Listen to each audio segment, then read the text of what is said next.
story. I was born for the glory. Through the heat and the rain, can't deny and ignore me.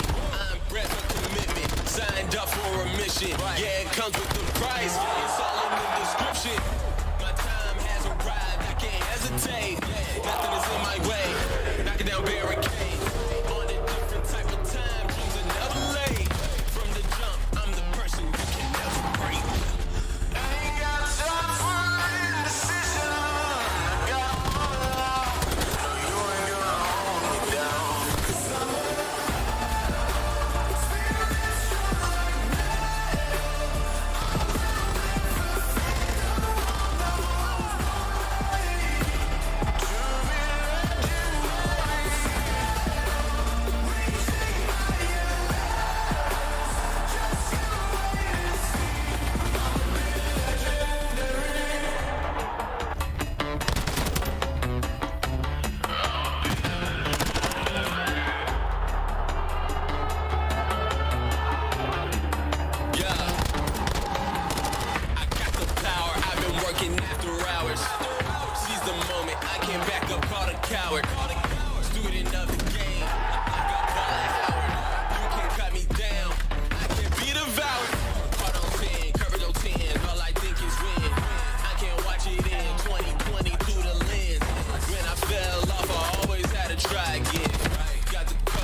Duty fans, we're in for a good one. They ain't ready for you. They ain't ready for you. Who's better today? That is going to be the question.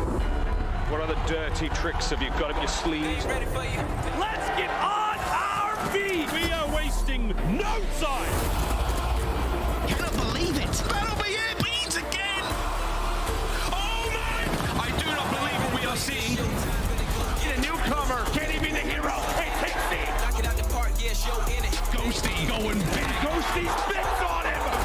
I know you say you want it. Now you gotta get it on it. Whoa! There is no place to hide. They ain't ready for you. I cannot believe what I am witnessing. And that will be the game. It is over.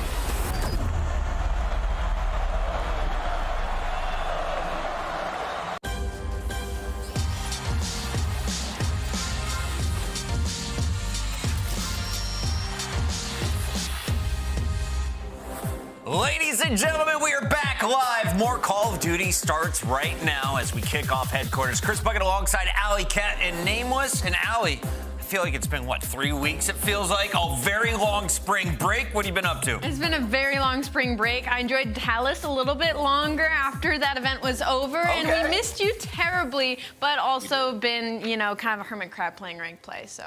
Yeah, sadly, I was at a wedding while you guys were enjoying the highest viewed event of all time. Nameless, we're now coming into the second half of the season. It's official, 3 majors in the books, just 2 to go. Yeah, I mean, and this is make or break it time, right? A lot of these teams that are lower in the standings, if they don't have a good online portion right now, they're pretty much screwed when we get down to champs. And that is where you cultivate a legacy, where you make a name for yourself for years to come. So champs, most important, but it starts here in Major 4. Let's talk about Major 3 before we move forward, though, because this was one of the most exciting events of all time. You saw upsets galore, including the Florida Mutineers taking down our Raleigh champions. The New York Subliners have always been considered one of the top squads.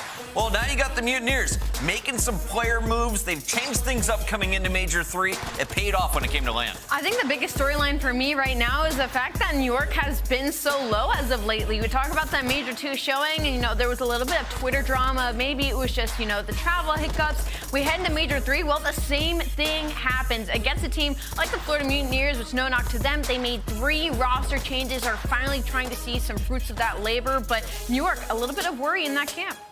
We see Florida pulling off a victory there, sending the Subliners packing with a 9th through 12th finish, the lowest on the season. Another squad, though, that had to look for some extra help in Texas were the LA Guerrillas. Talk to me about Major IV. This was my former favorite Scotsman. Yeah. Well, he's back to being my favorite Scottish player. Listen, man, if you guys heard of this venue, I'm just going to try to bring you into it for a second. All right, Arsenes gets injured something with his hand. They need to bring in a substitute, but their main substitute is in a challengers game, so their coach has to play. This is something like out of a movie. Not only is it their coach, it's like a former player from Scotland, Major IV. The whole crowd was chanting his name. You could hear it from all the way backstage. That was the biggest surprise, is how much the crowd got behind it. I was hearing Mark. And he won a map. Series, and he won a map. And guess what map it was, by the way? Fortress Control. Major IV, one of our older competitors, he's now in a coaching position, but Clayster, he's still in the starting lineup, and the man had 2 real with him on one of the biggest upsets of the weekend as they took down the LA Thieves. I mean, not only one of the biggest upsets, the fact that they had one of the craziest comebacks on hardpoint that we have seen so far this season.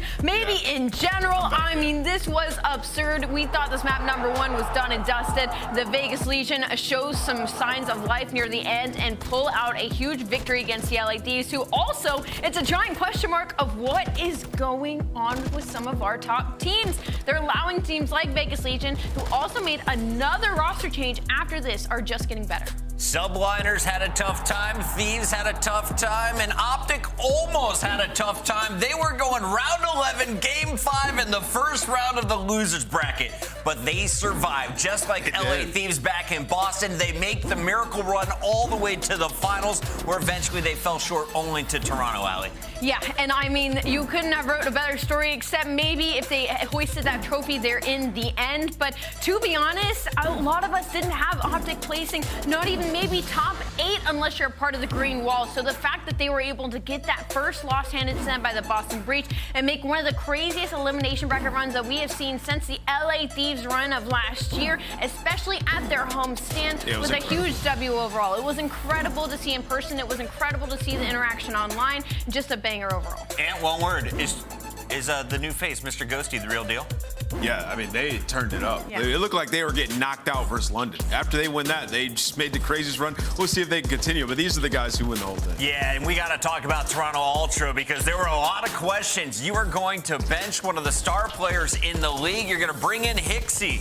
And since they've added him to the lineup, it has been nothing but success. Toronto takes the tournament 4-2. Scrapz, the rookie, raising the trophy and probably cementing his spot as the top candidate for Rookie of the Year. Absolutely. I mean, the guy gets MVP. That was a controversial roster change as well. They bring in Hixie, and they're just so solid across the board. Find themselves now with a major event win and now top 2 overall in CDL points. So basically a lock to make it into champs. Toronto Ultra are in a fantastic spot, and a lot due to that player that you just saw on your screen, Scrapz. They are just one game back of Atlanta FaZe. As we take a look at that whole board, though, everyone's running for top 8. You got your eyes on Røkkr. We got our eyes on Legion. Who else are you looking at here, Allie? Well, like you said, we're heading into our second half. You're only 2 more majors to go, and you're looking at these teams, and you're starting to crunch the numbers if you're part of those camps. I'm talking London, I'm talking Florida, I'm talking LAG.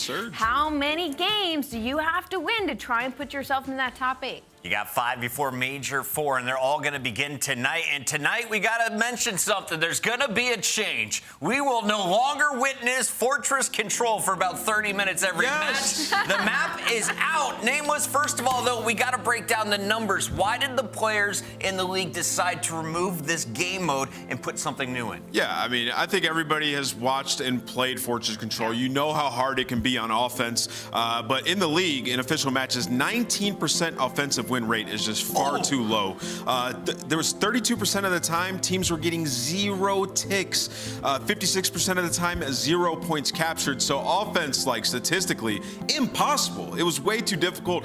So we decided to finally remove it. I think it should have been gone a long time ago. We replace it with a new map in Himmel map. If you're playing it in gold ranked, it's a lot of fun. If you're playing it on a pro level, you can get punished. And we saw a little bit of an unfair advantage in favor of the defense. So we bring in a new map, and we will be guaranteed to see it tonight, production tells me. Yeah. Tell me about Expo. What are we expecting from this new map? I think what's really cool when it does come to Expo is teams that have been struggling in control. I think there's a lot of opportunity for them here because in a map like this, it's one of those situations where you can get behind enemy lines so easily. COD timing can work in your favor, and you can force that spawn trap. You can force those ratty plays. So I'm looking at players like Shotzzy who just get lost in enemy territory, who can just take over maps like this. Looking at players like Sandy now being incepted back into the league, who was fantastic at control, now getting put on this map with a sub in his hand, again, can get lost and get in control of that enemy base. Nameless, who do you think picks up the maps the fastest? Any teams you think have an advantage now that they'll learn this map right away and have an edge? Oh, Chris, I would say the teams that actually scrimmed Himmel map would probably have success here coming to this one. I played a good amount of it. Allie was playing some Himmel map as well. You could definitely get spawn trap, just like you can on every control map. But it's a good map. You have opportunities on offense. I really like, over towards that stage area of the map at B. It's going to basically be a dogfight back and forth. Players coming from backstage, players going top catwalk. If you do push up, you can get a good setup. So we'll see some spawn traps. It just won't be on the level of Fortress control, which is why it's a suitable replacement. We're going to see a new map tonight, and we're also going to see some new faces, especially from London Royal Ravens, who made a roster swap after Major 3, and we now bring in Spaceman to break it all down for me. Yuli is now in the starting lineup for the Royal Ravens. Spaceman, I know you've been casting this guy in challengers for a minute. Tell me about the man. Where did he get his start? This is an exciting prospect for London. There's a lot of question marks on the table for sure, but when we look at how Yuli got to this point, the big story that everybody's asking is, what exactly is his story? So let's talk about it. Yuli began his trip in Challengers way back in Black Ops 4 during CWL Las Vegas, but the results weren't really much to speak of. We're looking at placings in the realm of top 144, maybe a top 32 with respect to the Game Battles 1000 series, but he put his head down, he grinded, started stacking proof of concept in 2020. Then he lands teammates like Mohawk, another Challenger staple, and then a coach in in theory. We all know his legacy. This is where the formation of Yuli really comes to shine and where he comes into the fold, Puckett, because this guy essentially made himself from nothing. You can see the stats here. Overall, 1.12. The hard point's been taken up, the S&D as well. Puckett, this guy's been making his name throughout the longevity of the Challenger circuit, and he still finds ways to improve. So you're finishing top 144th back in Black Ops 4, but he never stopped grinding. Now we see him in the Challengers Elite, but where did he start getting people's attention? What did he do to kind of gain his current notoriety? Yeah, you go from building just rep in Challengers to starting to build equity for teams to start scouting you, and that's what Yuli did best. Once he put his head down, the equity came to follow from average placements, from simply being recorded for showing up to the event to scraping by into top 32s, top 24s, so on and so on. But his real grasp around the Challengers water cooler came during Cold War. After some eventual top 12s alongside Capsule, Mohawk, we all know them, a roster change was needed, and Yuli joined forces with Mock, Hollow, and Jintroid under Trash Bros. It's this team where he found his first Challengers-related win in Stage 4, and then in those playoffs, and so on and so on. He entered the Vanguard season with a lot to prove, and Zuma gave him his biggest chance yet. The Mafia picked up Yuli as well as 2Real, and under the Stallion's name, they competed in top 3, and they found themselves in that top 3 finish during the Stage 2 playoffs. Vanguard was a very promising year for Yuli, and full of top 4 results that showed that it's not just proof of concept anymore. He's actually good at the game, and he can think, and that's important. You want someone on London who's able to make quick decisions, and you can see it here looking at the Stage 4 finishes. Yuli is a player who's gotten better every single season, Puckett. Well, this is now 2023, so tell me about the current season. What has he done in Challengers, and what are your expectations knowing he's in a starting lineup tonight? Yeah, the expectations have to be, you just want to see production. Whether or not it's baseline, you want to get back to an equilibrium if you're London, and that's where Yuli can come in to shine. You're looking at Modern Warfare 2 being the biggest placings for him so far. In January, he locks arms with 2Real, Fellow, and Ghosty for Decimate Gaming, and this is the moment his stock just starts skyrocketing. We're talking back-to-back-to-back-to-back Grand Finals appearances, with 3 championships to boot, one, of course, being that open event in Boston in Major 2. Everyone from that squad gets picked up to a CDL org, and then eventually Yuli does as well. And a current 1.20 KD in hardpoint, a 1.13 in S&D, and a 1.19 in control. What makes Yuli unique in this situation is his temperament on the map, his ability to find impactful kills. He has a unique way of seeing the game that, in an era where POVs can feel somewhat homogenous, he stands out from the rest, and this is thanks to the coaching staff he's had. Nagafen, Parasite, Fellow, Ronin, teammates like that have built him up from the ground up, a lot like what Standy had back in Modern Warfare in 2019. You're looking at Yuli in the same regard, Puckett, and these are the types of qualities you want for London moving forward. He's a great pickup. If you're watching Yuli's career, he started at the bottom. It's been nothing but up ever since, and now he's on the 12th place team, so a lot of room to move up here in the CDL. But we welcome him into the stream, and tonight you'll get a chance to cast him. Tell me about your show tonight. Yeah, it's going to be exciting. We get Thieves versus Ravens. We've seen these teams once go head-to-head before. It was a 3-0. It wasn't necessarily close. Granted, Thieves were playing with a sub at the time, but I do wonder how the new pickup in Yuli will change maybe the dichotomy of what we see out of the sub pressure from London. I'm excited to see how this one goes down. London's last match was a round 11 loss to OpTic back at Major 3. Tonight we see them in match number 2. That Spaceman, we'll catch him a little bit later. And here's a full look at the schedule for tonight, because it's Friday. We've got 3 games for you. Allie, which one of these 3 has you most excited? Which one could go the distance? Oh, man. Honestly, that first one easily could go honestly, any of these could go the distance. But I think most realistically that could go the distance is possibly game 1. But I think there is a lot of opportunity for that London Royal Ravens upset in game number 2, depending on the Yuli that we see today. Subliners beat Atlanta back in Raleigh. Can they do it again tonight? We find out. Lock in. This is the CDL. We return with matches after this.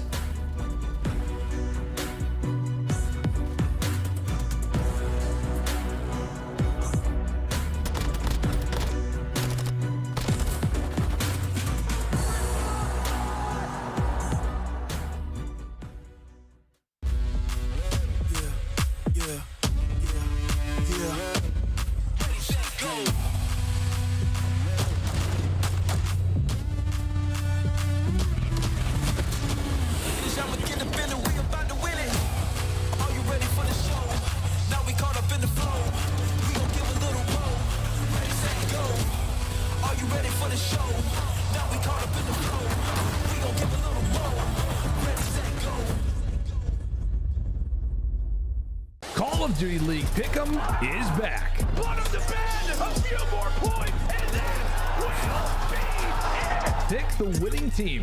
Pick the final score. Now with 2 new features. Fan Insights are here to give you real-time intel. Feeling good about a pick? We now have double boost points and point matches. Bonus picks, extra points to rank you up on the leaderboard.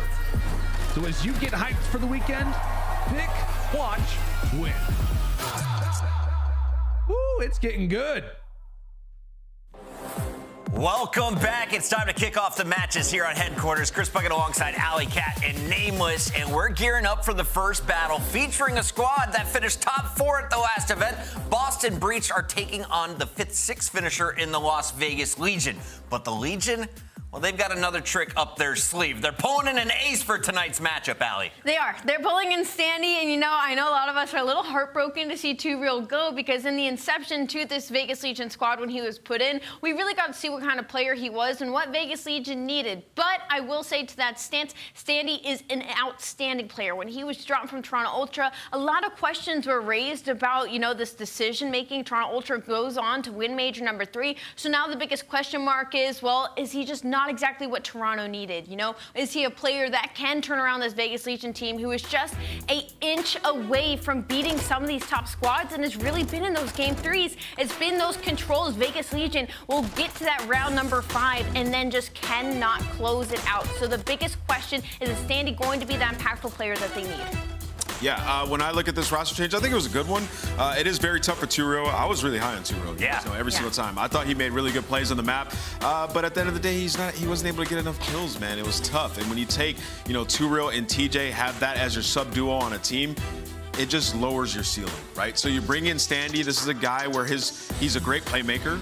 You look at his control KD on the season, it's been fantastic. His damage output is sound. It's just, will he be able to make those same impact plays that 2Real's making on top of getting those kills as well? If he can, then this is a great move for Vegas, and I think that's what they're hoping for.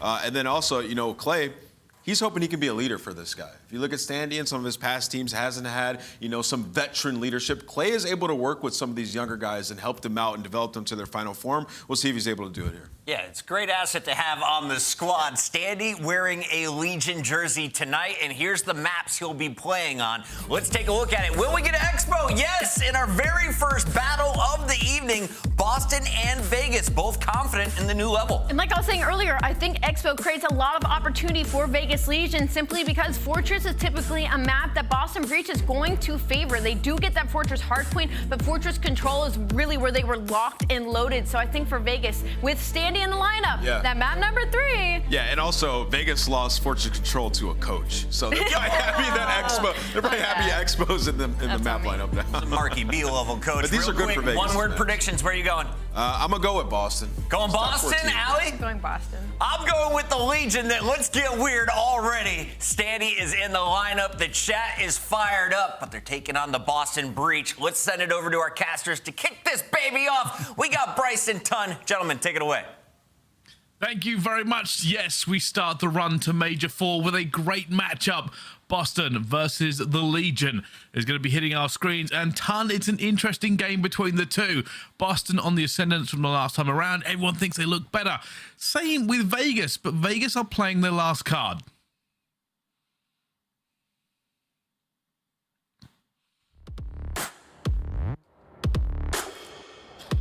And I wonder as we move forward, what happens now?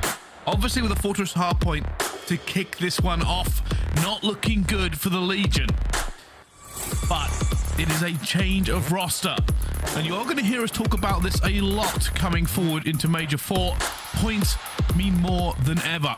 The Legion are sitting in 9th place. They have to beat the teams above them in points in the next 2 stages to try and make it to champs. As we kick off and look towards P1 as well, all the questions, all the answers will be on this man's shoulder. Standy, of course, drop from Ultra, then they win an event. A little bit of a chip on his shoulder, but can he be enough for the Legion to try and make a comeback? Obviously, with this P1 playing out as it does, usually both teams looking for that position into the P2. And Tunn, already a pretty good start for the Legion, but we'll see.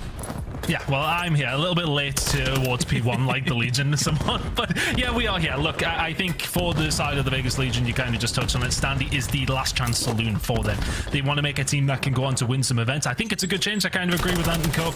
and what their decisions were on that one, their views on it. I think it is the right way to go. Standy, it's up to him to prove his worth after being dropped from Ultra. We've seen a very public sort of outgoing sort of situation going on over the last week or so. So interested to see how he does. But P2 rotations looking good here for the side of Vegas Legion. Something we want to talk about a little bit here as well is that the stats for Legion may not be great on this map, sitting at 0-3 in overall record, but their actual gameplay is pretty solid. Looking good so far. They are, and obviously we did speak about the stats before. If Standy can make the difference here against Boston, at the moment, this is a very, very good hold. Boston, you can already see them splitting. They're looking for that next rotation as well, but the Legion are here, and at times this is a little bit chaos across the map as both teams look for the better positioning in the rotations. And while Vegas will give up that scrap time, they are here. And a specific kill that is not great for Vegas, which they are now very much concentrating on, is P3. Overall, they're coming down to a lot of negative vibes when we're going over towards this hill specifically. Losing out nearly every single time, but Awakening yet to get himself on the board, but Boston Breach will care not about this. It's about trying to break this one. Here it comes through the gates. They're holding this a big push as well. Boston trying to get the bodies in, but they are going to fall. It's always a hard break here on a P3. TJ just trying to make sure he stays his life, looking two directions as well. His teammates are spawning out just a little bit as Boston try to turn the thumb screws, but they cannot find a single kill against it. And TJ stays alive as well as they clear them out, and only going to be Beans left. It's looking like a big hold, and Boston will have to try again. Yeah, well done from the side of Legion. Putting to bed the demons of P3. So to speak, 30 seconds remaining here as well. Standy in a good position to get this transition over. It's big kills over towards the cannon side. Now Boston spawning over towards doors. Now you're all of a sudden in trouble because the pinch is there. Standy still going on a 5 spree. Dead silence pop, dead silence still rolling. Bryce. He's waiting. He knows his teammates are going to back him up here as well. Can he make the difference with the dead silence? Getting through as ready, but his teammate will go down. He's almost going to, he's just going to get out of it. How on earth has he just stayed alive and kept running away? He is not giving them anything to go with as Standy on a 6 streak. He's playing his life like it is a fiddle and it is a fall of Rome. There's the 7 as well. And the Legion are breaking through Boston. Wonderfully, wonderfully played from Standy. You talk about the best SMGs in the world and what they do on this map, and it is dominate art and top art. It is just so crucial you get your SMGs, and this sort of place, it's a 9 spree on the debut from Standy. Can he keep this one going? He's dominating Boston right now. Still looking, still moving, gonna find his 10th there as well. 14-3. He's delusional. We asked what the question would be. Does Standy make that big of a difference? Is this the move for them? 2 real was good, but Standy, with an electric start here in the hard point, has put Legion well into the lead.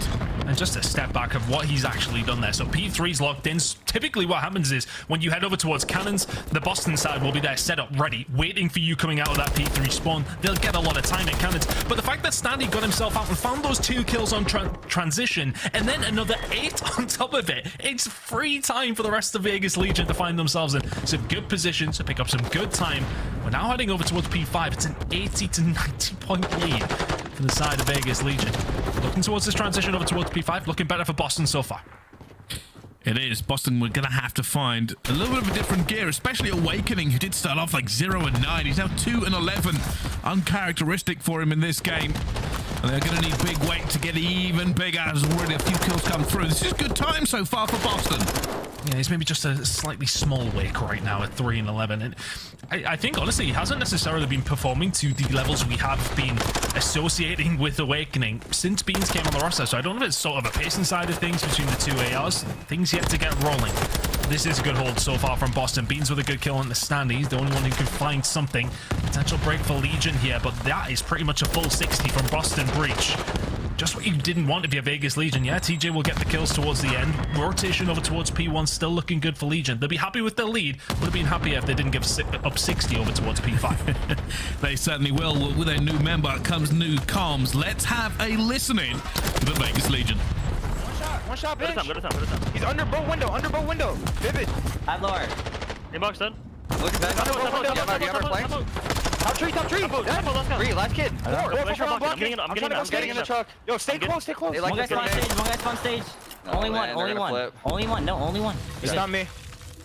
I need help off spawn. I'm helping you. He's bottom P4. Bottom P4. Got him. I got him. Gate. Tom, Get him up. He's going lower. We're close. Nice.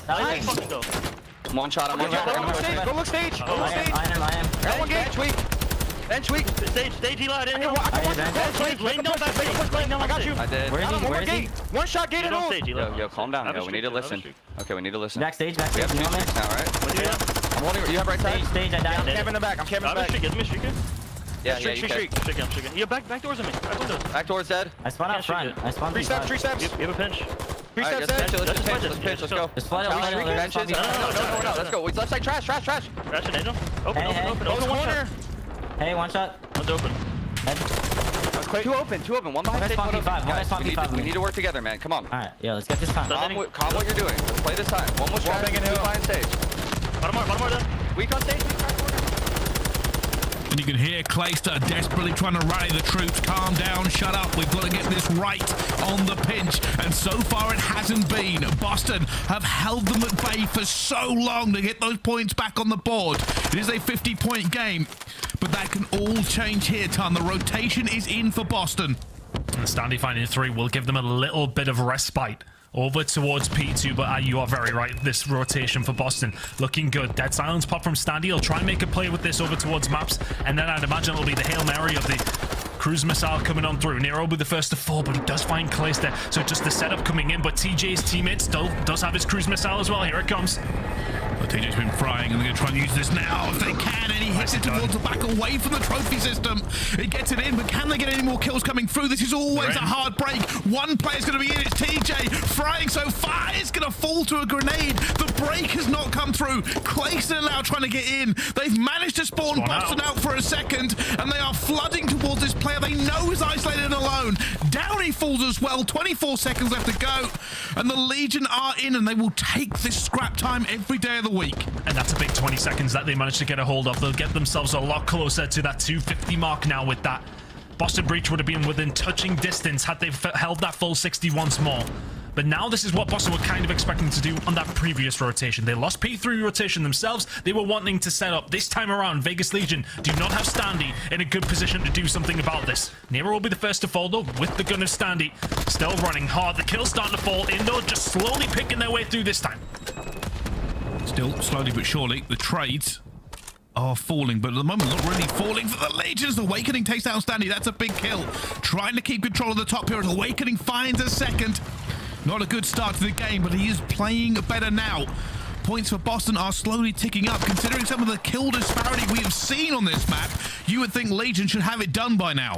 It's looking that way. TJ's a moment away from a 30 bomb at this moment in time, just trying to play his life. Will get sniffed out by Nero. 20 seconds to go here. Over towards cannons, and you've got to start thinking about blacksmith, which is where Awakening already is. So the spawn rotation starting to come in. That's going to be something for Vegas Legion to think about. They're trying to get themselves set up here, Bryce, but there's a potential pinch on the cards. Awakening is fully stepped it up here for Boston, and they're in a good position to potentially break this. Oh, that's a huge kill already, but he's going to fall down. Awakening's going to find his second as well, though. Nobody on a point for either team. Awakening coming out. Oh, pressure and finds the kill he shouldn't have found, and he's trying to thread the needle. He's on a 4 streak. More people are challenging him as Big Weight goes to work, but Temp will take him down. Eventually, the Legion break into this point, and Vivid tries to hold them at bay, but now they have to reset and regain. 25 seconds left, and Legion will take this. Huge kill coming in from Standy just to break things open, just to stop that flow of tide of kills coming in from Boston Breach. Standy will find another now, just being a nuisance once more inside the bottom art.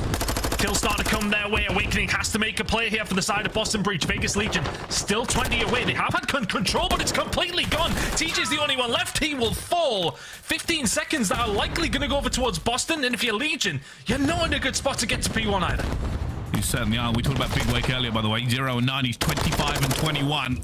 It has been a ridiculous comeback from him. And the Legion now have to figure a way out of this trap. They have to make the kills. They have to break it. Because right now, Boston can win on this point. How do you get yourself out of this one? Temp with the kill over towards the P2 side may well be the catalyst for this now. TJ Looking to just take the ankles off one of the players inside the point, but now the setup here from KiSMET could potentially be it for the side of Legion. Round on the flank, where are the rest of the squad to try and break this? Boston have hit in 2-2-5 in just a second. This is everything. Boston trying to get out of the gate as well. Looking for it. KiSMET will take that on the first one. Nero is still on the point. Nobody challenging, but they are winning the kills. Legion looking to lock this one through. They need to find them. Only one player left, and they are on the point. And I think they've just about got the tick. I might be wrong. We'll have to just double check that as it goes through. But they may be able to win it here. But P2 is still in the air. They just have to contest got it. off. Yeah, Boston will contest it. It is going to P2. We're heading over. They just got off the point there, and now if you're Vegas Legion, you're not in a good spot. It's a huge kill from Standy. Won't find the second. Vivid with a crucial one. 8 seconds away from Boston. I don't know if Legion are even going to get there. I don't think they will. The Legion now have to run through the doors. This is all choke points. This is all the time. Boston have this one locked in, surely. And 2-4-9. They're in somewhere. They've managed to get on the point. TJ finds 2.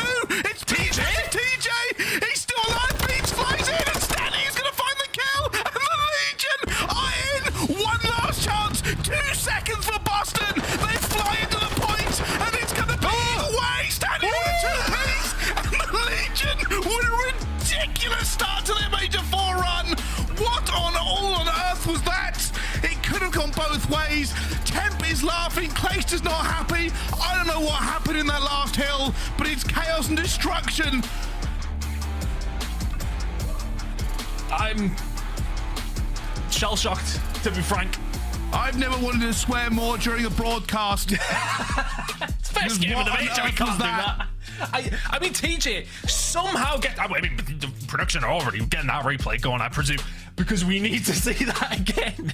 We need to potentially see it from what happened with TJ's side of things, because it is a huge break. It's a 1-point game. Let's roll it back and we'll have a little look and see how this actually goes down. So Clayster over towards P1. Yeah, okay, things are getting mixy. You've got to get moving. Keep an eye on TJ. He's number 8 on the minimap, bottom left corner. He's making his way through art. The break's starting to come. Awakening in a good spot. Finds to kill TJ with the first one through the door. And now all of a sudden he's left on his own. They challenge him one by one. 3 to break it open. Here comes the cavalry. There's another one for TJ. And that's pretty much all she wrote. Apart from the fact that Boston nearly break themselves back into this one. Nero flies through to bait it. Awakening and Co then find their way around, and it's the Hail Mary nade from Standy to close out the game. That was stressful. Much more stressful than it should have been for Vegas Legion, who felt like they were in control the majority of the time. And I think that's why you see Clayster kind of like, wow, I mean, we've got away with one there. 250 to 249. That's the first win on Fortress Hardpoint for Vegas Legion this season. And they made a great lead look difficult. I cannot begin to explain what we have just witnessed. Legion was so far ahead. They were winning all the slaying. TJ and Standy had incredible maps, and let's face it, TJ made a 4 to get it at the end. Awakening started arriving, and everybody at home in the CDL was sitting going, Legion, you can't lose like this on another hard point. It cannot happen again. And by all rights, they should have lost. But TJ Halley arrived. I mean, they really should have. They really should have lost. Because, I mean, Boston at that stage kind of played those rotations that little bit better. Standy did slow down towards the end of the game, but, I mean, how could he keep up with the fact that he dropped a 10 spree? If we take a step back, okay, Vegas Legion will be happy with the win. Definitely fixed some of their issues, which was P3. They did the better of the 2 teams on that hill specifically.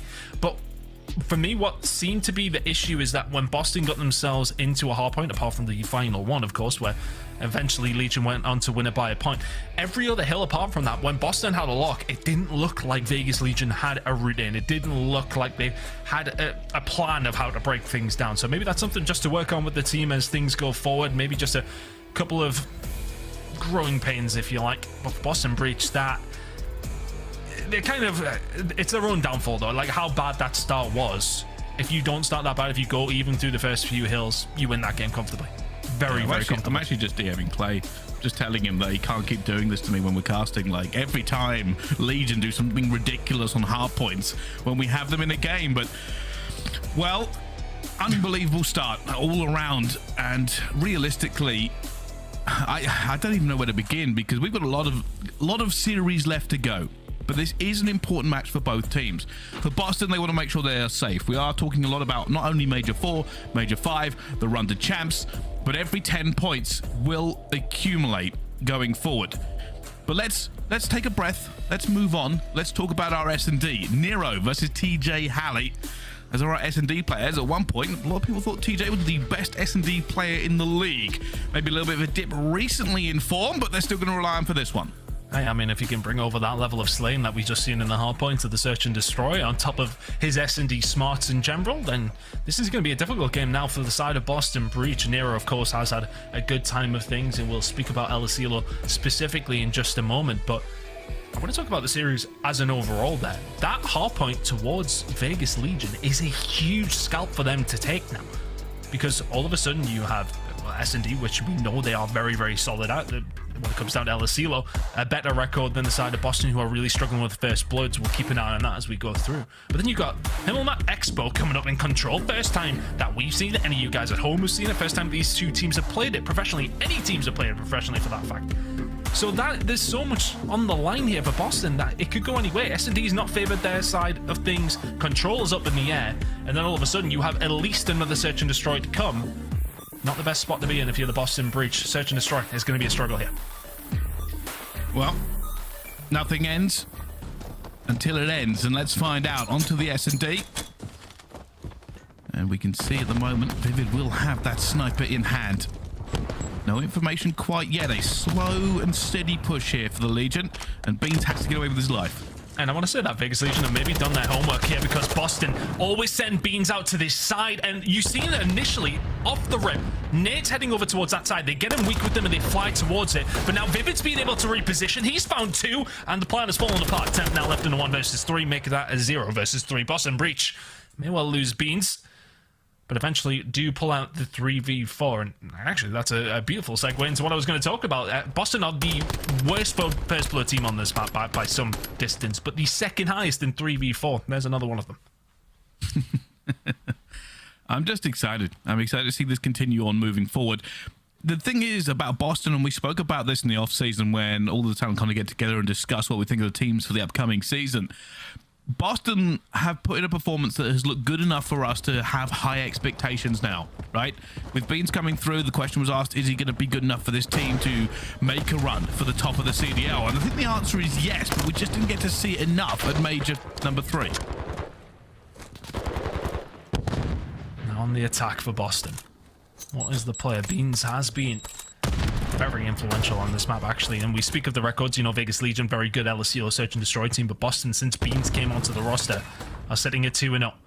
Can they find the first blood here? Temple put a couple of bullets in the Nero. Will that allow the rest of Legion to make themselves into a position to find the kills? They don't need to. Temple will find 2 of his own. 4v2 now for Boston Breach to try and pull from the fire here, Bryce. Patience, as they hope that somebody from the Legion will give them an easy kill. Awakening trying to play an angle as well. He's here with Beans. And all of Legion are playing this one very, very passive. Beans finds somebody. That player is getting out of there. It's going to be Clayed up. We'll give them no opportunity to do anything as Beans does a bit of parkour. Up and down looking for him. I think the timing may have just been off there. Sees a pixel of Clay's forehead and will grab it. 2 versus 3. Bomb's miles away though. Yeah, that's their big problem. Beans showing that he is nimble. Doesn't look it. Awakening out in the middle of the map, trying to go for the bomb. 8 seconds to go. It's going to be difficult. TJ will find the kill. Beans now alive and kicking, but will not be able to do anything for the side of the Boston Breach. A 3v1. Legion will tie things up here. And just solid play from Temp. He finds the 2 kills in the middle of the map. And then from there, it's always very difficult for Boston, but that's 2 first bloods now for Vegas Legion. If they can continue this, they should be looking good here in this Search and Destroy. 2-0 lead in the series will be nice. Plenty of S&D to go there. As we continue to find out, maybe the first bloods will decide who walks away with this S&D. It's one of those ones after an electric first map. You got to calm down, get the heart rate down, and just play S&D the way you're supposed to. It's always kind of a wild swing of momentum going from game mode to game mode. Right now, the Legion almost gets caught. TJ will be stunned. There's a little bit of information there for Boston. Temp gets first blood again, though. Another one. I mean, I'm struggling to get my heart rate down after that one, so I don't know about the players. It's me up for the rest of the night, to be honest with you, but Vegas Legion down. That first blood, 3 in a row. Can you make it count again? Look at the transition here from Legion, though. Temp making his way around the outside of the map, and look at this. Player Nero is going to get caught inside of the office. Clayster will find him. Now a 4 versus 2. Vivid and Awakening. Can you find anything here? I mean, they're getting absolutely smoked at the moment, Bryce. Awakening looking for him. Finds a little tickle on the closer. TJ goes for a chow and gets out of there as well. Could have been 2 kills. That bomb will go down. Awakening looking for the miracle 1v4. Will not get anything because Stanley will shut him down. And you are right. Legion are finding the first bloods. It is a problem for Boston. I don't wonder what the issue is because, I mean, it is difficult when you're going up against a team like Legion when it does come down to this map. They're a very, very solid search and destroy team as it goes. One of the best, if not the best in the league outside of FaZe. And then it's just so difficult to maybe take some of these gunfights. Vegas Legion are setting themselves up in good positions. It's not like Legion are pushing and finding these first bloods. It's like Temp from the back line. He'll find something there. Boston just offering just a little bit too much information to Legion off the rip. Sniper out.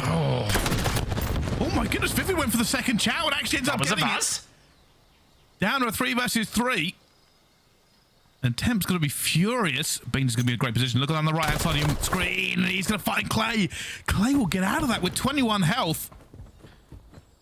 The reflexes of Priestahh just allowing him to survive. Better reflexes than me, and we're the same age. Past 20, put it that way. Beans this time, though, will find him. Oh, TJ just ready and waiting for this one. No, plays it nice and smart. Gets out as well. And he'll probably know that's bomb. If anybody's pushing over towards B, yep, there's the check. So for Legion now, a lot of information. Beans and Awakening, not a great deal. TJ now has to play his life against players he knows are looking for him. Awakening up top. He's going to try and take him down as well. Awakening will get that kill. Not a lot of cover out there in field, unfortunately, and will pay the price. That is a big win there for Boston in the end. Get themselves back into this S&D. You do not want to go down a 4-1. Things could have got very, very mixy there for Boston. Think of the way that they lost map number 1 as well. Going down to 0. Sometimes you would just be mentally checked. Seen it before for Vegas Legion, haven't we? Not necessarily a comeback this time, but up against LA Thieves, it was pretty much a straight, easy fight after that first hard point. And with that comeback, a close game like that can have a very similar effect. But now where is the push coming from? From the side of Legion. Slow and steady wins the race once more. Oh, look at this. Perfect angle from Vivid. And Nero will find TJ as well. It's gone down to a 3 versus 3 again as both teams exchanging fire. Vivid trying to stay alive in a commanding position. He's taken map control away from the Legion. And Beans has Overwatch in bar as well. A difficult position here for them, but Priestahh finds Vivid. Beans finds Priestahh. Yeah, don't know Beans is there though. So now slow and steady push from Temp, who will try and look for a shot onto Beans if he can. Just waiting for him to make a mistake. Temp will see him, will pull the shots away though, and all of a sudden Beans has got the information he needs to get out. Shots are there and will just about get out. But for Legion, that's a little bit more map control. If you're standy, are you going to go for the plant? Are you going for the kills? 28 seconds to go. That's a very advanced position with the bomb. Oh, he gets gunned by Beans as well. I think the information for us is easier to say maybe you should go for the plant, but that positioning from standy, not the best that time around. Now Temp has got it all to do. He's been found as well. They have the information on him. This cuts down all of his options. He might fly towards B, but if he does, they're going to surely realize, decides not to. There'll be no plant for him. Finds a player anyway, does get the first, but it doesn't matter. But we Boston taking the lead here in the S&D 3-2. Yeah, I think, as said for us, and it's very easy for me, well, me personally and everybody at home to get kind of caught in this trap of seeing the positioning that was there. But I tell you what, Beans does well. Gets a little bit of nice timing, but oh, that first hip fire shot as well. You will take those all day long. Standy gets gunned down with his boots, and all of a sudden we're heading into a Boston Breach lead, Brycey. Somehow, someway. Well, let's see. The Boston brings to 4-2. Or do the Legion have something in their playbook? TJ going to be a bit aggressive here. Can't be too aggressive, unfortunately. He doesn't have dead silence up. Priestahh going to be on Overwatch here. He knows there's going to be a player and has to get out of that nade spot as well. But right now, both teams playing this slow. Very ready for that one. Priestahh dodging IRL as well as in-game. Himself out of that positioning. Vivid has really been influential for this Boston side so recently. Since Beans came into the roster, it does seem as if things got a little bit easier for him to play his game. Very much a playmaker for the side of Boston. Standy though, on the flank, will find a kill, will get himself out now. A dangerous position for Boston Breach to be in now. TJ, that is a kill you should not win, but he gets it anyway. And Boston really want to try and make something of this, but severely outnumbered, and Awakening already damaged. Goes out there with a knife. It's not going to change back in time. Leaves Nero into a 1 versus 4.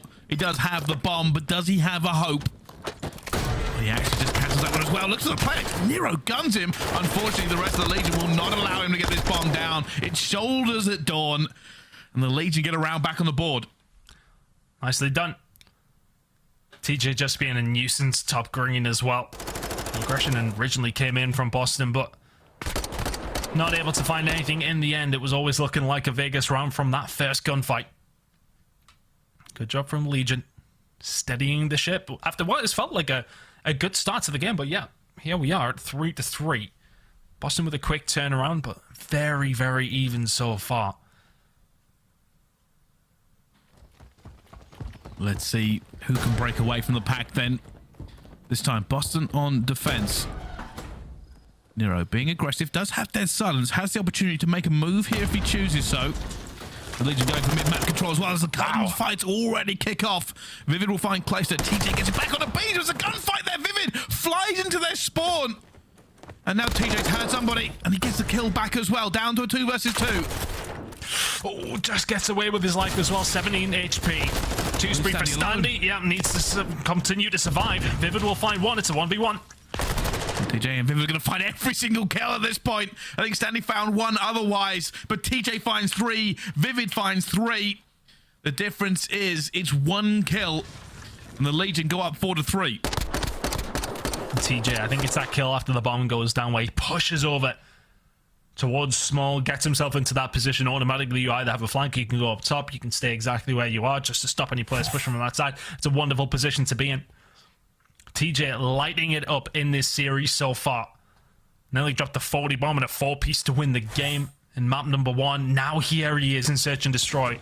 Very much the S&D player that we very much promised every single time we do see this Vegas Legion side. 8-3 out of him, 5 spree. If he can make it a 6, it would help Legion on their way to winning this second map as well. Desperately wants it as well. Difficult in S&D to find, especially the way it's been playing. It's been pretty aggressive so far. Check the bomb site, and Sandy will find the first and the second as well. Boston 4. And now they don't have map positioning, they don't have the bomb, they don't have the players. And all Legion need to do is hold their nerve, and this round is theirs. And Standy was on a little bit of a spree previously. He's now found 3. He'll be wanting that ace, but let's make sure we secure the round. It is Big Wake, and Standy is indeed looking for it. Clayster will be the one to find a Vegas Legion map point. I think the only negative they can take away from that is they didn't get the cruise missile in for TJ, but they'll have another opportunity in this next round as well. But really nice play. Standy gets aggressive. And I feel like Boston really sat back there. It didn't seem like they had any map control past bar. Looking for the pick to try and find that map control. Standy ready and waiting on the outside of the map. Opens the double doors and finds 2 very, very clean kills. Vegas Legion now. Map point as mentioned. Looking good in the Search and Destroy. It's felt like they've been in control the majority of the scoreline, showing that now. 1 more round to give them the advantage here before we head into the unknown on map number 3. TJ making a move. No dead silence will be caught as well. A little bit too loud. A bit iron boots. Vivid looking for a second one. There goes the fight. Standy not able to find him. And they have to back off here, Ton. Yep, not sure what that stunned it. But it didn't hit the door. And all of a sudden, it has to be a different kind of play. I love the play with the door. Oh, just not quite timed to perfection. And Vivid will be there to clean it up after Tempest find Nero. Now Clayster left in the 1 versus 3. So no cruise missile for TJ. I think for your Boston Breach, you're counting your lucky stars that isn't going to be a factor. Of course, on this map, it's not necessarily the best of things, but not a bad information tool by any stretch. Now Clayster. Yeah, this is kind of ridiculous, right? Yeah, like Boston aren't even bothering. They're just letting Awakening play with Clay because he can't do anything. There's nowhere he can go. He's worried about the other players. And they're like, hey, we know where the bomb is. We'll stay right here. Awakening take care of it eventually. A horrible position for Priestahh, but Boston Breach get that round. Yeah, that's rough. I don't want to be going against anyone snaking up top 10, never mind Big Wick. And he was worried as well. He thought maybe another player was about to pinch him. But on the minimap, Boston weren't moving. They'd stacked a site. Like, it's all right. We'll let him play. Awakening's probably calling out saying, yeah, he's still there. He's still there. I'll get him at some point. But here we go. Can Boston, on this attack, bring this round to a round 11? Slow and steady here from Vivid. Expecting some aggression potentially from Legion. Neither team really wanting to... I tell you what. Oh, he doesn't hit him. That looked destined for Priestahh. I thought it was a little bit right. A little bit right. Just a little bit. And you've got to hold your nerve in this situation. Boston, if you've got a game plan, enact it. Legion, do not hesitate. They've spread wide. They've got Priestahh and Temp watching the wings. They have given up a bit of mid-map control. They've got TJ here. And he's got dead silence. I don't know how Beans hasn't hit him on the way, though. There you go. It's a simple kill for TJ. Priestahh with one on the other side of the map. Surely this is it now for Legion. Awakening gets one back. Bomb will go down for Boston. 2 versus 3 with bomb down. Stanley pops the superpower, so goes straight in towards it. And he's going to go for the ninja. Nero has his own Teddy. He's flying around, hoping to get there in time. But that bomb is going to be defused as nobody has sights on it. And this does not end with a bang, but with a whimper. Ninja defused to put Legion 2-0 in the series. Pros don't fake. Standy straight in onto the bomb. He was expecting a fight and went, okay, then I'll just defuse it. Well, especially what it was planted for. I mean, with Boston in that position, it's best to just get out of the site, isn't it? I mean, you are in a 2v3 situation. They will just try and play trades if you're Vegas Legion. You have to get out. And he says, yeah, no problem. Goes for the defuse. It's a 9-5 from Standy, 9-5 from TJ. Those two players have been leading this team through the first 2 maps where they've found wins. Maps 1 and 2 over towards the side of Vegas Legion before, as you rightly say, we head into the unknown on Control Expo, which is going to be coming up on the other side of a break. But that's an impressive performance from the side of Legion. The first blood's very much in their favor, as we expected. Now they have themselves in prime position to close out this series. Last game that Legion actually played before this one was against Boston. They knocked them out of the Texas Major. Good opportunity for revenge here. Now press 2-0 up. It really is good time. But speaking of a good time, we're going to go for a quick break. When we come back, map number 3, Control, a map we've never seen before at high-level professional play. We're in for a good time. See you soon.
The Call of Duty League is presented by the GMC Hummer EV Pickup, the world's first all-electric super truck. Upgrade your game with the Scuff, the official controller of the Call of Duty League. The Call of Duty League is brought to you by the new series Citadel, premiering on April 28th only on Prime Video.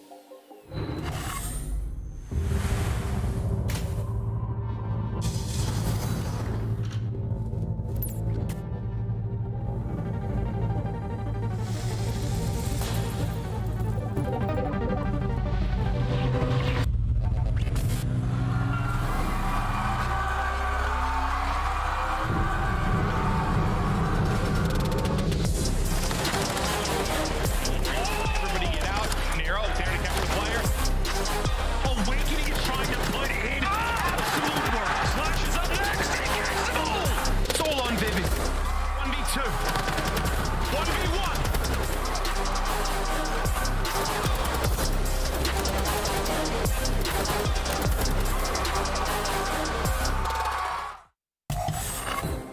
Ladies and gentlemen, welcome back to the Call of Duty League. We are with good vibes with the Legion right now. They are 2-0 up against Boston Breach. But we head into a very different scenario. We are going to control something the Legion has famously not been great at, including losing it to a coach at Major #3. But with all bad things, they must come to an end. Fortress is gone. In its place, a brand new map. Will this be a change for Legion? Because the stats aren't great, Ton. Yeah, I mean, look, you're getting rid of Fortress, but I think the fact remains is that Vegas Legion's control has been significantly their worst game mode. I'd argue they're the worst control team in the CDL. 5-19 record.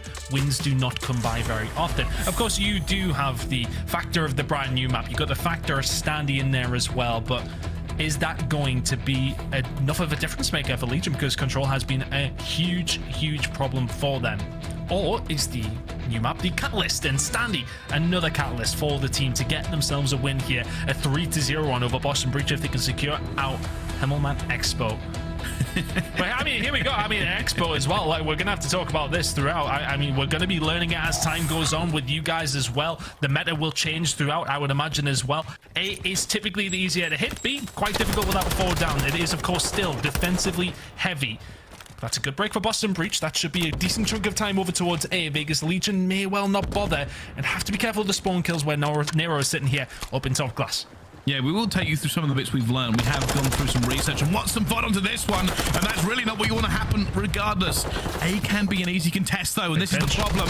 It's always difficult for it. Beans tries to stay alive, got 2 points under it, has to take down Standy for 1, but with this control point being inside and outside, it makes it good for the defensive team to put a contest in, and that's what happened. They have found a little bit of respite here though, Boston, with a push over towards the theater side. Temple deal with him though, and this is so difficult round B. There's so many different spots for the defensive team to sit. Standing in this position as well will be spawning Boston further towards that B side, forces them that direction as well, but these kills from Boston maybe did give them a route through towards A, but once again, the kills fly through. Vegas in a nice spot here. Clayster in this spot is not going to prevent those spawns towards the left-hand side, so Boston will have an opportunity over towards A in a second. This is all about spawn control here for Legion. They are trying to get Boston to spawn at the top of this minimap and haven't been able to do it as effective as they want to, but with 3 going down, it's only going to be Beans alive. And a gun there from Beans keeps it. They've got the good spawn for A. As Temp tries to cut it off, and they are going to put bodies in here for this point. Oh, that's huge. There you go. That's going to be A, and they've got to be in danger here of Vegas Legion of B. These next couple of gunfights are huge. Vivid will win the first. A is already gone. We got to go over towards B now. As Boston Breach have found a route through. Legion are here in numbers. The kills are still flowing for Boston. Yeah, it's always dangerous. That A to B switch is very close, the two of them, to get to one to the other. Beans trying to stay alive on stage, will fall as well. And now this is the problem. Boston have to keep the door open. They do not want to get spawned out. You can already see the Legion trying to keep that spawn towards the top. They haven't really done it yet. That's something we saw in the VODs, as Boston know they do not want to get pushed in there either.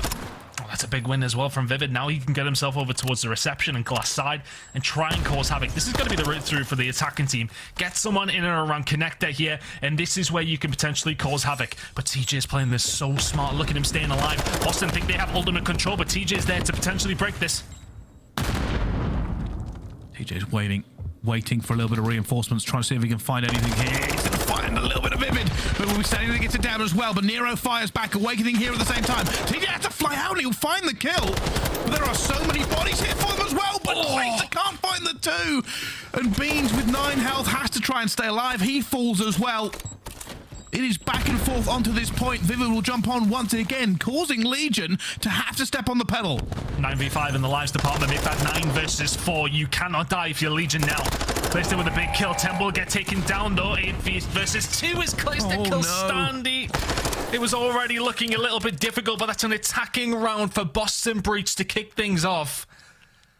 Defensively sided still, as the majority of the controlled games are typically. So that's a big first round for Boston in this series.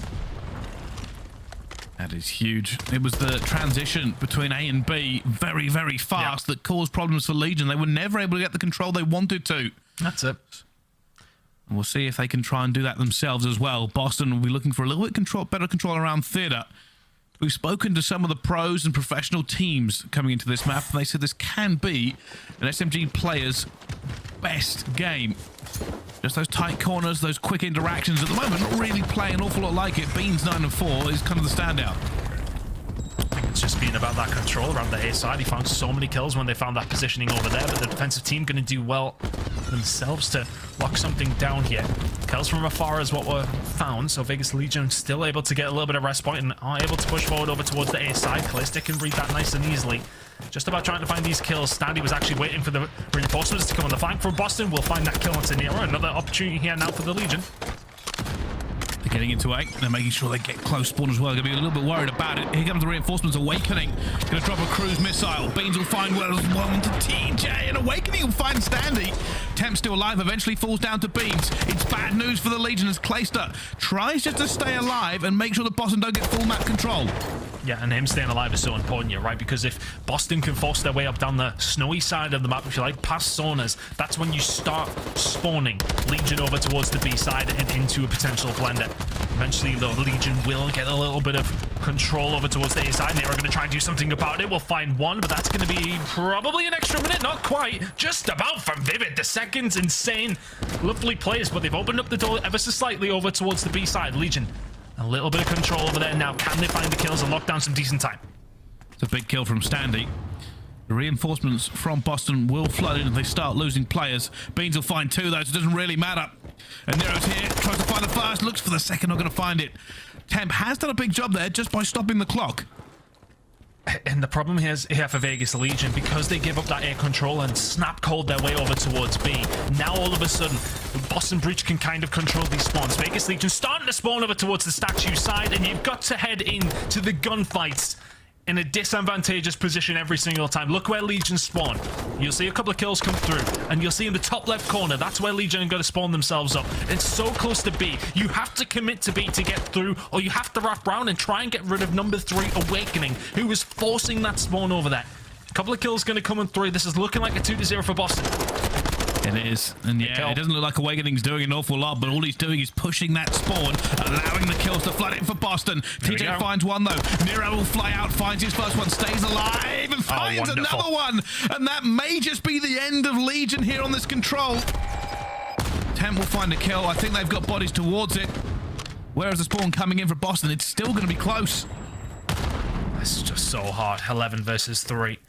It would take quite the collapse from Boston Breach here. 10 trying to push forward, just trying to ease some of that pressure before it inevitably does come. A couple of kills going to come through. The Standy will fall. You need it to be perfect. Temp left all on his lonesome. He's not going to get the tick. Vivid will gun him. Boston Breach 2 to the good. They've been doing their homework, Bryce. They have. And it's just what happens. This is the blender. Like it doesn't look as clean as Fortress. But once you push those spawns up to the top of the map, the defensive team will take advantage of their spawns and the fact you have to check a million corners to get into theater. And they've done it. And it's the way you are supposed to do it, or at least that's the way we've been told you're supposed to do it, not being pros ourselves. But it can be a bit of a nightmare. Can the Legion find something on their defense, though? Take this to around 4, maybe have a second crack at the attack. And Boston have looked really clean. Legion, I say a little bit despondent. They seem to be still learning to a certain degree. Boston, specifically Beans, finding 2 kills off the rip as well. And that's a kill that Stanley could have do with finding now, as Vivid will try to reinforce over towards the A side. Clayster, the only one left, and he will find two, though. So nicely done, but Boston, with a lot of bar control, Beans will be the only ones able to find anything. So that's actually a clean wipe for the side of the Legion. Now they can push forward and try force Boston back. And TJ looking for Awakening at the top here, staying alive as well. You can see they are now forcing Boston out where they want them. They have to make these kills first, and TJ somehow snaps back onto it. Only thing that separates Beans and TJ is a door. Steady away. TJ happy to play his time here. It's a great grenade. The stun, I mean, that's just unfortunate. He will get rid of Beans. So that's going to allow Stanley to now push up towards this side, but you can see the spawns came in from Nero. Over towards the snow side, he'll make his way. Over towards the diner. Still alive yet. This is looking good for Legion to finally get a defensive round underneath their belts as Nero is slowly making his way. And Stanley will say thank you very much. Awakening really the only one who can potentially do something over towards 8. 10 seconds to go. Stanley trying to stay alive. They've already found him a little bit here. Boston will have to commit to a point. They've got players going through theatre. They've got Awakening sitting pretty here up top, and I think Stanley knows where he is as well. We'll cut him down. The rest of Boston trying to get into theatre as well. They will stop the clock on 0.1 second. Tem should have never won that gunfight, but he wins it. He's alive. And just a kill goes against them here, and Boston will not get a single tick onto this one. Stanley flies out towards the first, looks for Beans as well, not able to gun him. Tell you what. Vivid will find Stanley, and Boston's still alive. So Clayster is forcing the spawns here for Boston Breach, which is allowing these reinforcements to get here just that little bit quicker, which is why he then starts to go on the fight. Big gunfight that's going to be won by Awakening. This is potential for Boston. They'll surely extend this clock here, but TJ Temp will get themselves in. Legion around on the board, but just about. And that is very, very close, but while Legion have held them here on defense, they now have to try and do it on attack. They faltered in theatre last time around. Little shake of the head there from Clayster. He knows it's a hard win from this point. The one benefit is, if I am correct in this, is that Legion have more ticks if they get this win. They will have defense going into round number 5, but they have to win this attack first. I mean, we've seen the defense in the first round, Bryce. Who knows if it's a beneficiary for the side of Legion, being sitting at 27 and 15. What a great game here so far, and it's a big hit over towards the B side for Legion. And the thing is, if you can get control of this side, it's not the easiest of breaks for Boston. The next couple of kills are so influential. You've got to expect the flank, and there it comes. 2 kills coming on through for Legion. Good opportunity over towards B. Stanley finds it as well. Massive. It's a full stack for Legion. They are stacking this point massively. We don't see stacks that often because of the nades that can rain in, but with trophies down and bodies here, B is taken swiftly. A full 2 minutes 16 now for the Legion to move on to A. Problem is here, though, it has allowed Boston to set up in the middle of the map, which will then control those spawns for Legion. If you can go around with finding those kills and not dying, then yeah, it's fine. Oh, my attempt, that is absolutely disgraceful. This man is shooting ridiculous at this moment in time. A couple of uncharacteristically ridiculous kills from Temp. He is going to continue to survive, and that's now given a little bit of respite for Vegas Legion to try and force their way out. They're trying to find Awakening. They do. Prime position for Legion to tie this up. Stanley finds a Temp and beats again, but the Temp will get the better of it. Staying alive here now up towards top glass. This is a game of chess. Both these teams trying to figure this map out as best they can. Temp's going to find Beans flying through, but Beans is ready for it, and the pre-aim comes in, and Boston gets a wipe. They are pushing them into the spawn they do not want to be. You have to run either main street or through tunnel to get out of this effectively. And Legion will go to street because that is the spawn they want, and they need to clear it. And they've got time to clear it. They've got the lives to clear this as well. They can take their time. We're in no rush just yet. Awakening just sitting over towards backstage, and here come the rest of the Legion now. They know that Vivid sitting around 10 somewhere, but he's got company as well. Nero will be the first one to fall. Vivid the second as well.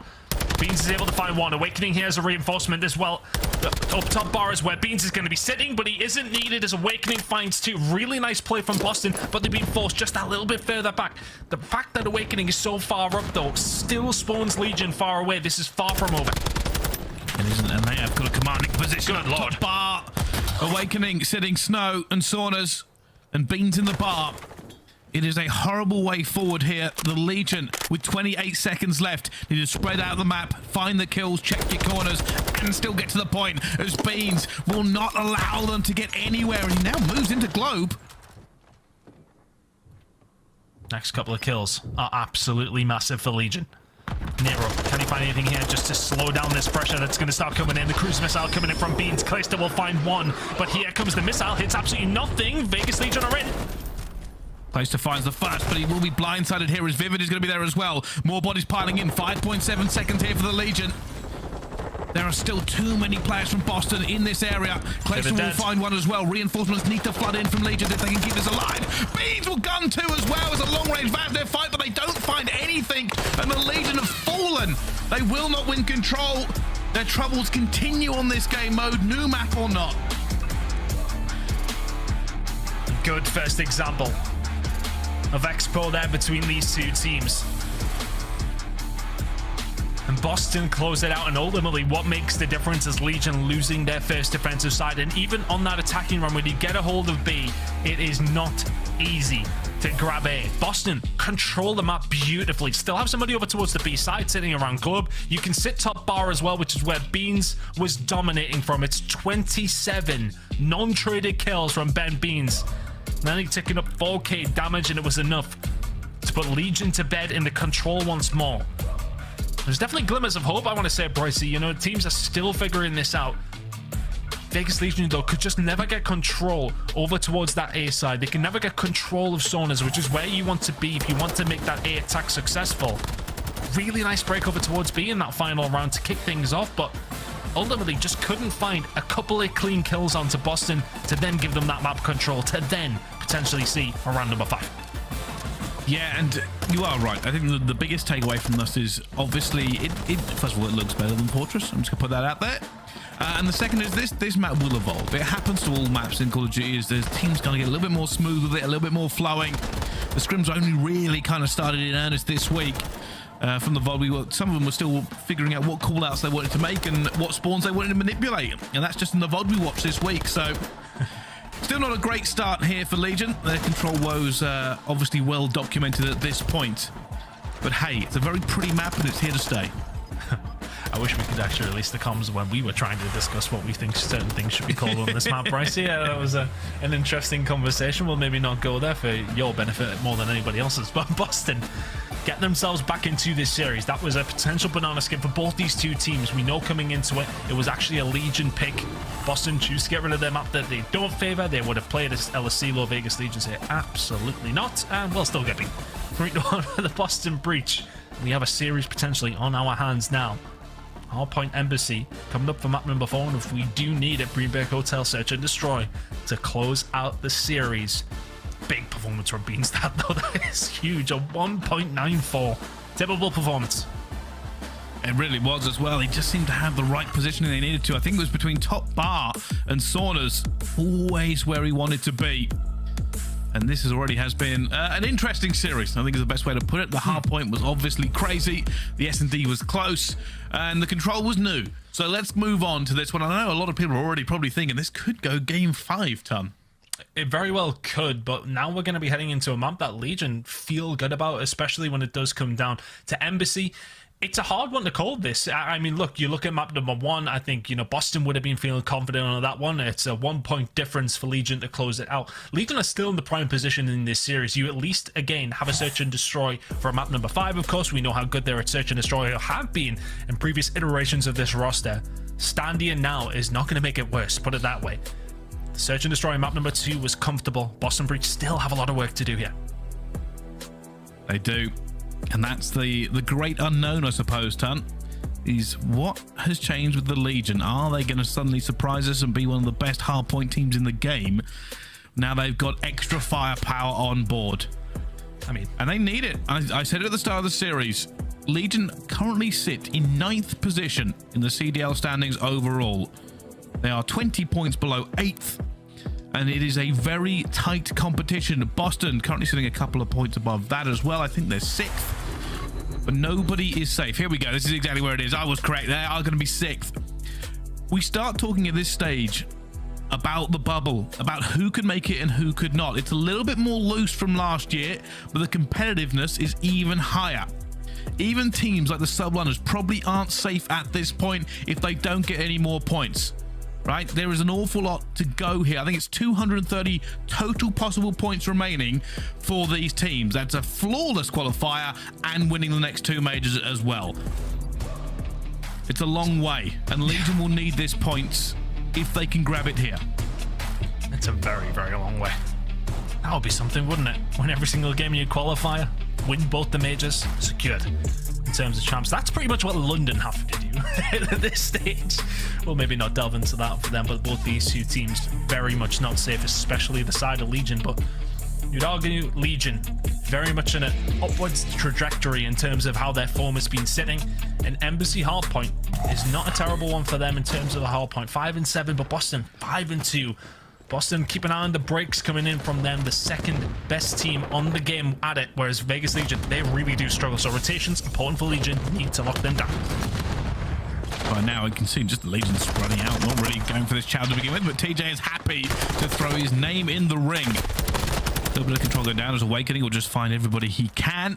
But this isn't really ever about P1 at this point. Both teams playing for positioning, both teams just making sure that whenever they move around this map, they are aware that P2 is just upon the horizon.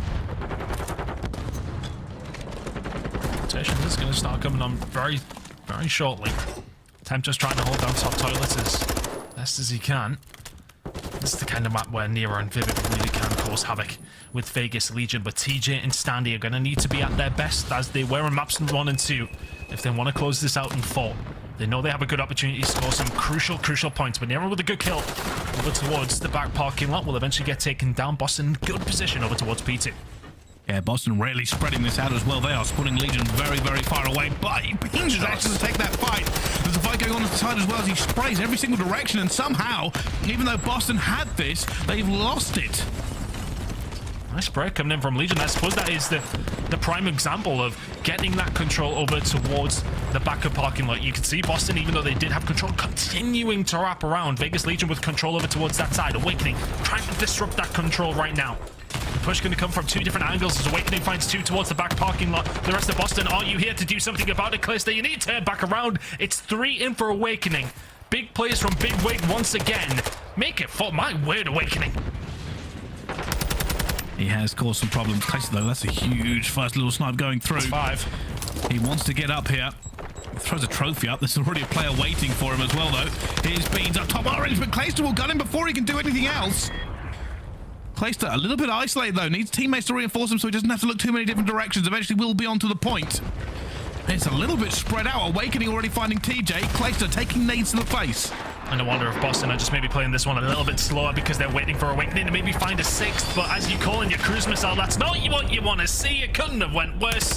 But there's nobody at the point. Oh, these Legion already spawned over towards the P5 side with Boston having that parking lot control. It's now about the fights heading over towards P5 potentially, and the fights inside of Orange. Nero will light up 2. TJ and Calista fall. This should be some good time for the side of Vegas Legion, but it's going to come down to 1v1. Vivid is still here.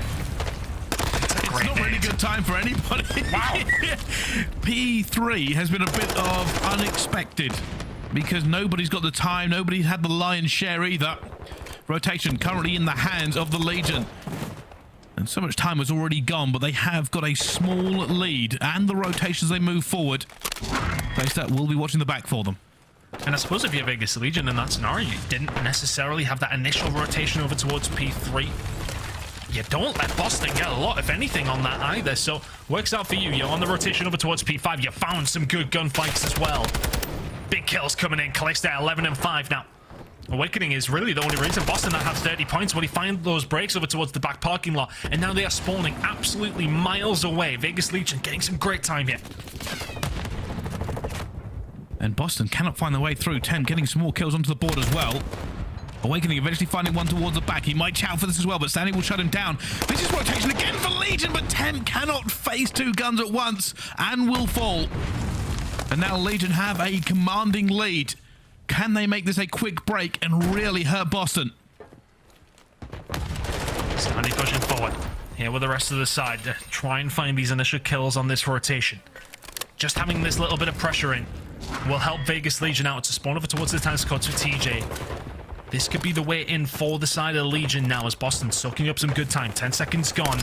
Still searching for these kills. Can he find it here? TJ, yes, he can. Potential break on the cards. TJ now moving forward again. Has his teammates in reinforcements. Want to try and get through this one as well. As TJ will get it. It's a big break. And the Legion are hurting Boston on this hard point. We asked what the difference would be made. Does Standy bring that much to this team? Right now he does. 12-6. A streak for him as well. And Legion on their campaign to be better, to try and reach for the top side of the CDL, are already making a statement for it. I mean, I want to talk about that break again. Hopefully we'll get an opportunity to maybe see it, because what actually happens is Standy attempt over towards the parking lot side, and they just spray it through the doors to just distract for TJ to then push himself through the red side. And it's just so easy for Legion at this moment in time. Standy just seems to be having these streaky moments. It's a 9 spree now. It was a 10 on Fortress. Lighting it up for Vegas Legion. May well be a 100-point lead shortly if Boston Breach don't start switching up. And he's waiting. There he goes, finds the first one. Knows this Chow's coming as well. Standy reading beans like a book. Almost finds a third onto Nero, but not quite. Boston get themselves into P1 for a little bit of time. Temp can't jump up there either. Will have to climb the ladder. And Legion will have to chow this because they don't want to give away too much time on a P1, and it is an incredible gunfight. That door is bulletproof. Just a brilliant first rotation of hills from Vegas Legion, though. The SMGs have not slowed down. Standy is not slowing down at 20-8. A lot of people said this was a good pickup. A lot of people still probably felt a little bit bad for 2Real, but it's justified at this moment in time from Vegas Legion. This rotation again, though, looking good for Boston. It was a nice break from Legion from the parking lot side. They have those spawns again, Bryce. And last time Legion just ran through this. Boston had a great setup. They spread out both sides of the map. Nero did exactly this last time as well. Gonna find Clayster. Looking for anybody else coming through. Standing's actually gonna call in the cruise missile. Nobody's really here to get away with it, but they will back off. And that may just be enough. They're finding kills again here. The Legion looking to break down Boston. Boston trying to fight back as well. Big Awakening and Nero combining to just shut them out the door for a few seconds. And if you're Legion now, you are keeping Boston off this for the most part. You can kind of go for this push if you want. You really just need to get rid of Awakening at this stage.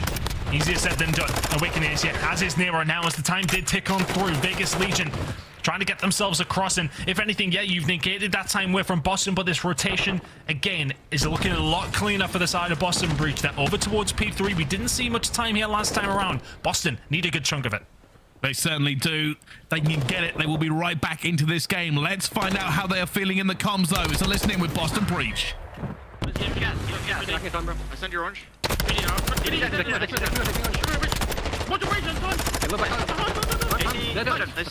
P1 fire.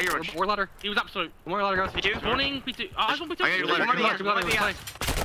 Top PD. Top PD. Yeah, this one, I'm one of your orange.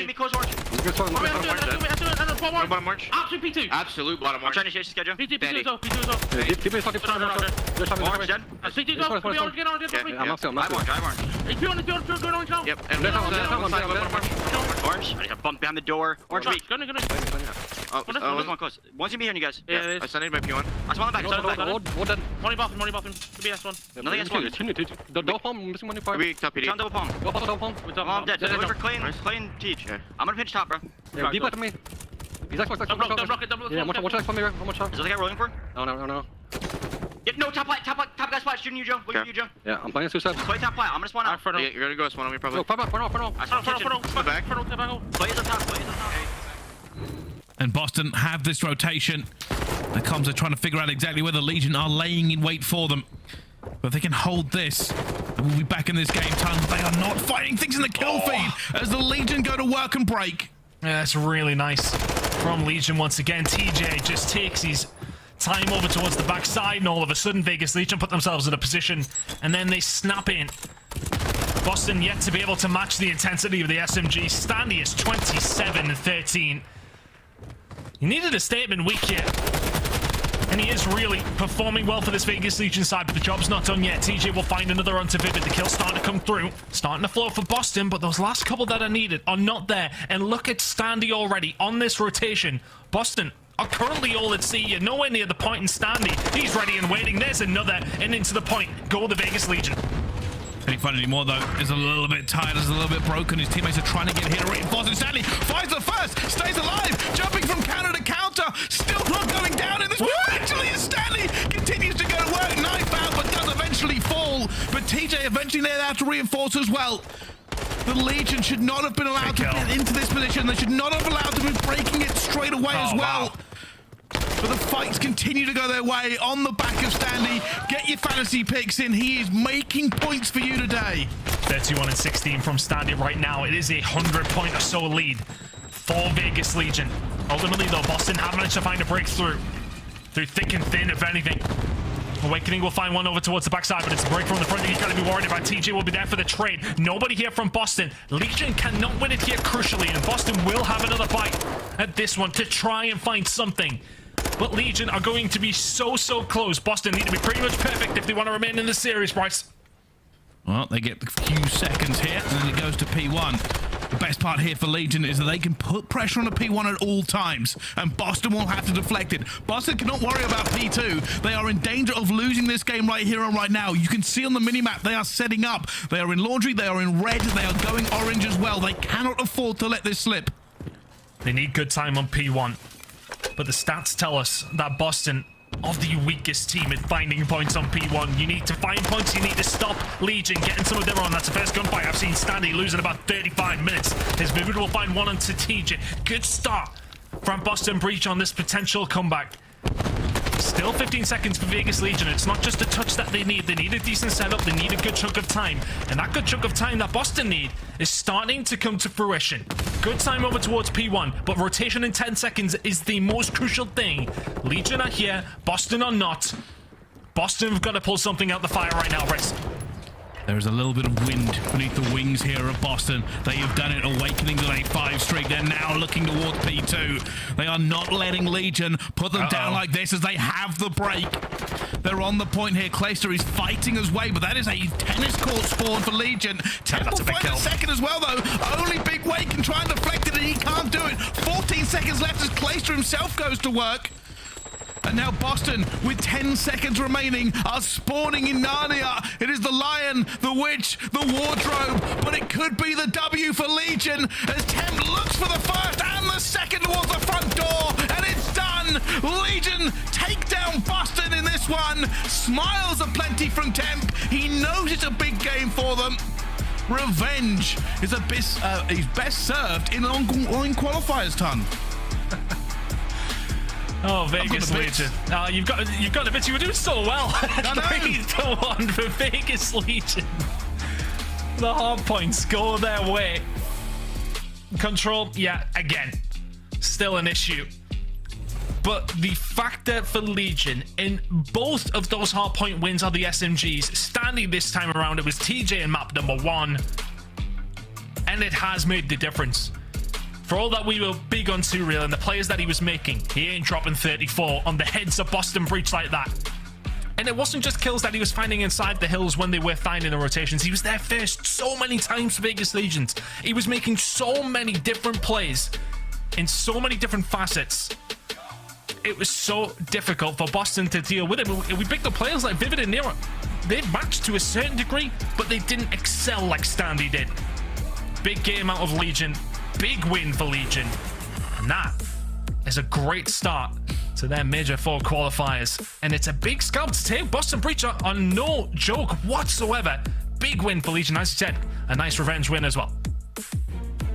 It really is. That does put them 10 points away from 8th as well. Things are starting to heat up in the CDL, and I'm all here for it. Standy had to make a statement coming back into this team, joins the Legion. A Cinderella run could be on the cards. Well, let's find out what our desk made of that game. What a flip in storylines here. From a 3-0 from Boston back at the Major 3. Now we see a 3-1 from the new-looking Legion. And let's talk about the new addition. Standy comes into the lineup already. You're seeing the difference in the squad. TJ having one of the best matches I've seen from him. It looks like the whole team elevated their performance. No, I completely agree. I think was most impressive is just how impactful those kills were. I mean, 30 bombs in both of those hard points. And map 1, 250 to 249. Tell me the amount of times Vegas Legion have pushed these teams to the limit when it comes to these hard points throughout the entirety of this season. They will get just about there, and then they will choke in the last couple of kills to lose those hard points. They didn't let it happen at map number 1. It was a huge spree off of TJ in that P2, and it was the double nade from Standy to close it out. Same deal with this Embassy. This is one of their best hardpoint maps, even though they're only 5 and 7 on it. And because they had the impactful kills on Standy, 34 and 21. Foster Breach showed some life in those last couple of hills. Once again, thought Vegas Legion might fall just a step short. They don't do it, and they close it out. It is a huge win for the Vegas Legion. Yeah, that was a massive performance by the SMGs as well. I mean, we talk about TJ and the amount of kills, how he balled all on that map number 1, but also Standy, like early on to get the ball rolling. They had that fantastic P3 hold where traditionally they haven't been great on Statue Hill on Fortress. Well, they do great there. And then Standy gets pushed all the way out and goes on, I think it was a 13 kill streak in top art. The man was going nuts. We go into the search and destroy. It's the SMGs once again. A couple of rounds, back-to-back 3 pieces out of them. Everybody getting involved where they got the majority of the first bloods here. Just a cool, calm, and collected series. It looked like they have been playing together for months at this point, and Standy looked great in his first showing. TJ, a 1.58, dropping 38 kills in that game number 1. A ridiculous performance from a guy known for his search and destroy play. But can we talk about Expo? It was that game 3, the new map coming out for the first time here at the CDL. What do we think? Better than Fortress? Way better. I mean, we saw an offensive win right off the bat. Okay, listen, we saw, some teams trying to execute that spawn trap. We saw Beans up top. They almost had him trapped there, bottom statue. But there's opportunities to get out. As you were highlighting, we were in the green room. Like, Vegas was able to get out of that spawn trap. They get through, and they do capture a point. Offense definitely having a better time on Expo so far than Fortress. Now, I picked Legion, but that was only because both of you went Boston here. What did you learn about Boston, or did you learn more that Legion is now a team to contend with the teams above Boston? I think my biggest takeaway when it comes to this specific matchup is definitely taking more away from the fact that Vegas Legion are closing out their respawns, because that has been a frustration for them throughout this entire season.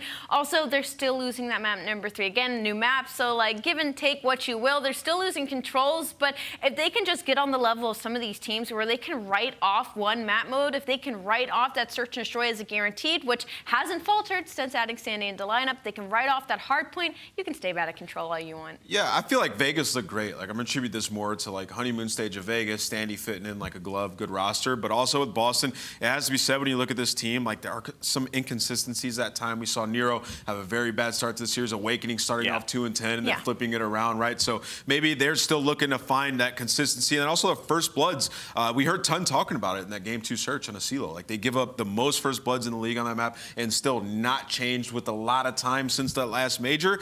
Some things to work on for Boston for sure. I was one of the people who had them in the A tier. The community did as well. And the community did not have them in the A tier is what I'm trying to say. Okay. Maybe the community was right. Maybe the community was right. Maybe it's just one match and we don't know enough yet. But one thing I know for sure is that we have 2 gentlemen earning Scuff Play of the Game honors tonight. It belongs to TJ and Standy, the new sub lineup for the Vegas Legion. Walk me through this game number 1, Allie, because Standy, he took over the first 3 minutes. He did. I mean, inside of art building, Standy was just literally untradeable, and it's one of those things that Vegas Legion needed. One of the things I took away from Vegas, I didn't think that they needed these impactful kill players because they had the likes of Temp and Clay dropping these big numbers, but the change of just the overall feel of having a player like Standy dropping a number like 30, I saw Temp soaking hill time. I was mind blown. I was like, this guy's just sitting here. He has a minute, and Standy has no seconds whatsoever. Everybody else is under 30. I was like, this has changed some of their game plan. It is working out beautifully. Yeah, I just feel like, you know, as an AR player, there's only so much you can really do all the time. Yeah. And when you have an SMG who's able to get kills when you have that advantage, it just makes your job that much easier on kill setups. And that's what Standy was doing, like picking up kills when he needs to. Final 10 seconds of that hard point, ridiculous. If you missed game number 1, if you're still at work, that is the VOD you need to go back and watch. We still have 2 more series to go tonight before we get to that second matchup. Quick reminder, get your gear. You can rock your brand new Vegas Legion hoodie over at CallOfDutyLeague.com. Shop.CallOfDutyLeague.com. And of course, make sure you are rocking your favorite gear in game. We want to see you wardrobed up when it comes to ranked. Which one have you been seeing in most of your lobbies recently? I've seen a lot of purple, but it's been a lot of OpTic recently, Allie. It has been, in fact, a lot of OpTic. I do see a lot of LA Thieves, though, still as well, and a couple of Toronto Ultras as of recent. We're going to be talking with a member of the Vegas Legion when we come back. 2 more series still to go. Don't go anywhere. This is day 1 of the Major IV Qualifiers.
Welcome back, you Call of Duty addicts. It's Puckett alongside Alley Cat and Nameless. And after the Legion take down Boston Breach, we've got a little change up in our scores. Let's take a look at our overall standings. And we need to remind the folks at home, we are all fighting for a top 8 spot. You gotta be in the top 8 if you want to play at Champs. The Legion are now just 10 points back of Røkkr, a team that was in the top 3 for most of this year, now on the bubble, Alley. Yeah, and this is, I think, the closest they've been. I mean, last year they were nowhere near it. Now they're fighting for that top 8 spot, and we've seen stories like this before. The Cinderella story of New York last year. Vegas Legion have a little bit more points than they did around that time and can easily break into that top 8 here. Tonight's win over Boston is a big one for them, and to celebrate right now, we bring Clayster onto the show. Clay, you are now just 10 points back of 8th place in the league. You've got a new face for the second time in 2 majors. Let's start there. What did you talk about after finishing 5th, 6th? The squad decided you needed a change. How did you decide on Standy?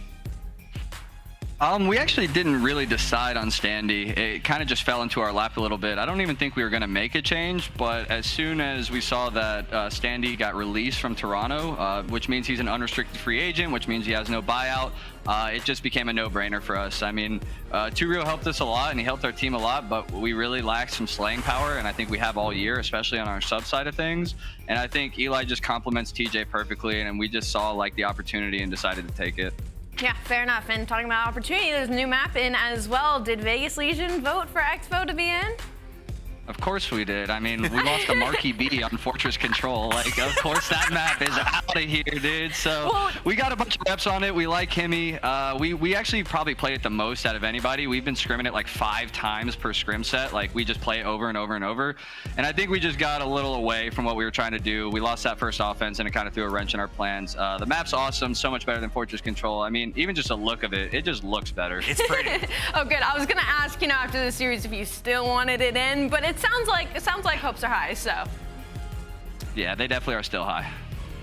Clay, I want to ask you, we talked a little bit about it privately, but I wanted to ask you on broadcast with Standy, what are you trying to teach him or like bring him into your system? How have you guys been working together in practice? Yeah, I think it's been one of the more easier fits because Eli has such experience in the Pro League and he's so confident in himself and his slaying ability that we kind of brought him in and we're like, we don't want you doing what Two did. Like, we don't want you doing what ProLoot did. We want you to do what you do because you do that best. And so he's really like surprisingly led the charge and like the initiative in a lot of like VOD review, like going over strategy. Like, he kind of forces the rest of us, like if we're kind of dragging our feet a bit, he's like, guys, get in the Discord, let's watch some VOD together.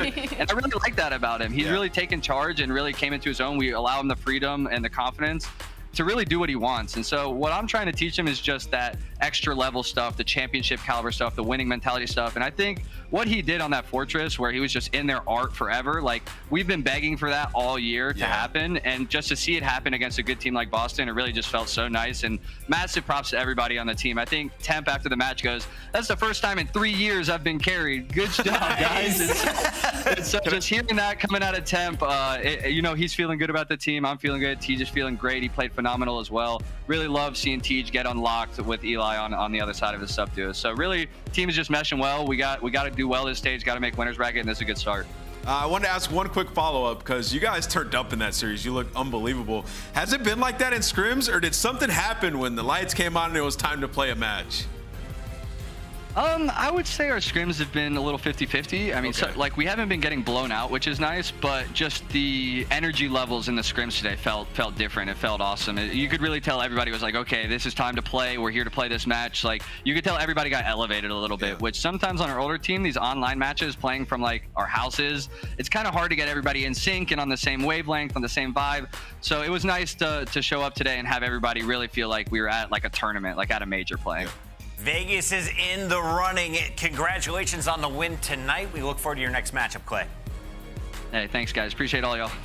That is Vegas opening up the day with the first win, but we have our second matchup ready to go, and it features a team that has also made a roster change. The London Royal Ravens are at the very bottom of the pyramid right now. They're in 12th place. They need to climb to the top 8 if they want to play at champs, and they know it is desperation time. Yeah. They made a move. What do we think about the swap here? We talked about the new face on the pre-show. Yuli is in the mix now. Yeah, no, I mean, big shout out to Spaceman coming on earlier and kind of even educating me about Yuli and his background and what he could possibly add to this squad. And I think what's great about this situation for London, obviously not so much their points, but coming off of Major 3, coming off of those qualifiers, making that role change between Nastie now being on that AR, I feel like we've seen maybe a different player. I feel like that's maybe where he was supposed to be all along. So I'm interested to see how Yuli kind of fits now as that new sub duo next to Asim. Yeah, you know, looking at this London team, remember we were talking about them after their online performance. Wasn't that bad? 2 and 3. Yeah. They had a very tough schedule where they got some big wins. We saw them get that win over the Toronto Ultra in a Game 5 fashion. And then they draw short end of the stick, right? We see them go into that matchup versus Texas where they had the advantage and then they lose at the very end. Yeah. Obviously, it's very tough to do in front of a home crowd. But Nastie's been great, like you said, Ali. And bringing in Yuli, this is a guy who's a part of that Decimate squad where all of those players have come into the league and found some initial success. Will he be the final piece to that team to come into the London Royal Ravens and find success? We'll learn here shortly, but they're going up against some tough competition. This is Yuli's first match in the CDL. We wish him best of luck, but you're taking on the LA Thieves, and let's take a look at the best of 5 that they'll be playing in. 5 maps to go here. Will we go the distance, Sally? How are we feeling about this set that we have out in front of us? 2 embassies, and we're going to see 2 El Silos to close things out. I think the weird story about this matchup is it actually 100% is probably going to go the distance. LA Thieves in their past 5 series, the only wins they have is against the Minnesota Røkkr, who went 0-5, who got double first rounded. So we're talking about LA Thieves camp where we don't really know what's going on. They got an 0-3 handed loss from Atlanta FaZe. They lost to Vegas at the Major 3-1. They also lost to Boston Breach in a game number 5. So like they've been in the blender as of recent. So with London Royal Ravens, they had to go against Atlanta, the Seattle, Toronto, Texas, the Gauntlet, but they were pushing some of these series. They beat Toronto.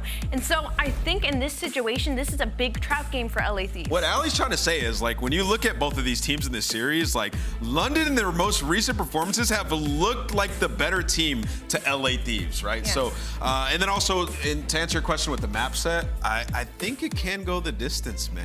I don't know. It really comes down to what Yuli brings to the squad this Give me the prediction, 1-word answers. Oh, prediction. I'll go LA Thieves. LA Thieves for you, Ali. Man, I went LA Thieves today. I'm going to stick with it, but it's a trap game. Asim, it is your time, baby. And we got 2 brand new faces here on the CDL to bring you the game. Spaceman and Dream Crazy from the Challenger Series will be bringing you this one. Spaceman, take it away.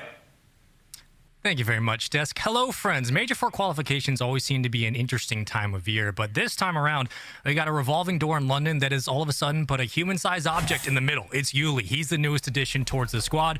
For Thieves, the Desk hit on it earlier. Ellen, this is the time for them to start hitting the end of that bell curve and making those adjustments as the champs run starts, and this is going to be a tough one for both of them.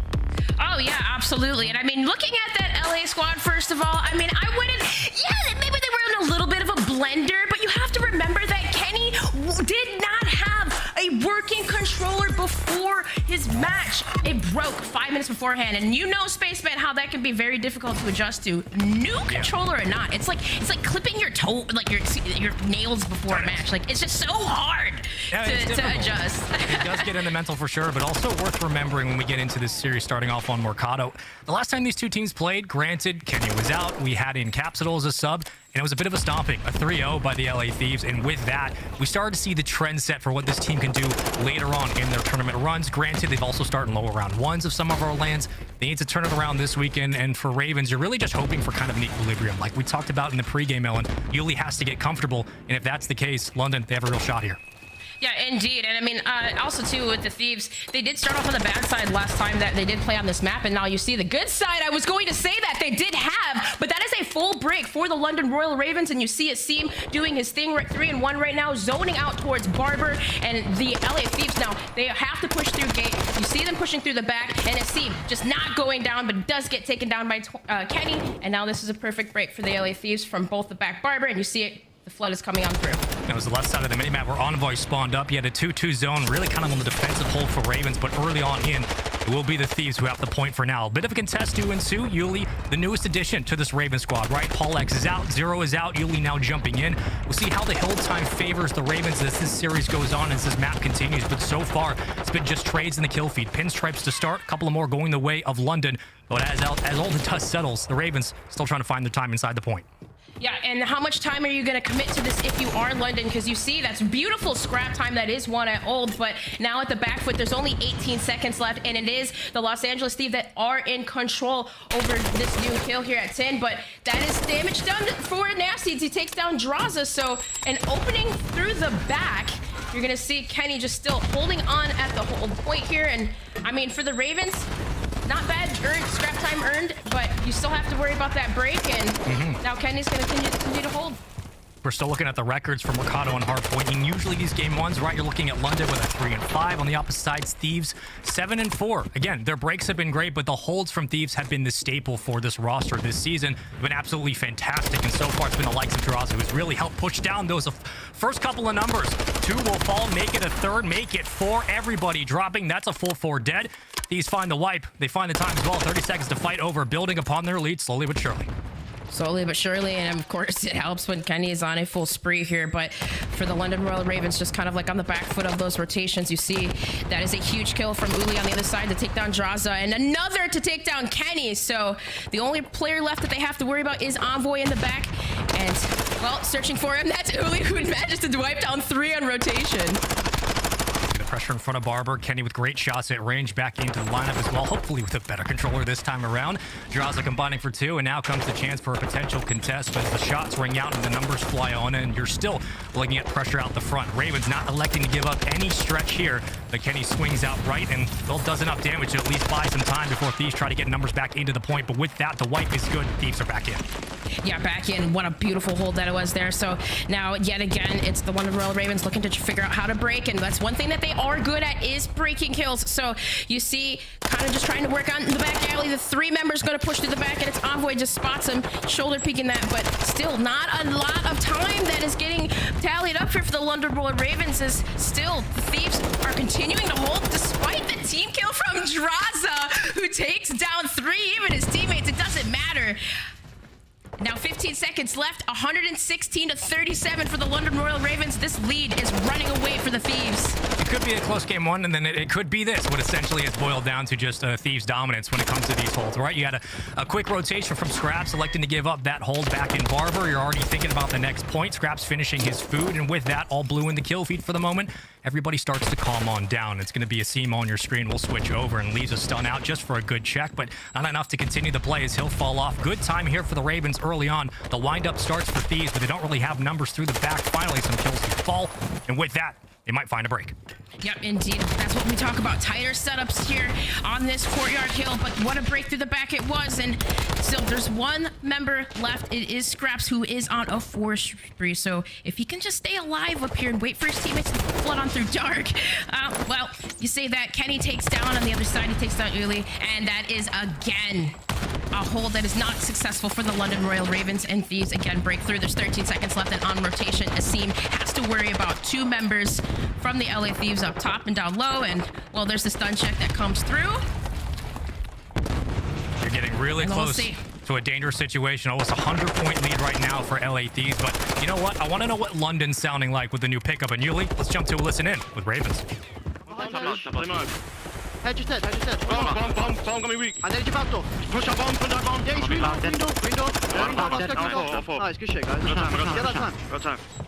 I spawned. One back alley, Envoy. I think one's head. Envoy pushing sink corner. Watch out, you. Sink corner. Got it. There's two.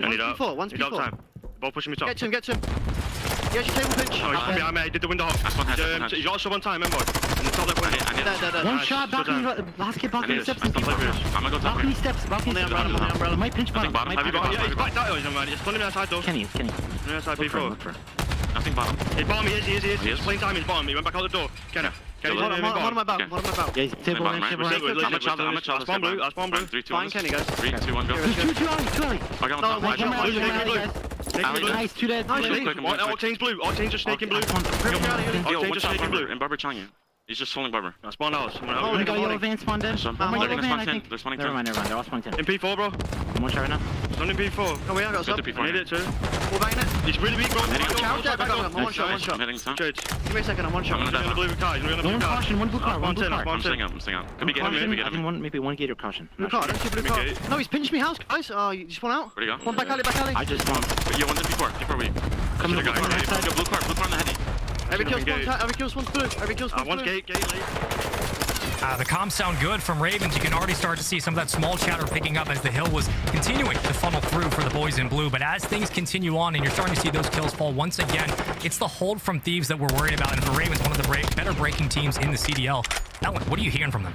Man, and you know, I was going to say right there, Octane had a huge kill on rotation over by parking to even secure that time. And it just seemed like London Royal Ravens really couldn't get anything going because like they were essentially Thieves funneled them to have to push through middle, but it was just Octane that had that huge kill on rotation, and then Envoy, of course, picking it up on the side. So the thing that's it's like so beneficial that the Thieves are just constantly doing, of course, is just outpacing their opponents and playing these close, tight setups that even with Octane 7-11, man, he's just chilling in the hill while his teammates do their thing. I mean, it feels like every time Ravens start to get a hold on this game, it's getting pulled out from under them by Thieves trying to climb up this Mount Everest of a mountain with a pogo stick. It's probably not going to happen, but you would certainly love to see a comeback start, and the formulations of that really comes through the front subs. You're looking at Yuli and Asim to start picking up the dirty work, but Kenny and Envoy have just been absolute filth throughout the majority of this game one. 215 to 100, and it's been all of the Thieves so far here in the opening hardpoint, as Envoy does what he does best, gets inside the crannies and just continues to find kills and make it difficult for more to find him, as he will drop eventually, but we're only 25 points away from a game one win. Thieves looking good. Yeah, and then last time around too on this rotation, it was the London Royal Ravens that potentially had Uli going off here, but really not able to capitalize so much on it. And you see Scrapz waiting for his team. And this is going to see a break attempt from the London Royal Ravens, and if they can manage it successful this time around. So that's two. Scrapz still alive, roaming that bottom house, but Drazah does what he does best, locking it down, and there's another teammate for the Thieves, but still, yet again, they're holding. It doesn't even matter. Scrapz still alive, but not getting anything going. Octane, big one-on-one inside the point. Here comes Ravens. Numbers fly through, but Kenny shuts him down quickly. And now it's a foot race through the middle of the tunnel. That P1 spawn's going to be tough to break, but Ravens have numbers in the back. Just 10 points needed. But could they build the comeback here? You certainly like to see it happen. A turn from Drazah, still alive, finding kills, finding time. Only 2. And will that be it? It looks like it will. No dive for the last-ditch effort. It's game one. It's Thieves. A very strong showing. Yes, indeed. And I mean, business as usual, right? Like Mercado, one of their stronger maps, which we've seen. I mean, we've seen them beat OpTic Texas on this map, 250 to 179. I believe it was during Major 2. And it's like they're always so strong on this map. And I mean, the biggest takeaway, too, people say that Kenny was like slowing down in the last couple of weeks. But I mean, what a phenomenal performance out of him. He looks lights out. I mean, when he's getting rolling and you got Envoy to boot as well, it's going to be difficult to slow this 2-0 down. 28 and 16 for Kenny. Just looking at the time as well, 41 to his name. Envoy with a minute 02, but Octane. We talked about the pace of play with the AR, specifically with this squad moving forward, how Octane was starting to get more comfortable on the outer routes and watching the perimeter. 2 minutes, 20 seconds. I mean, that's just invaluable time. Looking on the other side for Ravens, right? Who's going to take the majority of that spread? We're starting to see more consistency for all four, but where Paul X had filled in as a Hill King, you're looking at Yuli with 33 to his name. The impactful kills just weren't quite there in game one. Here come the highlights, Ellen. Talk to me about what you saw for the majority of this game for Thieves. Just constantly breaking and of course shutting down those eliminations on the early rotations. I mean, even when it came to Hills, the P2 especially, Uli had some signs of life where they could potentially hold, but just so well. It was Octane getting those key kills on rotations, and Kenny, of course, playing tight around the hill and doing his thing. Just that contingency with Envoy, just the subs slaying out, the subs outpacing the Ravens just every which way, and it just seemed like from start to finish they were in control. Yeah, when we heard the map list for this series, we were thinking, okay, Mercado, well, Thieves are pretty good at this, and their holds have been deadly thanks to that sub pressure.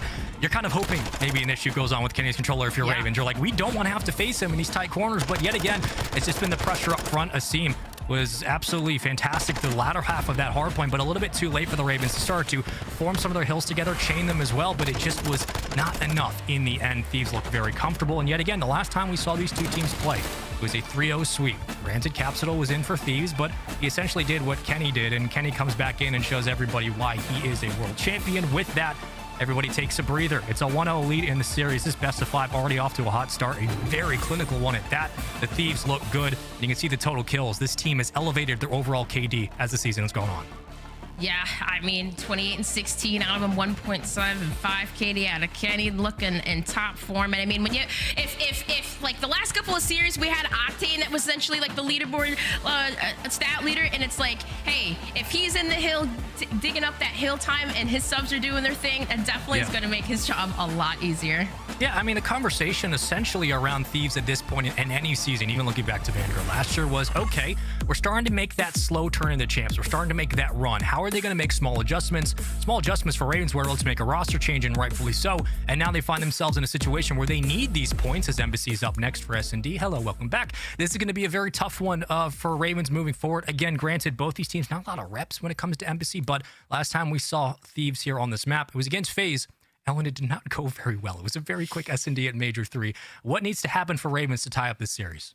Well, it definitely needs to be a must-win, of course. But, I mean, yes, you look at this map on aBeZy, and going against the Atlanta FaZe, come on. I mean, they're the search and destroy kings. That's definitely not an easy feat to do. But considering that this is, like, an even playing field for both teams, I mean, it's aBeZy, not a lot of experience on it, not a lot of reps. So you have to feel a little bit confident going into that. Of course, but I mean, as long as you have that new player on your team, if you're the Ravens, you have Uli, so hopefully maybe having him in the mix, maybe they can bring up a little bit of a different strategy that will catch the Thieves off guard.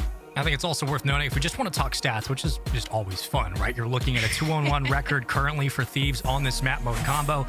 London's 0-4. Don't want to say that's a sign of things to come, because I still believe in the roster change. I believe that Uli's a fantastic pickup.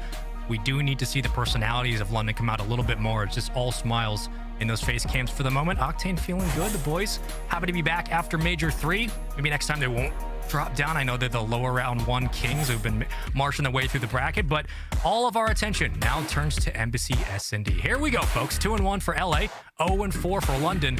You can see the hold percentage right there. I mean, it is still favoring LA as well when it comes to the first bloods. But Ellen, the big thing for S&D this season for the Thieves, they've been struggling to convert those first bloods into round wins. Yeah, and that was one of the things we had kind of talked about, like so many series where they were just so close just to winning, and it just comes down to those first bloods. Like, you know, you see Envoy or Drazah like making those sneaky cheeky plays, and picking up a kill, but never ever able to convert anything on it. So that's going to be the key thing here. Get that first blood pick, and maybe we'll see Nastie do it with the sniper. If we do see a counter snipe out of the Thieves, it's usually going to be Octane, but a tricky stat that we'll get into later with that one, opening up the proceedings. Yuli with the first blood. Ravens on the board quickly in Yuli's shoulders, but not going to chow for the second. The numbers even. 3-piece. 3-piece indeed, but look how far pushed up Ulysses is here, but that bomb is still gonna get some information there. Gonna get taken out, but at least Octane is in the back to trade. So evening it up, a 2 versus 2, and there's the snipe information. Octane's gonna back on down. Nastie's been feeling more comfortable since the role change. With the sniper in his hands, his deadly hit marker connects, and guess what? Finds a headshot. 1v1. 40 seconds to play with. You got Scrapz versus Drazah. ARs in both hands. TAC 56s will sing at range. We know how deadly Scrapz can be in those corners. But Drazah going to start to make his approach. He should pick up bomb momentarily, and with that, we'll start to see the call. Looks like A will be it for the moment. How does Scrapz play this? If he's Scrapz, just wait for the time. Maybe wait for the plant, play for the retake, but 18 seconds left. You see Drazah's going to wrap around and get that bomb down. Scrapz is inching his way over. Drazah's able to get away. I think he might have the information. Scrapz is. Hidden peek back alley. Nice play by Drazah. He's got the sub and he's got the read. Goodbye, round 1. Easy reads. And I mean, oh man, after Nastie got that snipe too on the Octane in the back, you'd think, man, that they were going to be successful there too, especially with where Drazah was. It was just like Scrapz wasn't really necessarily in a position to trade out that kill, but either way, playing his life up top, really just kind of forcing the bomb plant, forcing the 50-50, and Drazah, at least, well, he had the information where he was, takes him down. So clinical here, Spaceman. Nothing really too flashy, but a beautiful round run from Drazah. Picking up 3. Thieves have already done better on their opening embassy compared to when they played Atlanta. That's the takeaway to start. The Ravens were able to end up with the proceedings of Yuli finding that second pick. Shots continue to ring, and okay, that's a quick round. That's round 2. Let's just get to the next one because London just got bullied. I was going to say that kind of brought black flashbacks when they went against FaZe there, but maybe they've learned a thing or two. Of course, playing against that map, they have practice on it, feeling very, very confident so far, and looking it too. The smile is all around, and hey, up 2-0 right now in this embassy. You got Thieves, you're feeling really confident. I think at this point, you're glad that round's quickly over. Try to get into the next one. Round 3 coming up, but really couldn't even get past the post positioning right off the opening pick. You just immediately get taken down. Drazah 3 in a row. Asim takes down Envoy. Shots continue to trade, and there we go. Numbers fall. 3v3. Pressure up top for the Thieves. Drazah still hunting for more. Yeah, and that was a beautiful, beautiful trade to Scrapz on the Octane too. As Asim, he's locking down Zig, working the middle map, so that bomb is isolated. You see, Asim does get spotted out by Drazah. Drazah's still on a spree right now, so he does need to take him down. The cruise missile does not need to be earned, but that was a huge kill from Asim to take down Kenny, and Drazah's quickly going to go for a plant, but you see, quickly number 4, it's Nastie, it's Asim, working the positioning. You know what? Let's hit for the cycle. We already got a 1v1. Let's make it a 1v2. Let's keep it going. 5 in a row. Pop's Deddy. You got one already on the site. Nastie might stick this defuse, but Drazah on the repositioning. He's got to get there quickly. Ravens hesitant to go for this commit. I don't blame him. Drazah in a perfect spot. Sees one on the bomb. Gets shots down. He takes him off the site. It's a 1v1. Oh, Nastie, man. the only one alive. If you're Drazah too, I mean, the bomb is down. You don't really need to overpeak this. Just play the time. There's 13 seconds left. You've already earned the cruise. Shoot your gun. It doesn't matter. And Nastie, not really able to get anything going, does get the kill. Drazah eliminates him, takes him down. So, oh man, the disappointment there you see on his face. Nastie's just... it was an impossible situation. As soon as Drazah was able to get up there into that window, of course, and I mean, even despite Asim taking the long way around, it just wasn't enough. Drazah's just playing so smart right now. He's looking unstoppable. We got a 1v1, a 1v2, maybe 1v3 coming up next. Well, listen, with the way this thing's going, you know, there's a lot of positives here for the Ravens after the change, with the role change as well with Nastie again. Feeling more comfortable. We know this team's looking better as of late. They haven't had a lot of time to really play on land. Yes, for the D, but even here, you're starting to see this second game get away from them. The S&D getting out of reach very quickly, and we're going to invest into this streak. There it flies down. Kenny can't win the gunfight in orange, but streak might find anything top office. It will not. 4v3, an advantage to Ravens. How do they play it? Yeah, and that was a huge 2 from Envoy, taking down really and Nastie on the other side, and now Asim's isolated and Zig with the bomb in hand. And Scrapz, he is up top, PD, but from this point, it's 50 seconds left, and it's just a waiting game here. Just can they find a pick? And oh, yeah, Octane does spot Asim diving across, and he pops the Deddy. He's gonna get away, and that's really all he needs to do is just play around. You have to force Ravens to plant, and well, Octane does get taken down by Asim, so that makes it even up 2-2, 2 versus 2. Scrapz is just going to play his life here. I mean, granted, you're glad that Asim's able to find one, but the cross too much. Scrapz was waiting for a potential second before the collapse would come through. Now the retake's going to be all but almost surely a guarantee for the Thieves round win. Scrapz, a lot in the tank. What can he find? Has to get towards the bomb with 12 seconds. You don't have a lot of time. The Thieves have just played this one perfectly, held their numbers, watched the cross, and they should have the read. They will. Another one on the board. Just nothing in the tank right now for London. It's clinical from Thieves. Yeah, it's just really exactly what you said. It's clinical. I mean, Drazah's 9-0 right now. He hasn't been stopped. Like, take down Drazah. Maybe we can get something going. But, man, off the break, I believe it was Asim there. He was pushed up into orange in a position to maybe get something going at B. But the Thieves, aware of it, stop it. And now leading up 4-0, similar kind of to the last time too. They won 6-2 very convincingly on the hotel, and it was Drazah that did have a 1.50 KD. So kind of looking in the similar fashion. He is the thorn that is always constantly on their side, but always winning his 1s too as well. Starting to convert some of those first bloods into round wins. Finally, Yuli takes down Kenny. Front sub goodbye.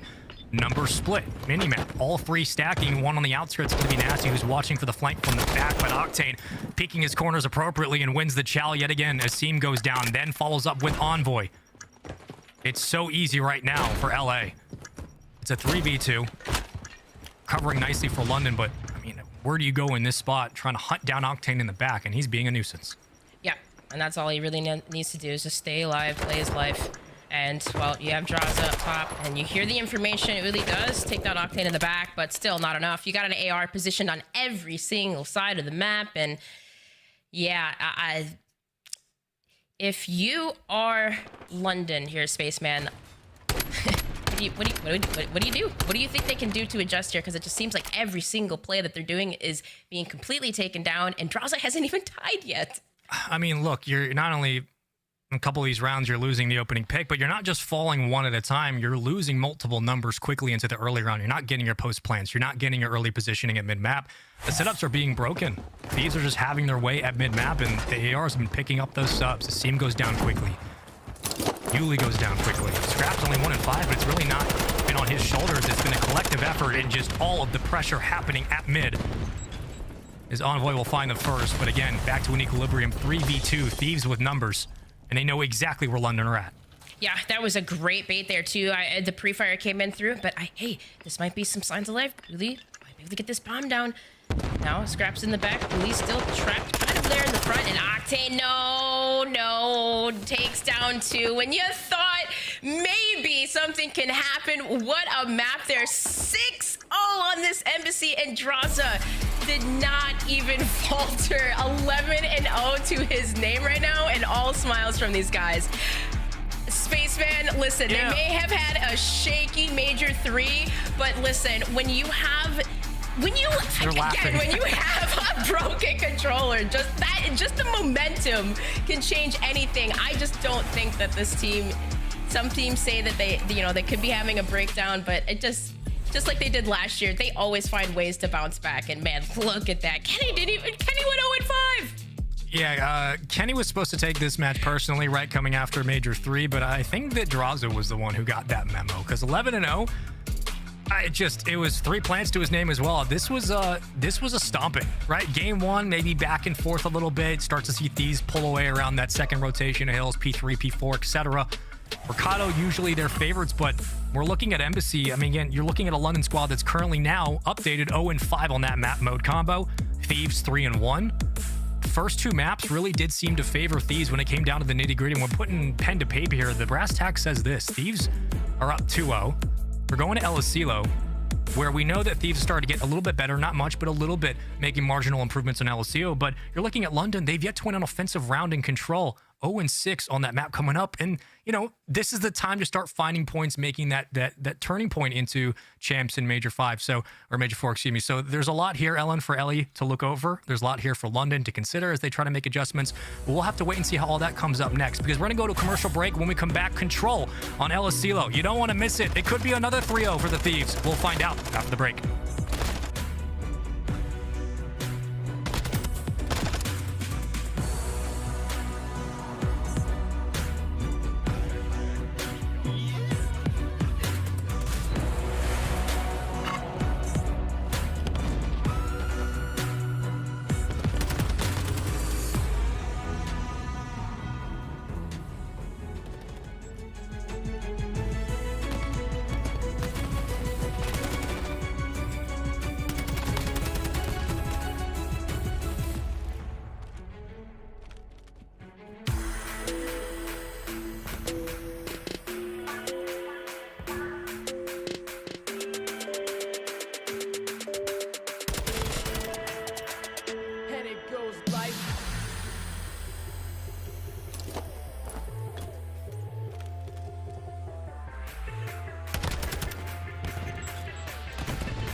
The Call of Duty League is presented by the GMC Hummer EV Pickup, the world's first all-electric super truck.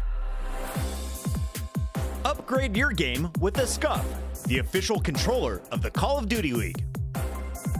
The Call of Duty League is brought to you by the new series Citadel, premiering on April 28th, only on Prime Video. So what's the plan? Same crew, but this time, we take everything. Picked up 3 in a row, looking to take care of the entire squad, and he's done it. Well, this is a big moment. LaRue is cooking. He comes out of the break.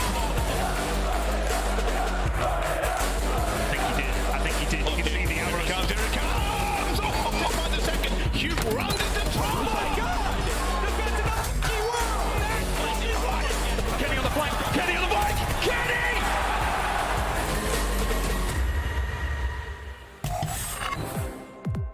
Welcome back, gamers. We hope you had a fun break. We did too. Just looking at how this series has gone, it's been a little bit head-scratching, right? Thieves are just stomping their way through. It looks like it's less of a CDL match, more of maybe a Friday night scrim, because right now it's just been 2-0 everywhere. Thieves currently going in El Cielo control, 3-3 on this mode, 0-3 for the Ravens. But Ellen, the biggest questions were really about, okay, the roster changes for London coming into this. You bring in Yuli, you lose Paul. Paul was more relegated towards those rotational gunfights in the end, but Yuli doesn't seem to yet be filling into those shoes. What needs to change going into this map mode combo for London to have a better chance in this series?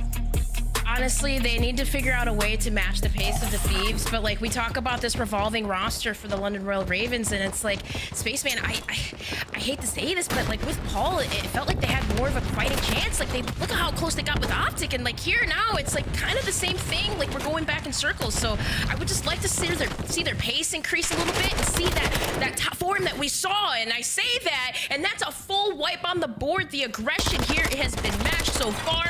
And, well, let's see if London Royal Ravens can keep the Thieves pushed back in their spawn, as they are on the defending side here on the El Cielo. And this is what you want, some impactful kills to let Yuli get on their own, but maybe it takes a little bit of time for that role to eventually simmer on down, as eventually, as we get into this round, has been a couple of opening kills, 29-22 early on. The Ravens having their way at mid-map, but the spread begins, and with that, the Thieves are out. It's Drazah on the other side of your screen. Yuli can't see him, but knows that at least info is around as the push will be made, and Thieves making their way over towards B. Prioritization begins, and Yuli in the back finds one, not for the second. Yep, and you see there the push from Thieves. They're on the B point, and the repositioning here from Asim to work his way through Kegs, and huge in the back is Scrapz. He's going to work his way on the opposite side, but that is going to be trades happening there, and that's 2, that's 3, that's down for the Thieves, as there's only 2 ticks at B, but still, the damage has been done. At least Kenny, though, is still alive in the back here on the patio, and he does take down Uli. Well, at least bully him away from the window, and that's probably more important at the moment in time than trying to hunt him down and expend resources here. But either way, Kenny's still up and just roaming for damage, finds another, continues his spree. With that, make it 2-5 in a row before eventually falling. But the damage is done. Number split back over towards A. We have 2 ticks of progress on B. Working on the second. Envoy still alive. Splitting your resources. Ravens now have to start committing to one of these. And Envoy doing damage in the back. Eventually he will fall, but at the moment, Thieves have their opportunities here, and they're not letting it go to waste. Yeah, and I was going to say that there was like a good 20 seconds before the Ravens did decide to push onto the A point to help out, but there it is.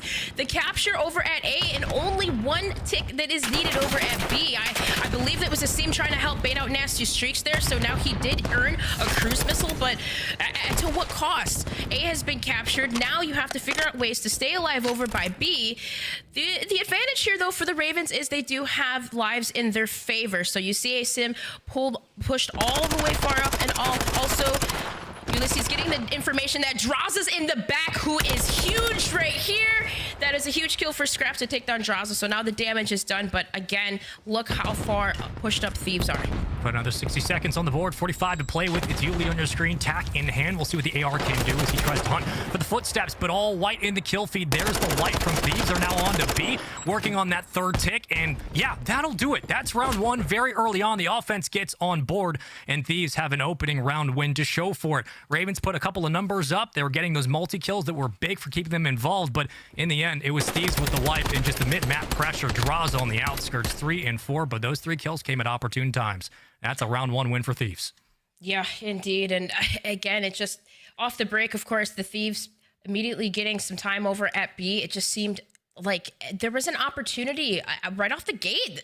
The Ravens started off so strong. They had a full wipe space, man. Complete control over the map, and they lost it. And, of course, I mean, when you have your engagements being won by Drazah, who, of course, even in that last series, beat the record, 11-0, best flawless of the year, which is crazy, of course. But, I mean, like, you just have to wonder, like, what is going on that you're just allowing this to happen and Envoy pick up these crazy 2 pieces like that? They're just completely getting picked apart again by the subs. I mean, the Ravens are having a lot of trouble just slowing down the sub pressure, right? The roams you expect from Yuli that you've been getting in the early part of round one.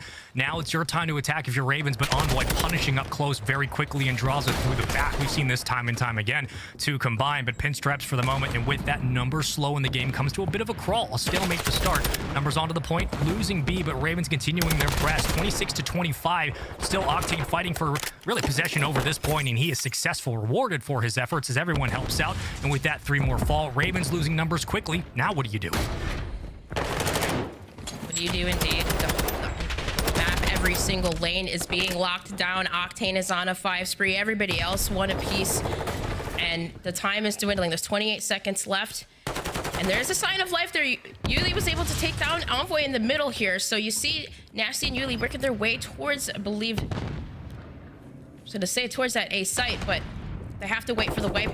There is the contest in at A, but still the information, the lock-in from the top. And Octane does get taken down. Signs of life here for the Ravens.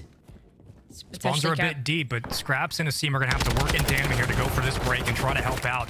Envoy still picking people off at range. Kenny helping as well. It's just a little bit too much, and the woes continue offensively for Ravens. Hold on.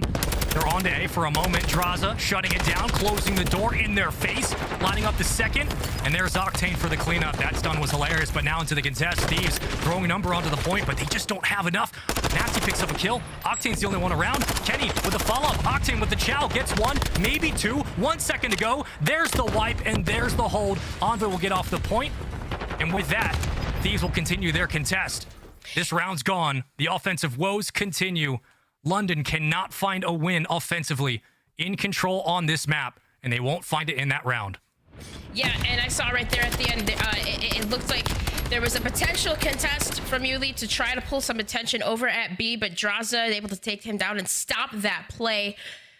We've seen those last second captures where it can be possible in control, but you know that you only need 1 good wipe to make something happen. And man, we really haven't seen that from the Ravens since that first defensive side. And, you know, a big catalyst, I would say, in that Nastie, like in the last series, you know, we've seen Nastie really lighten up the feed the last couple of weeks, right? But it seems like, I don't know, is him? I was gonna say Nastie gets a 2 with a nade there. Hold on. I didn't say nothing, but no, I was gonna say Spaceman. I wonder whether, like, with just the changes that he's been making with his role, how much if that's affecting him with picking up Uli. For the Ravens, they just really can't get that pace going on the same page as we saw just weeks ago. I mean, you're start trying to peel Nastie out towards the tower for sure, and having radio control would be big, right? Getting an AR in that spot just as a power position alone.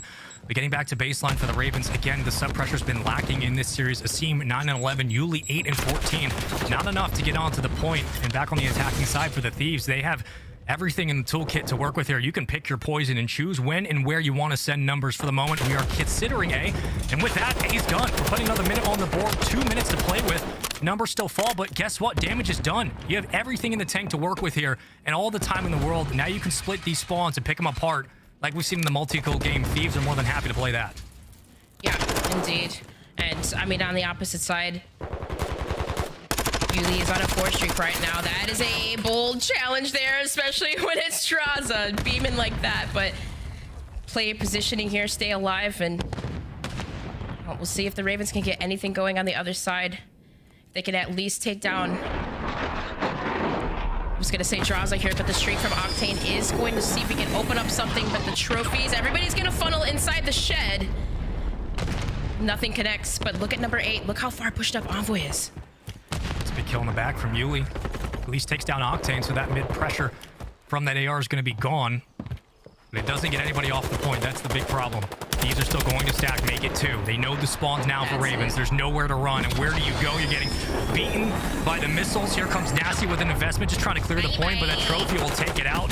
And with that, Ravens now have to fly. It's an absolute foot race into an absolute gauntlet of AR shots. And this one is done. The series is over.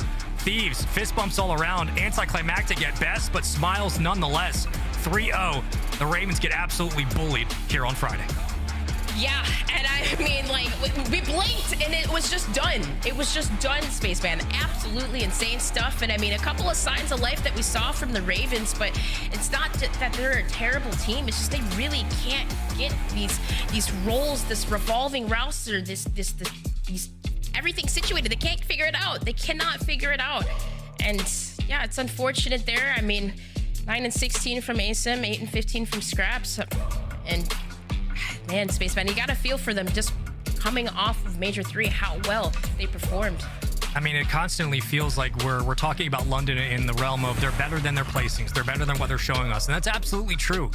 But at some point, the placings need to start meeting the results. And as of right now, London have not shown the improvements going into Major 4 to start for these qualifiers that they needed to, at least on aBeZy, on LSEO, on Mercado. Again, maps that all seem to favor Thieves going into the matchup. When we were talking before this series kicked off, we were looking at the picks and bans and thinking this could be a 3-0 for Thieves again, given how the last series went between these two. Now the second time they've matched up, and with that, it is 2 3-0s back to back. But I would love to know what the Deaths thinks. I know you guys all wanted to go the distance. We wanted that too, but I don't think it's happening tonight. Yikes. I'm not mad if you're going to make it this fast, though. LA Thieves respecting everyone's time tonight. A 6-0 in search and destroy, a 3-0 control, a masterclass across the board. That hard point, you almost had a 150-point victory here, Allie. Yeah, unfortunately for like that map number 2 specifically, the only notes I really could take on that was like, smoked. I mean, Drazah 11-0, you don't even kill him. What is funny though is that Kenny managed to go 0-5 somehow. He was just baiting for everybody else. He was just like, I'll be the guy to die to make sure Drazah goes on this crazy spree and continues on. But this is the LA Thieves that we certainly are more used to seeing and probably expected to hopefully see in a series like this, Ant. Yeah, I mean, you try to sell a series when you look at it from a number standpoint and like recent performances. It's like London did look pretty decent with their last squad, but this is the LA Thieves squad that won a world championship. You know, they're just simply better Call of Duty players than the players that are on the London Royal Ravens. And when you combo that with chemistry and a knowledge of the game that LA Thieves put forth in this series, it's going to be a dominant performance. You know, that was very bad out of Royal Ravens. What did we think of Yuli's performance? I can't gauge it. I know the whole team is getting slaughtered. It's impossible. It's impossible to gauge, man. Like there's nothing to take from it. They got slammed on all 3 maps. The chemistry isn't there. The superstar players that we've seen, Asim and recently Nastie, wasn't there in this series. So it seems like a broken squad to me. It's one of those things where I'd really like to focus on the LA Thieves' win here rather than the London Royal Ravens' loss, simply because the LA Thieves, again, they've been kind of struggling as of lately. And the 2 big players, or at least I took away from this right now, is Kenny and Envoy kind of getting back on the same page for me. It felt like their aggression wasn't felt as much during Major 3 and especially during the qualifiers. So to see those 2 kind of back on the same page, specifically Kenny as well, I can't wait that we get to speak to them and ask them some questions. Yeah, we're going to be chatting with Kenny here in just a moment. First, though, can I look at our scuff play of the game? Because Drazah was the guy I wanted to chat with after this 11-0 performance. Name was about halfway through. You said, he's not really going to have a perfect game, is he? Yeah, I was like, he's not going to die. And someone's got to challenge him, right? Dude, just like every round, just disrespectfully, just laughing at them. And also, this was a massive round here, too. He was actually playing near AC, and then he wraps all the way around, goes through PD, plays up top, and clutches the 1v2, timing it right, hitting the perfect snakes.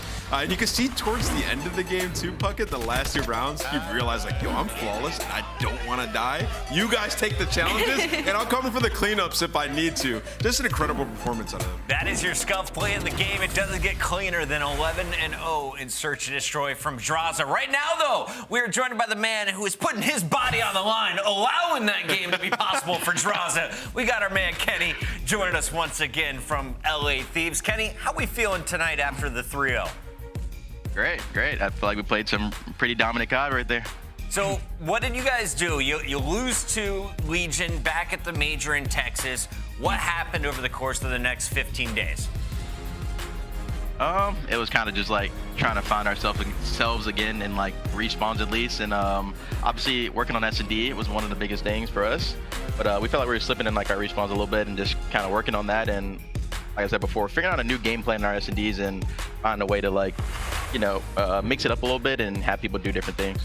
Kenny, I'm going to get a little nerdy on you for just a second. You know, when I do look at the numbers and stuff when it comes to LA Thieves, obviously we look at you guys typically as a stronger respawn team, like you said, but struggling the past couple weeks. And to me, it kind of felt like it was because you and Envoy weren't really kind of playing your lives as much as we're used to seeing. You know, you two are players that are capable of going on these huge sprees. And I feel like during Major 3 in the qualifiers, that wasn't really happening. So what was that conversation like now heading into qualifiers 3 between you two specifically as a duo?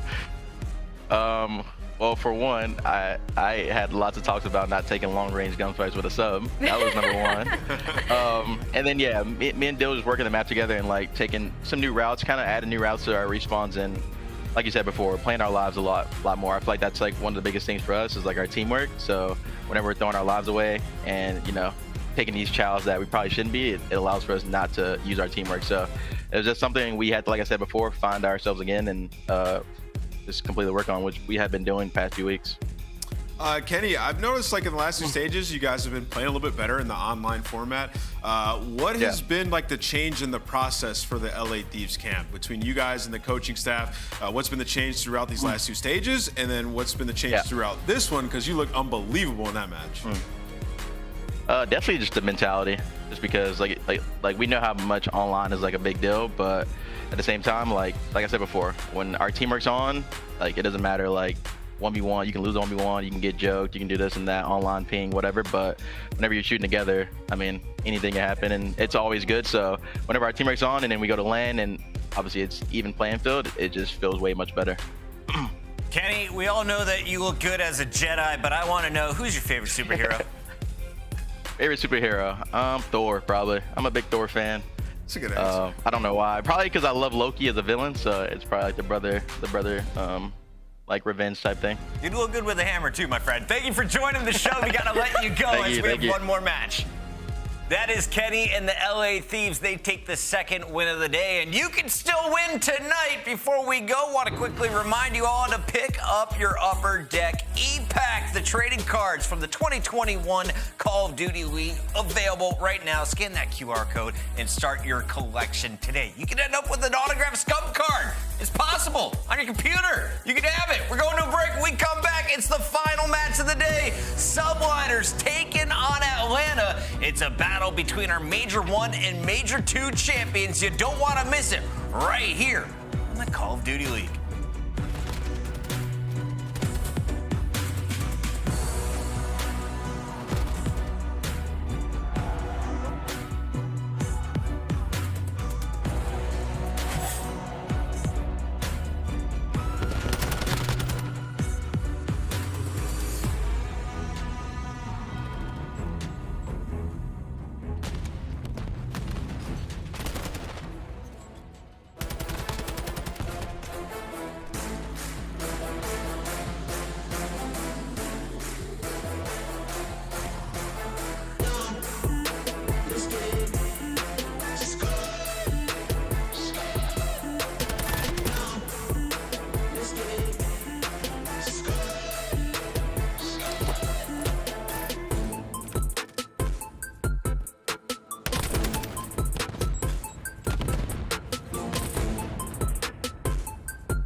racks, 100 racks up in my safe. I've been dreaming of pulling up in that Wraith. Take the stats, I ain't got too much to say. I got Gucci on my belt, but my pants sag. Wouldn't be surprised if my biggest hater made a fan page. You taking orders from your boss, you man-made. Grown at getting touched up by the handshake. Don't think you hear me right, let me clear my throat. 100 racks up in my safe. I've been dreaming of pulling up in that Wraith. Take the stats, I ain't got too much to say.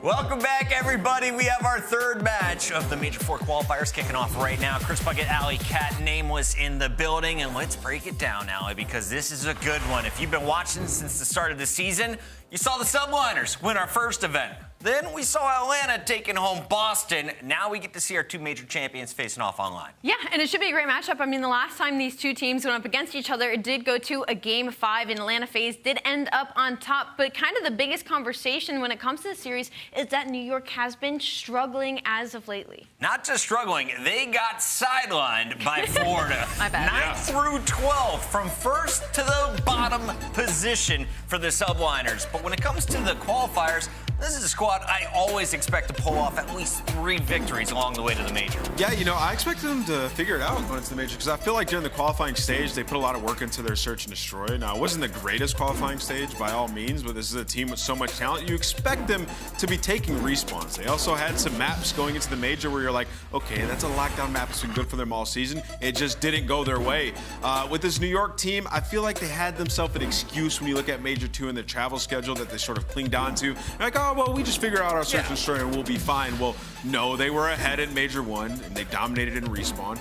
And then they got bad at search and destroy, so they lose at Major 2, and now they have to figure it all out and put it together. They're still in a good spot, still sitting top 3 in terms of placings, in terms of points, excuse me, and they have this guy, HyDra, who has still been unreal as an individual player for this squad. I have no gripes with any of the individuals, actually, Puckett. It's just a team chemistry thing, especially in the crunch time modes this hard. Which is kind of what separated them back from me and Raleigh, was that team chemistry, the way that the squad got along both inside the game and out.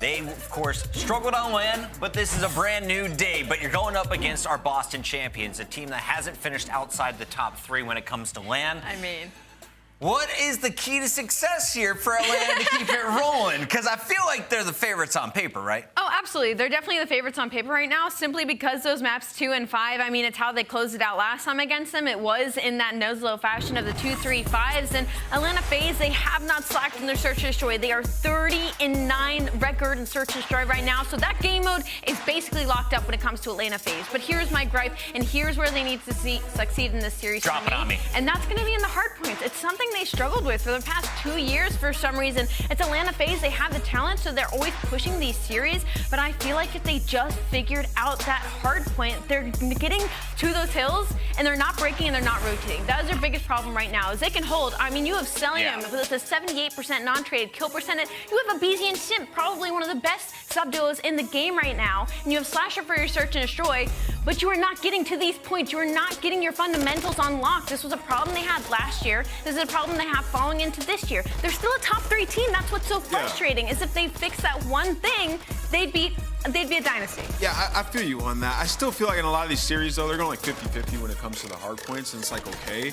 The control as well, though. Like, they've played, what, 5 straight hotels, or they've only won 1 of those hotel controls. So now that we have Expo in the mix, maybe they start to mix that in some series, or maybe they've had had a couple of weeks now to get back on point when it comes to hotel control, because I believe that's going to be a map that we see in this series, but we know how good New York has been all season long. So we'll see this practice. These two teams have been together for a while, how they come out in this series. Someone gave you guys the maps and modes early?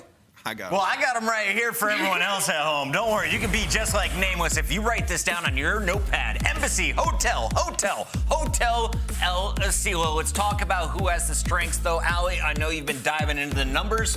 Who do you think has the edge when it comes to the maps in particular? And particularly maps 1 and 4 is pretty much a square up. Atlanta's getting their best hardpoint right off the bat. I mean, they're 9 and 5 on that Embassy hardpoint. And then in that map number 4, I mean, both these teams are solid across the board. And do you have anything? Yeah, New York are 2-0 against Atlanta on Hotel Hardpoint. Yeah. And then they've played Hotel Control both times they've played. And whoever won that map won the series. So it could come down to game 3. I want more than just a winner, but let's start there. Let's get the predictions. Nameless, who do you have taking this series? I have Atlanta FaZe, and I think they're going to do it in a 3-2 fashion. 3-2. That was my follow-up. Allie, where are we going? I have Atlanta FaZe. I just hope they do it in, you know, like a 3-0, 3-1 instead of a game 5. 3-0, 3-1. If my team, the New York Subliners, win, who is the reason they get the W? I think Skyz. I think Skyz will be the big reason, man. Skyz? I think he's the expert. They're high five, and that means the game's ready. Let's send it over to our casters one more time. Gentlemen, kick us off. Thank you very much. Yes, it's the Titans of Atlanta FaZe taking on the Giants of the New York Subliners, making them both seem normal size. But it is a big game for both these two teams, both of them actually coming off loss streaks, Tom. Yeah, it hasn't looked good for them over their most recent forays onto the main stage specifically, and of course in the online qualifiers leading up to it, specifically for Subliners, who really didn't have a good time when it did come down to the event in Texas. But a good chance for them to bounce back, potentially not the easiest team to bounce back against. Atlanta FaZe will probably be disappointed with their performance in Texas. Did look solid, but ultimately not good enough. When it does come down to it, I mean, you know, Ant is completely right. It has come down to that control, whichever which way this series has went. The last 4 games, or 4 half points that have went against these two teams, New York Subliners have taken. The last 3 S&Ds, Atlanta FaZe have taken. Both these two teams unbeaten against each other in hard point and search and destroy. The controls have been even. This should still be a close series once again. New York have definitely dropped off, but can they bring something else to the table here up against Atlanta FaZe to kick off major number 4? Yeah, I think that's kind of the crazy thing. Realistically, New York going into Major 3, we expect them to be a lot better, but it wasn't to be so. And FaZe also coming 3rd. Maybe a little bit of a disappointment for them too. Let's see how they gear up for their run into Major number 4. I will say this, the players on both teams have some of the most entertaining play styles you'll watch in the CDL. aBeZy might be one of my favorite POVs. Just time and time again, on ball with him, just pulling off the seemingly impossible Priestahh. Going down of his boots, and now we will make our way over towards P2 in around 25 seconds or so. But speaking about Embassy specifically, and well, about hardpoint, both these two teams have lost the last 3 hardpoints they've specifically played. Of course, not up against each other. Fight going on here between Slasher and Skyz. Skyz will come out on top of that one. Simp could do with finding that kill. Hipfire on Embassy for Simp specifically has been very, very nice recently, but that rotation for Subliners will be equally as good. And that's what they want to hold now. You can already see Atlanta FaZe looking towards the back, trying to find their way through inside as well. HyDra has pushed out Ambulance quite far. Skyz will win this first point. He knows where Slasher is now. That stunner native coming in, but he's going to go down to it. New York will hold this, but they are worried about the pinch. Holding has really been an issue for the side of New York. Not this time, though. Really good breaking team when it does come down to Embassy. The holds have been an issue for them, but with 35 seconds to go, looks like FaZe might be choking this. They might have to. With Priestahh finding 2 big kills, really smart positioning from him. Knows the push is going to come down the parking lot side. Now HyDra can just try and cause issue as best he can in and around this area, to then wait for the rest of his team to get themselves over here. Simp and aBeZy hunting down, as they have so often do. 15 seconds remaining on P2. Looking like it is going to go Subliners. Just about. Priestahh will get that scrap time. This is exactly what they wanted to start off with. There's not many teams that can put Atlanta FaZe into the bin like they have so far. But the setup is mighty. And the New York Subliners find a way through already. HyDra looking for it first, but he finds Simp instead. Skyz will take down the player up top. KiSMET's going to be here as well, and FaZe have thrown this one. This setup was great, but they've just lost too many gunfights. New York are now in a great position to put the pressure on. Can they do it, though? It's a very linear push, and you're running into Simp inside of Orange. A difficult one to deal with at the best of times as Priestahh. Is he going to try and make his way over towards top ladder? It looks like he's just waiting for his teammates to maybe find some kills. 30 seconds to go. We'll find something over towards the tennis court side. Cellium up, ready and waiting. We'll find one. Priestahh, the next on the chopping block. Well played from Cell. Can he find the third to lock this down? Bad time with the trophy. Scrap time, New York. 20 seconds to go here. Looking like FaZe will have a rotation over towards P4 though, Bryce. Yeah, aBeZy just doesn't want to give the scrap time away, and his teammate will get the kill before him. One more fight for aBeZy, but he's weak and will fall before he can do anything else. And out of FaZe, again, will have the rotation. Can they find more points than last time? Simp is going to work on the sling. He is here for out of FaZe in stages.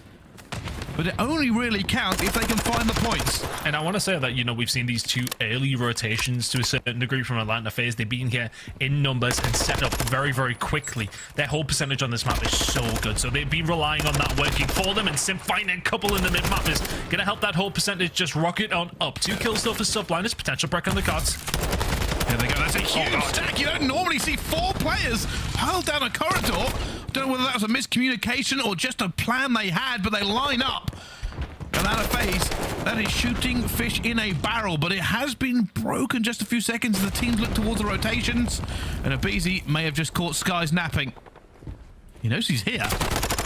Oh, that's a big win from Skyz as well, you know, because if aBeZy flings that kill, all of a sudden he's inside of Laundry. You've got to then turn around with your subliners, allowing that pressure that is currently being put onto Atlanta FaZe. It would have been completely negated. They would have been able to find a way through. So big kill from Skyz. Sound cues OP. KiSMET and Cool found themselves still in the lead of this map in particular, but it's looking a lot prettier. Only around 60 seconds ago. Still, good hold so far. 4 dead for the side of FaZe. No way through just yet. Skyz just going to hold them off here as well. Atlanta FaZe have no map control. They have no way of even contesting the hill at this point. Eventually, they get the spawn coming up, ambulance as well. This will be a linear push from them as they just pile into it as well. KiSMET's going to have to back them up as they're already through. Simp flies into the point of aBeZy gets KiSMET as well. And that is surprising. I thought New York would be able to shut it down a little bit better. And that's a good 20 seconds. That for New York, the first 40 are completely uncontested. 1 kill falls the way of FaZe and they swarm on them. It's always nice to have Simp and aBeZy in your team because you can't literally just fly in anyone. The 2 of them working synonymously. And there you go. It's a good first rotation of hills out in New York Subliners, but I think after their initial lead, they'll probably be a little bit disappointed, only to be about 10 ahead. You are correct. This game's still very finely balanced between these two. Atlanta FaZe at the moment not really putting a lot of pressure on a P1. That is giving New York more time than they would have expected. And finally, Atlanta FaZe will get that player off. It's Cellium towards the back, but he will fall as well. And New York looking to hold on to this. If they can convert this into a successful P2 rotate, it could be a problem for Atlanta. It really has been about the rotations with both these 2 squads. We haven't seen too many good breaks.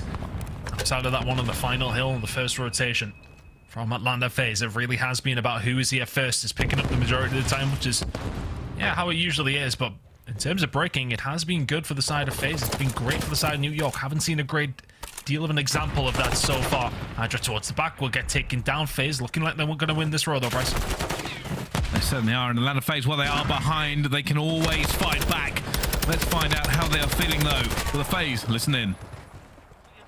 Yeah, front side. He's not peeking me. He's on your truck. He's on your truck. Gas on me. Stop PD. Get live on the gas, guys. One shot. Nice one. That's our time. Mid time. One's laundry pitching. Watch your pitch. I swap PD, bro. On mid. We can work mid. One's gonna spawn P1. Pinch dead. I'm working on P1. I think P1. Yo, defense. One in hill. Defense dead. Alright, they're middle right now. Just stay alive, Paco. I'm rotating you. Mid side, Tetris. Absolute. Yeah, I'm going down. You're good. Stay down. I got your mid. Yeah, that's one. He's above me, guys. One's going P1, sit on. Let's fucking go. Watch out, Ali going again. I'm standing mid. Ali dead. Nice, dude. Simp is in you guys, I'm pretty sure. Heard you. He's on the heady. I spawn P1. Hold one shot. That's one going court. I take time. You're good. Top. Court right now. He's weak. Yo, old laundry mate? No, never mind. I got him. Sign that weak. That guy's weak. Nice. One more sign, I think. Nice, he left. Spawn P1. Bottom orange. Nade hill, S1 guys. Bottom orange, Tommy. In hill, weak. I'm coming bottom orange with you. Bottom orange side. Two sides. First sign. ACF, Doing the ladder, right? Bottom orange. I'm blocking blue. I'm blocking blue guys. They're gonna take her out. On me. Sign. Low ladder. One more, Zen. One more. I'm only gas. Last guy ladder. Yo, gas on me. I hear him. Orange. No, wait. I'm getting naded, guys. Aggro, E, Paco. Well done. aBeZy. Good job. Get kills. We're good. That's one on me. That's one bottom blue. That's one peeking. I got your bottom one. Well, there we go. Subliners this time with the comms. But let's actually go and listen to Atlanta FaZe this time with their own. Listen in. Orange on you. One shot. Hall. Near mid. I'll let you go get it. He's not peeking. He's still not peeking. Old. Yo, back gas. Back gas. Press I'm trying to get the back. Back Get the back here. I'm initial. Turn on the back. I pitch you cross. No, he's on center. I don't see him side door. He's there. Fine, she just beat him. I'll do it. One shot, two holes. That's on the back. I'm in the back. They went halls. They all went halls. I think they're three holes. He's close back. No more mid desk weak. Yeah, no. Alright, all good. That's one sign. Yeah, I'm right there. Yo, one's halls, and one's god box. I'm back to one shot, KiSMET. They push out? He's right there somewhere. Don't see him. He went out. No, he peeked you. He jumped out. I'm down for you. Where do you go? That's not much. I'm seeing chairs. I'm looking at chairs. He's not showing chairs. Chairs dead. Nothing left, goes left. Goes left showing. He's push right now. Go straight in chairs. Chairs. Trying to go Got him. Nice, good up. I think they're near on you. I think last one's there. I saw back. Side door on me, dead. I don't know. I don't know. They're spawning mid or late. Orange. Well, the comms are flowing for FaZe, but the points are not. Subliners well within lethal range, and they have the rotation ton. Yeah, looking really nice. It was so much better from 2 to 3 for Subliners. Yeah, okay, it's been typical Atlanta FaZe as we headed back over towards PD. But now into the kitchen. Can Subliners finish this one off, and can they find themselves in the lead? Priestahh, HyDra finding the kills. It's getting a little bit risky now for FaZe. They need to do something shortly. They're waiting for it, but they have managed to find it as well. They get the trades. Somehow holding it down. They waited so patiently to get into that point. But they have managed to break it. And it will not allow New York to win at this point as aBeZy tries to hold orange as well. There is a glimmer of hope here for FaZe. A potential and an opportunity. But it is still a long way to go. And Subliners really haven't kicked in the gear. They haven't really wanted anything to do with kitchen by the looks of things. They just can't get past aBeZy and orange. It's 4 in a row from him. It's every single second of that scrap time. Not going to quite go over towards FaZe. There's a few seconds left remaining. Subliners trying to find a route through, but the P1 is what we're going to be talking about now. And if you look at Atlanta FaZe, the position that they're in, they can pick up some good time here. Top toilets is all you're going to watch. You're going to win your gunfights in the middle of the map. You should be looking good. What? He didn't see him. They didn't see him. aBeZy is running around this map like a madman, desperately trying to find as many kills as he can. There's 6. He's found the cruise missile, but he will fall. Simp will get the point. Nobody going near P1. Nobody wants to give away that position and get wiped off this map here. They know this balance is on a knife edge. And neither team's really gained position of where you need to be if you want to lock down that P1 time, but a couple of kills going to come in for Subliners. 10 seconds away. FaZe are nowhere to be seen. Yeah, they're calling in the cruise, but they still need to get here. There's going to be a trophy down on this point, almost guaranteed. Cellium will find it in Skyz. He's going to get away with it as well. KiSMET will find the kill. 5 seconds left. FaZe have to commit to P1. They cannot afford to just give it away either side, but they will. They go in for it as well, but HyDra wins on the P1 kill on the point. HyDra, he's going to do another challenge, another HyDra. He falls to Cellium, but they're already here on the rotation. They've done just enough, New York, surely. Skyz kills 2. 2 points fly in, and New York walk away with it. FaZe were close, but not close enough. And that's one of those positions when you have FaZe, it's just you're counting on 60s all the way through the game. You're behind from the get-go. And yes, Subliners, you might not have had a lot of luck of holding down that kitchen hill over towards the latter stages of that map, but because you have that lead, because you're so close, you can kind of just play around P1. You don't need to jump on it until you find those kills, and you know that FaZe have to be in more of the preventative attitude. They have to be the ones who are being proactive, making sure that they're staying off it. Whereas Subliners can be there and just react to everything that FaZe are doing. They reacted perfectly every single time. HyDra with the 2 towards the end, not the best map by any stretch of his imagination or his ability. But those 2 kills towards the end of the game seal the deal for Subliners. A big series lead for them to take. That's now 5-0 in hard points up against Atlanta FaZe. It is the difference between these 2 teams, and yeah, Atlanta FaZe just put themselves in a horrible position. We spoke about this at length.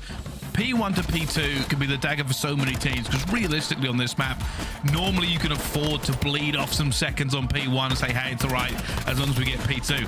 FaZe had to keep challenging the point, but it also put themselves in worse positions. They couldn't allow the tempo to go to New York, and when they did that, they made some mistakes, they got killed, and basically just were never going to have the rotation. It's a horrible position to be in, because you actually can't play COD the way you would normally play it. Yeah, I mean, aBeZy's doing a great job here when we're on that transition from kitchen over towards P1. Staying alive inside of orange, but those 2 kills from HyDra pretty much seals it. All of a sudden, you're in no good position if you're FaZe to get over towards P2. New York are taking up a little bit of time over towards P1. They literally need to step foot in P2, and the game is over. Big game from KiSMET, 29 and 17. Priestahh putting up big numbers as well. And they're 2 of the players who have really come under fire just a little bit. They haven't necessarily been performing to the levels we've seen in stage 1, obviously, and Raleigh taking away the trophy. These 2 guys on this team looked so influential. KiSMET does so much for that squad. Priestahh looked like the Priestahh of old, absolutely frying everyone. He did the same just there, as did KiSMET. Big performance out of them. Map's #1. It's surprising to see HyDra at a 0.65. He's usually a player who can drop big numbers on the map. Didn't need to that time around for Subliners. We'll definitely need to step it up, though, in the rest of the series if they want a chance against FaZe, because we're heading into Search and Destroy, and we know how good this Atlanta side are at this map, and at this mode in particular. Yeah, I mean, Atlanta FaZe obviously the favourites in the S&D and have been for quite some time. Fortunately, though, Ton, the statistics don't always tell that whole story. If anything, it gives New York a bit of a better hope than some people would be expecting here on Greenberg Hotel. Yeah, look, it's one of Atlanta's, well, maybe not their best map, but it's the second worst Search and Destroy map. Sitting at a 5-3 record for them is probably relatively bad, it has to be said. But, I mean, at a 4-4 for New York, they're not necessarily setting any records on this one either. FaZe have started to lose Search and Destroys. They have started to leak them here and there. I want to say specifically, we'll just check, actually. I think it was... Okay, well, okay, they lost one. they lost one of the last, like, 16. But they have shown the opportunity to bleed, potentially. We've seen Toronto look really good against them on one of their better maps, Hotel. Yeah, okay, it's been relatively comfortable as of recent, but it's still not necessarily one of their best. But for all that we can maybe clutch at these straws for New York, it's still Atlanta FaZe, it's still Search and Destroy. But if you're New York in this situation, smiles all around, you're feeling good. HyDra maybe doesn't look like he's feeling too good, but the rest of the team was smiling anyway, you know? Yeah, this may be, and we spoke about this before we come into this series will always feel a little bit weird. New York definitely have the statistics with them when we come to the hard point. Atlanta FaZe is always the S&D. I would have loved to have seen an Expo map #3, just to kind of really throw it in the wrench of which way it goes, but a must-win for FaZe. And I'm going to see whether or not New York can kind of bounce back, because taking Atlanta FaZe down at this point will help at least bounce them back for a very disappointing Major 3. Yeah, I think, you know, it would be a step in the right direction. There's still a lot to be said about their performances over the last 2 majors. I think they need to step it back up, but I think the expectation was set so high. I'm not gonna lie, at the beginning of the season when we seen this roster form, we were like, oh, we don't know how good they're going to be. They surprised everyone at Major 1 in how good they looked. The last 2 majors kind of went the way we thought it was going to go originally at the top of the season, but after that performance in Raleigh, you have to be able to bring that level on every occasion, but things are just a little bit out of sync, or have been at least over the past couple of months. Not in that map #1 though. Really good performance. SMG is doing the job where they needed to, but KiSMET and Priestahh taking over. Can they do it in the Search and Destroy though? A 2-0 lead for Subliners would be something. So here we go, the initial breaks. KiSMET making his way forward here, of course. No dead silence for either team in this first round. You can see HyDra as well, very pushed up on the map. Good shots coming in from HyDra. Really good shots, actually.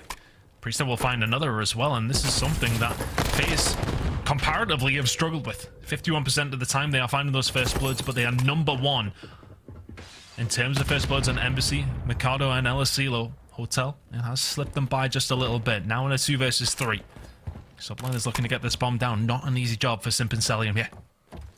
Cellium might be in a little bit of trouble. Defense is waiting for him. It's going to be KiSMET. I was going to say, what's he go against the horse, but he's playing a corner. And now he's just going to wait. Simp in a 1 versus 3. It's so difficult to do in kitchen. And now there will be snakes abound. Simp dive straight through and somehow alive for a second, but will be taken down by Priestahh. And New York are first on the board. Awkward little spot from Priestahh. You're very much expecting to see the top of everybody's heads inside a kitchen, but Priestahh lying in wait in the open. The poor horse. Yeah, this is something that will be in ranked play soon. So expect to see that in the games coming up if you're playing later tonight. I haven't seen that, if I'm honest, yeah. Yeah, but we're also not KiSMET. He's got that dog in him. And no horse. Anyway, moving on to this next round. With FaZe, only got 1 kill that entire time, and it was Simp trading out HyDra. Not a great start for them. A lot of pressure coming through, though. New York are here in numbers. Oh, wow. I mean, they've read it completely. This kill that we're going to see potentially come in from Slasher could be massively important. He's not going to be able to find it. KiSMET finds that. Now, all of a sudden, Atlanta FaZe are stuck in between a rock and a hard place. With only Cellium and Simp left alive. Yeah, you've got kitchen control. You're all dead. That's it. My word. New York Subliners. Works out perfectly for them. If Slasher can find that first kill, it's a very, very different round. But the pressure they put on from the get-go just read it so well. FaZe down and bleeding right now. Yeah, that unbelievable from New York. They completely committed. They got it 100% right. And now Atlanta FaZe, this is the thing, right? You talk about Atlanta FaZe, you got to remember they were on a 15 S&D streak until it ended at Major 3. And everybody still expects them to win all the time. New York up 2-0, and we're not saying it's over, but this is a good showing from them so far. Already pressure coming towards the middle here. Simp will get the first blood this time around. And that's bombed down. First blood for FaZe. We'll find a second as well, so this is looking like a FaZe round, but it almost makes you think, you know, look, they're a fantastic search and destroy team, but we see them find so many first bloods, which is such a huge reason as to why they find these rounds, but when they don't, it is a bit more of a struggle. It's just the fact that they find them so often, Bryce. It makes it a little bit easier, it makes it look easier. Skyz now in the least easier positions. We'll find one onto Slasher, though. No other players around from FaZe to trade that one out, but still a mammoth task for Skyz. And FaZe, though, are pretty spread out. Biggest issue will be for is that they're not in a position to trade anything. Just look at that mini-map. If Skyz can find the 1v1s, they'll be super happy. Unfortunately, didn't get that one, and Bomb is going to be down there as well. 23 seconds left to go. I don't think Skyz can commit, and if he does, he finds the first. It's going to be a trade coming through as well. He wants the bomb. Simp will chow eventually. And FaZe could have given that one away. Yeah, it's an awkward one. For FaZe, you don't want to commit to the fight. There's not much time left. But if Skyz is going to gun a couple of you, well, you'll have to do something about it. And Simp takes matters into his own hands. And a lot of FaZe will eventually get around on the board here. There's definitely a weakness. They're not flowing like they have done in Search and Destroy on when you see them play Elisilo or something of the like. They just seem to be like a very much a well-oiled machine on that one. Stuttering just a little bit so far on Hotel, but New York have played it well. Getting aggressive, finding those first bloods. They're getting aggressive again here. There are players waiting on this cross. HyDra is here. Oh, they're all there as well. New York must have read the FaZe playbook because they are fighting them at every point when they take mid-map control. Cellium eventually still alive, looking to see if there's anybody else here. But they are currently outnumbered, and they are starting to wolf pack. They're all going to go in the same direction. I mean, they are just wolf packing, and Slasher's going to catch them napping. Skyz will fall. Now a 2 versus 2 in New York. You have fumbled the bag here. KiSMET left on his own. Surely he gets challenged by Slasher. And there's the round.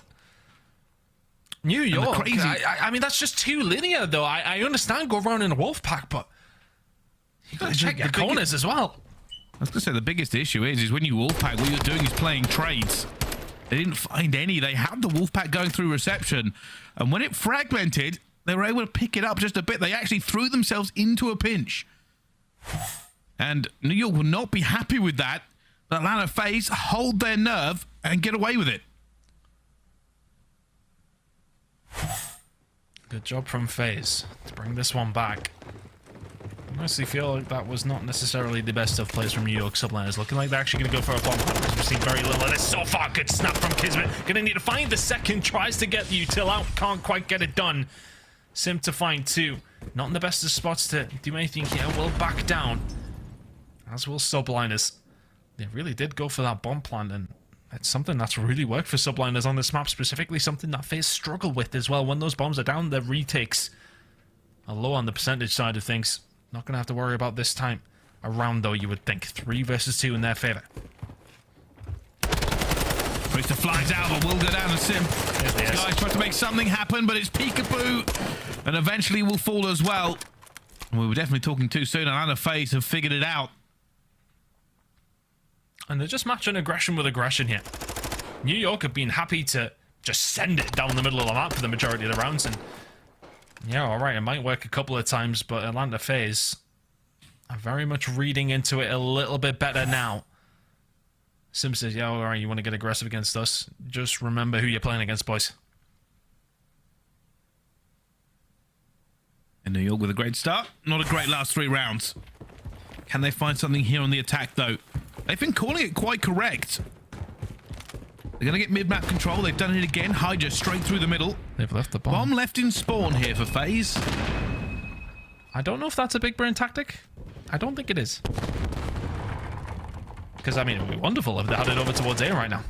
Simp's just running through the middle. He's going to find HyDra as well, but it's a horrible gunfight for him. And FaZe fall. aBeZy will get one back, though. 2 versus 3. And I suppose with bomb being down in spawn, at least somebody can go get it now.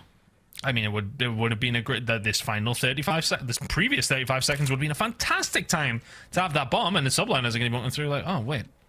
Bombs here? Oh, are they? Did they even see it? They probably wouldn't predict it. HyDra will fall. Cellium chasing Skyz down inside a spot. Skyz needs to stay alive. He's went for the Charles. Cellium will take it. And somehow, someway, Atlanta FaZe are looking like they're going to win this round. KiSMET, to try and stop Atlanta FaZe, pulling off a 2 versus 4 clutch, has to have his own 1 versus 2. See Cellium gets the first gun, but it's flying and dying. Atlanta FaZe clutch up versus New York. 2 versus 4. And they get it done without bomb. They didn't even have the bomb in their hands. They should never have won that round. I mean, look, I know having the bomb is a pretty crucial part, but it isn't necessarily the utmost necessity to win a search and destroy round. But if Subliners are walking through the spawn there and they see that, kind of just chill on it, right? You can sit towards back stairs if you have somebody spot. Yeah, you're chilling. Lose a couple of gunfights. FaZe win the round. It almost feels like they shouldn't have. Well, let's see. It has not been good from FaZe in the last Subliners in the last 4 rounds. And now they're playing a little bit patient, a little bit of a slow roll. Spread out all across the map to see if anybody from FaZe makes a mistake. I'd like to see Subliners start to try and play for these bomb plants just a little bit more. Atlanta FaZe really do struggle with the retakes on this map. It's a hard map to retake bomb sites on. Albeit, but 19% at 11th is not great. But can they find a first blood? Something they've been known for. Not this time. HyDra will find one. Skyz will have to back on down. No bomb plant coming through yet for Subliners, but they may well have an opportunity now. Slasher trying to get in a position, but can he? He might be able to find something here if he looks at the right time. That bomb is going down. Slasher is checking the angles, but he is not seeing the bodies. There goes Skyz. Skyz gets away. The other player's got underneath him. Slasher with just a tiny bit of bad timing and gets gunned by HyDra. HyDra found the second. And Simp left alone on a 1 versus 3, and down he falls as well. But New York, fortunately, find something now. They desperately needed to stop the bleed. Slasher just gets absolutely eviscerated, and as soon as he shows his face, HyDra, the Vaznev hitting, as well as we often do see it do when it is in HyDra's hands. It's one of those situations, though, when they start getting the bomb down, it's those control positions around that site. It is something that is just a little bit easier to do on that site in particular. Now it's up to New York. Can they defend? Well, they've sent it towards the middle of the map again to try and get some control. No information gain on HyDra, where he's got up to as well. This would be a free push if he went for it, but Slasher over towards the back stairs is ready and waiting. This bomb is now down. It's a 4v4 retake that Subliners is going to have to try and pull off. Already Simp's fighting Priestahh in sofas. The rest of New York are not close. They're going to burn a little bit of time as they go for this stack. You can see they're trying to go through it as well. Cellium will be the first one. Finds HyDra, slows them as well. The rest of New York looking to go through reception, but they've got Slasher as well. And he finds the first. They are just bleeding them slowly but surely. It's a 2 versus 2. 20 seconds to go. Got to start making your move in simple. Just play this one nice and slow. You can already see aBeZy making his move up towards top bedroom. KiSMET will trade it. 3 kills in a row for him. He's not going to find the 4th. aBeZy plays his life to perfection. When that bomb is down, you just get bedroom control, and KiSMET just wants to survive. Good luck with that. aBeZy with another. FaZe may well have had a slow start here, but they have not slowed down since they took off after round number 3. It's been all FaZe. Yeah, New York were too far away there. Yeah. And then it was a single hit. Because they lost bedroom control, they weren't confident in going that direction, so they tried to pile through reception. And FaZe, they made the trades. It wasn't magnificent. They didn't wipe the team out, but the trades slowed them down even further. And they didn't get beaten by FaZe on that round. They got beaten by the clock. And what's the plan for Subliners? It seemed like there hasn't been much of a plan. Majority of the time it's just aggression. The name of the game. HyDra will deal with Simp's aggression, but will then get dealt with himself. 3 versus 3. First blood there for the side of New York. Another one for them as well. KiSMET finding the kill onto Slasher. Potential A plant on the cards.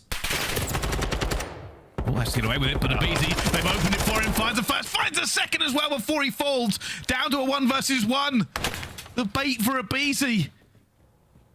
And now Priestahh, with his dead silence running out of time, has to make the play.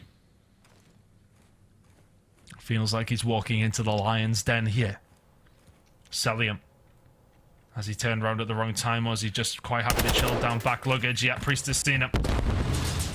We'll stun it out. He's going to go for the challenge. I mean, he's so loud right now. Cellium will surely be hearing this. Well, he's just running away with it. Cellium's like, I don't know what he's doing, but this is a good rotation from Priestahh in the end. Just wait to see if Cellium comes down. He does see him. Few shots. And gets away. We've got another 45 seconds to play with here, Ton. And I think Priestahh was just trying to make the noise to try and make Cell come out for the challenge. Tries to read it, but is he going to read this?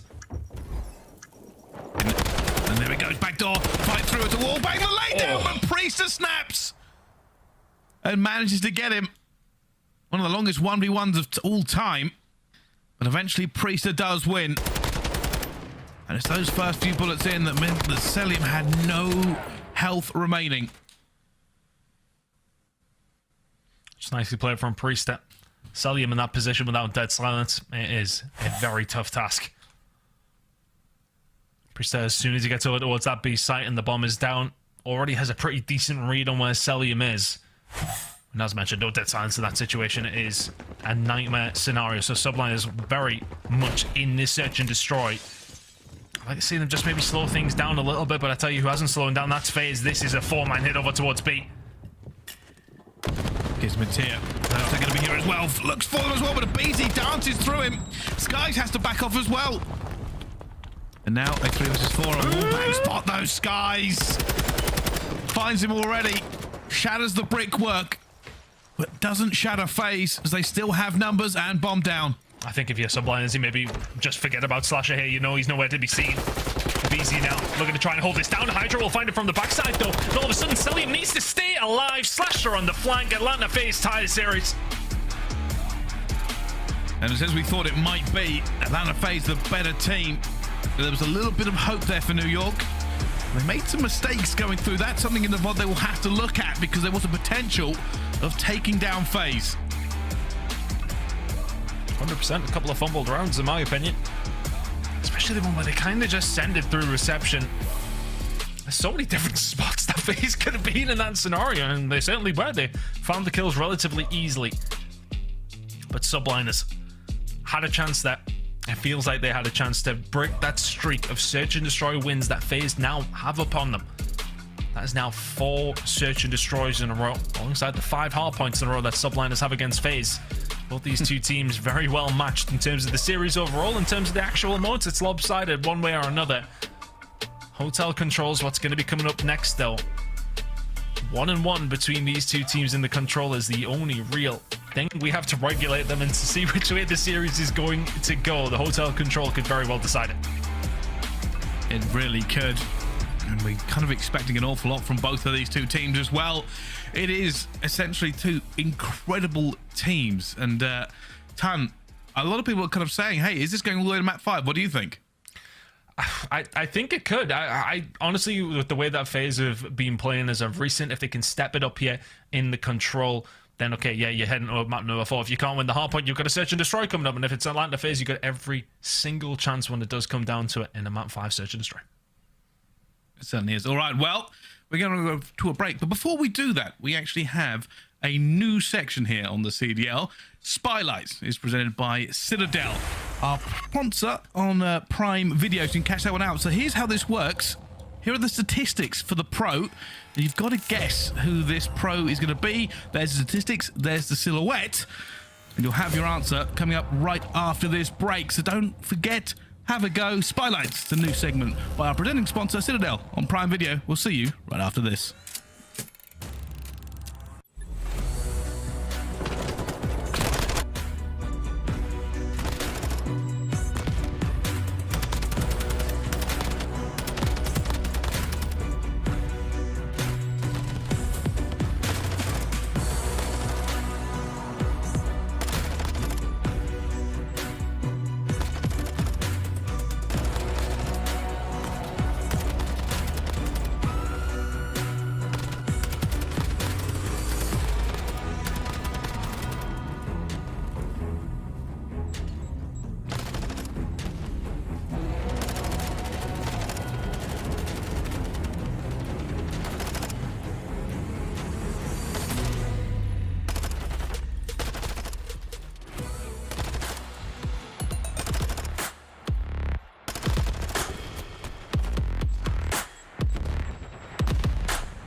The Call of Duty League is brought to you by the new series Citadel, premiering on April 28th, only on Prime Video.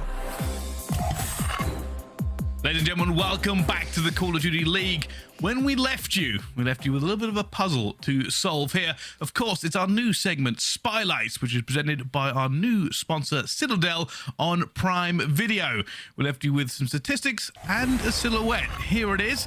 And Ton, here are the stats. I wonder who this is. Won his first championship in 2014.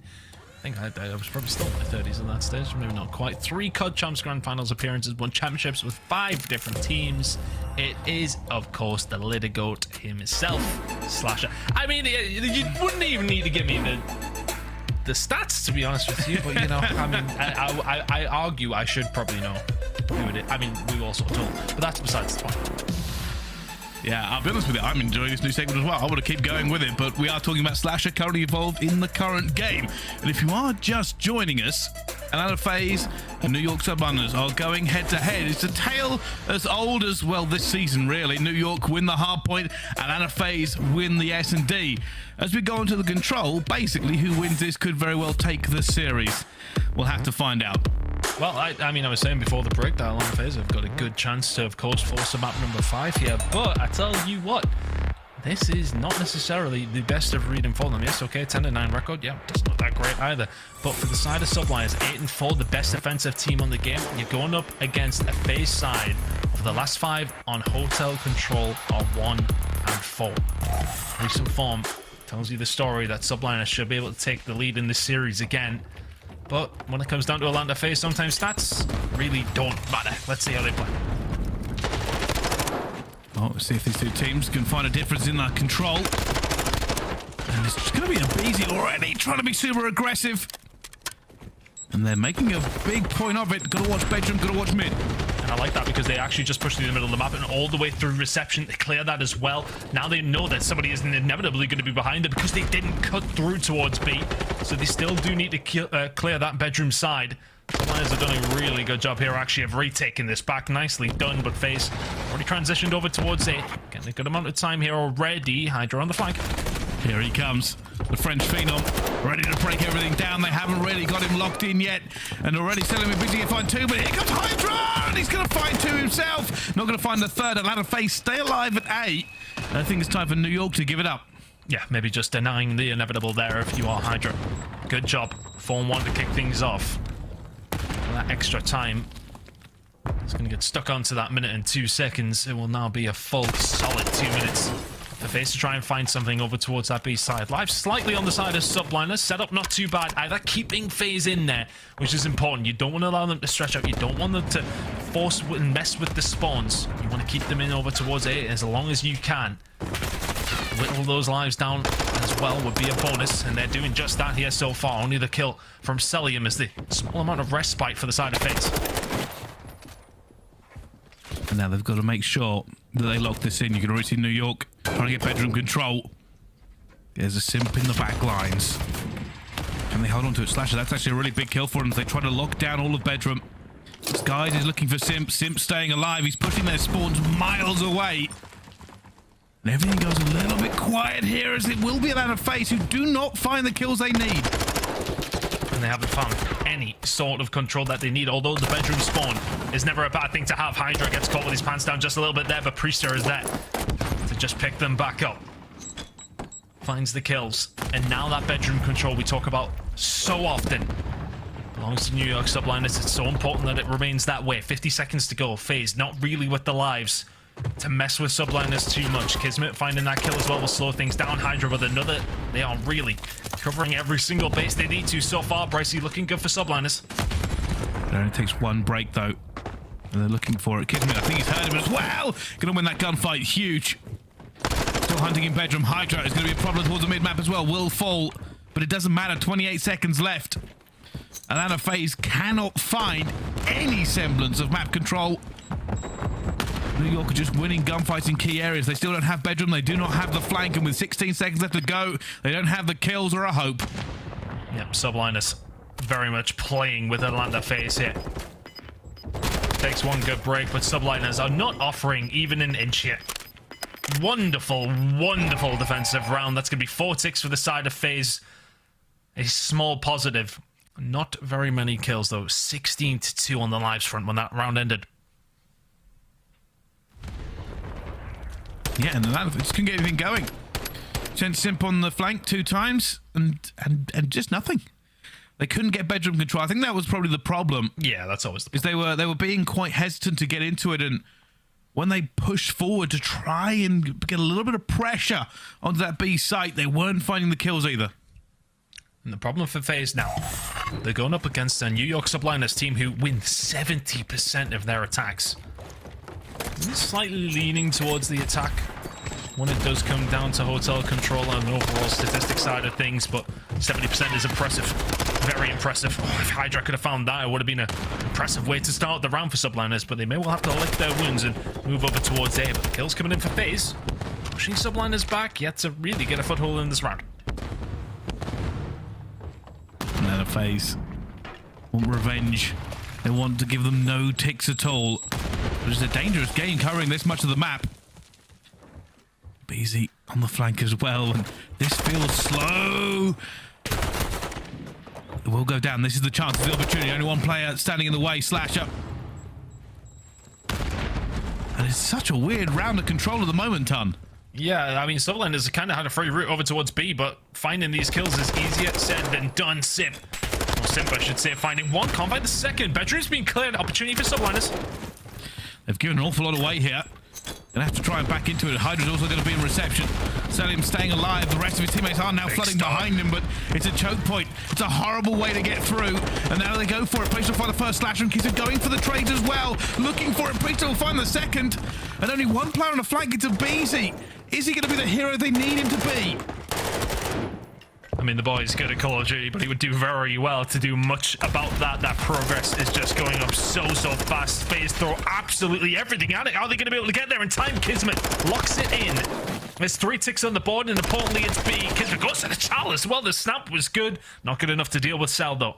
So, as we head over towards A, Atlanta FaZe have set themselves up. Priestahh will be dealt with in the middle of the map, but clearing out kitchen is so important. Simp is here, trying to lock it down. Skyz putting the bullets in. The kitchen spawn coming in for Subliners as well, even when Simp is here. I don't know what to tell you, but here come the rest of the side for Atlanta FaZe. aBeZy trying to lock this down, finds 2, but eventually Subliners will just about get that control, and with Cellium pushing over towards the bedroom side, Subliners is still spawning the kitchen. There's so many bodies flooding through as well. And FaZe are on the back foot. They need a flank. They need reinforcements. The trades are still flying through. It's Subliners who are in, but they don't have as many players as they would like. Cellium finds one. aBeZy against KiSMET. It's going to be a snake off. They're all flying into it at the moment, but KiSMET finds another one. FaZe have not managed to regain control of that. First tick is coming through. Slasher is firing. Big. Simp finds a second, and they hold on against New York. Yeah, Priestahh, you don't want to throw your life away here, but he gets great timing onto Slasher. Is aBeZy going to manage to find him? Yes, he does in the corner. Next kills are huge. Cellium will find KiSMET. HyDra is here. 3 lives remaining for Subliners. They have to be perfect. And Cellium snaking his life away, and he will get HyDra as well. It's a horrible gunfight in the restaurant, but FaZe have held fast. They have got the lives gone down, and Skyz left alone will eventually be traded. But my goodness, what a fight coming through, and everything in that round from Atlanta FaZe spreading the map. We said it could be dangerous. It allowed New York to get B. But the defense at A, you put Simp, you put aBeZy, you put them in kitchen, and it is a nightmare. A recipe for disaster for New York, some would say. Really well held down, and the spawns did get a little bit funky at one stage, but then you've seen Cellium over towards that side of the map, maybe expecting a potential flank through mid-map, but he pushed up towards bedroom, forcing Subliners somewhat into the jaws of FaZe, who were ready and waiting in kitchen. A lot of pressure for FaZe to deal with, and deal with it they did. Really good job on the defense by FaZe, and that is not just any team that you've put away on the defensive side of things. You've held your defense against the best attacking team in the game. And now a little bit of pressure here from FaZe over towards the B side as well. No way, Simp, my goodness! Priestahh's getting sent to the Shadow Realm, and now that FaZe can start to step on the gas over towards B. aBeZy finds one at the HyDra. It's all FaZe right now. The thing is, they're just playing their life. They're just trying to farm the kills, because the rest of FaZe currently just sitting in restaurant, having a good snaking time. And now Slasher and Cellium can join the party. But Simp and aBeZy have fallen. 2 minutes on the clock. It's still anyone's game. A lot of time for FaZe to find a route through. 5 spree for Cellium as well. Could be something to keep an eye on. If he finds that 6th, then maybe, just maybe, there's something on the cards here for FaZe. They will find a kill inside a bedroom as well, and that will definitely tantalize them over towards B just that little bit more. Priestahh finding one over towards the couch as he's been dealt with as well. It's going to have to be pretty linear here from Subliners if they want to take this back. Well, they've got it. That's going to be 3 straight onto it. All of Atlanta FaZe. They smell the blood in the water. They're jumping on board. They know a flank's going to be coming through. They've got the rest of the cuts down already. Cellium should fly into this one to second as well. Priestahh already finds the first. Players now flooding through the middle as well. As the trades go down, Atlanta FaZe are feeling the pressure. And it will be Skyz who jumps in, but he can't find it. And FaZe will hold. They take the attack. And it just came down to 1 wave of kills. And when you think of FaZe on this map specifically in Control, the amount of rounds, don't know the stats, just this is our feeling, that you see them struggle and all of a sudden it's a 4 dead and you get it. Like, there's so many times, I mean, in that instance, they didn't go down to the final seconds, but it's not a slow burner by any stretch. Every single time we see a round 1, the majority of the time, it's coming down to a huge gunfight win that then transpires into getting that point very, very quickly. Thinking over towards B, the amount of times you've seen just a flurry of red on the left-hand side and the enemy team falling, ultimately resulting in a round that goes over towards FaZe. The gunfights from Simp very much helped them on their way. Subliners now need to find an attack, which is something they're very competent at doing if they do want to stay in this Control. Yeah, it's an adjustment from FaZe as well. They haven't committed all across the map. They haven't really given up B control. You can already see already Cellium is just making sure that nobody goes through. But it looks like FaZe want a little slice of this action. They're actually going to try and go for it as well. That's 3 down straight away. Cellium sprints back over to B, knowing that's where the spawn is going to come through, leaving aBeZy alone. KiSMET gets 3 himself. So FaZe went in. They lost the gamble, but it basically goes back to even setting. Look at the Subliners. Can they? Oh, is it? Sim's playing with them still a little bit. Sim's found 2 on his own over towards A. A has not been confirmed yet. By the side of Subliners, may well be now. But KiSMET already working on B, but aBeZy hasn't lost his hearing yet. Still just a young gun, and there you go. KiSMET dealt with. FaZe in control at B. A eventually goes towards Subliners, but it's still a job to do. And now with 2 minutes on the clock, it's the same situation that FaZe had. There's a lot of time to play with here if you're New York, and you only need to win it once. KiSMET looking for where he knows Slasher is already. They're hunting him down all the way to the back, but HyDra, there's a long-range Vazner versus Slasher. Fortunately, the trade will come through. Look at Skyz. Skyz has read this. Skyz has read this. Cellium's going to be killed on the flank there. He's trying to get a position over towards the bedroom side. Opportunity potentially on the cards here for Subliners, but aBeZy and Slasher. Big kills. Oh my god. And that's the issue with aBeZy. You think you're getting just something going your way, and out pops a 2-piece. They're being a problem. They're just a hard gunfight for New York in every position they're currently in. Already a minute burned off the clock as aBeZy finds another one. They're losing lives. KiSMET finds 1, but he knows there's still players hanging around in bedroom. And 4 players of New York are trying to break this, and they cannot get through. I mean, I don't know how to tell you that Sim's just killed HyDra. I'm looking where he is. I presume Cellium is putting billets in over from the kitchen side. He will eventually be taken down. KiSMET. Big Dog himself is going to be stomping around bedroom right now. Simp will hear this so clearly. They found nothing. New York have been fighting for bedroom control for 1:30 and have barely been able to take them out. KiSMET has found 1. And more FaZe players are entering bedroom as well. KiSMET will find the second though. We get to the point he stopped it. Skyz finds 1 more. He finds a 3rd. Only aBeZy left. And where is he? Surely, if you're Subliners, you know exactly where he is. But aBeZy not being overzealous here. He's taking his time. He knows he can just pick away. Him staying alive is just as bad as him finding kills. But Skyz deals with him here. Subliners have got a chance. And they have to try and push through. HyDra's going to die for it. He's going to get onto the point. He's getting through as well as Priestahh finds 1. Slasher throwing everyone in he can. And Priestahh takes down HyDra. Flies out with a pistol. Slasher's gone for it. aBeZy's going to be here as well as he guns the last player down. And FaZe win. New York had so many issues just getting into bedroom and dealing with the tiny terrors and everything they kept putting in there.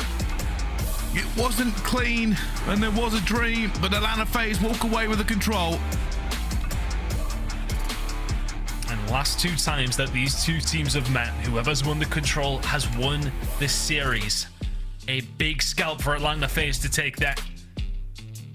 And honestly, after Subliners defended so brilliantly in round number 1, they didn't have a sniff in the next 3. Just brilliant from FaZe every single time. The defense was solid.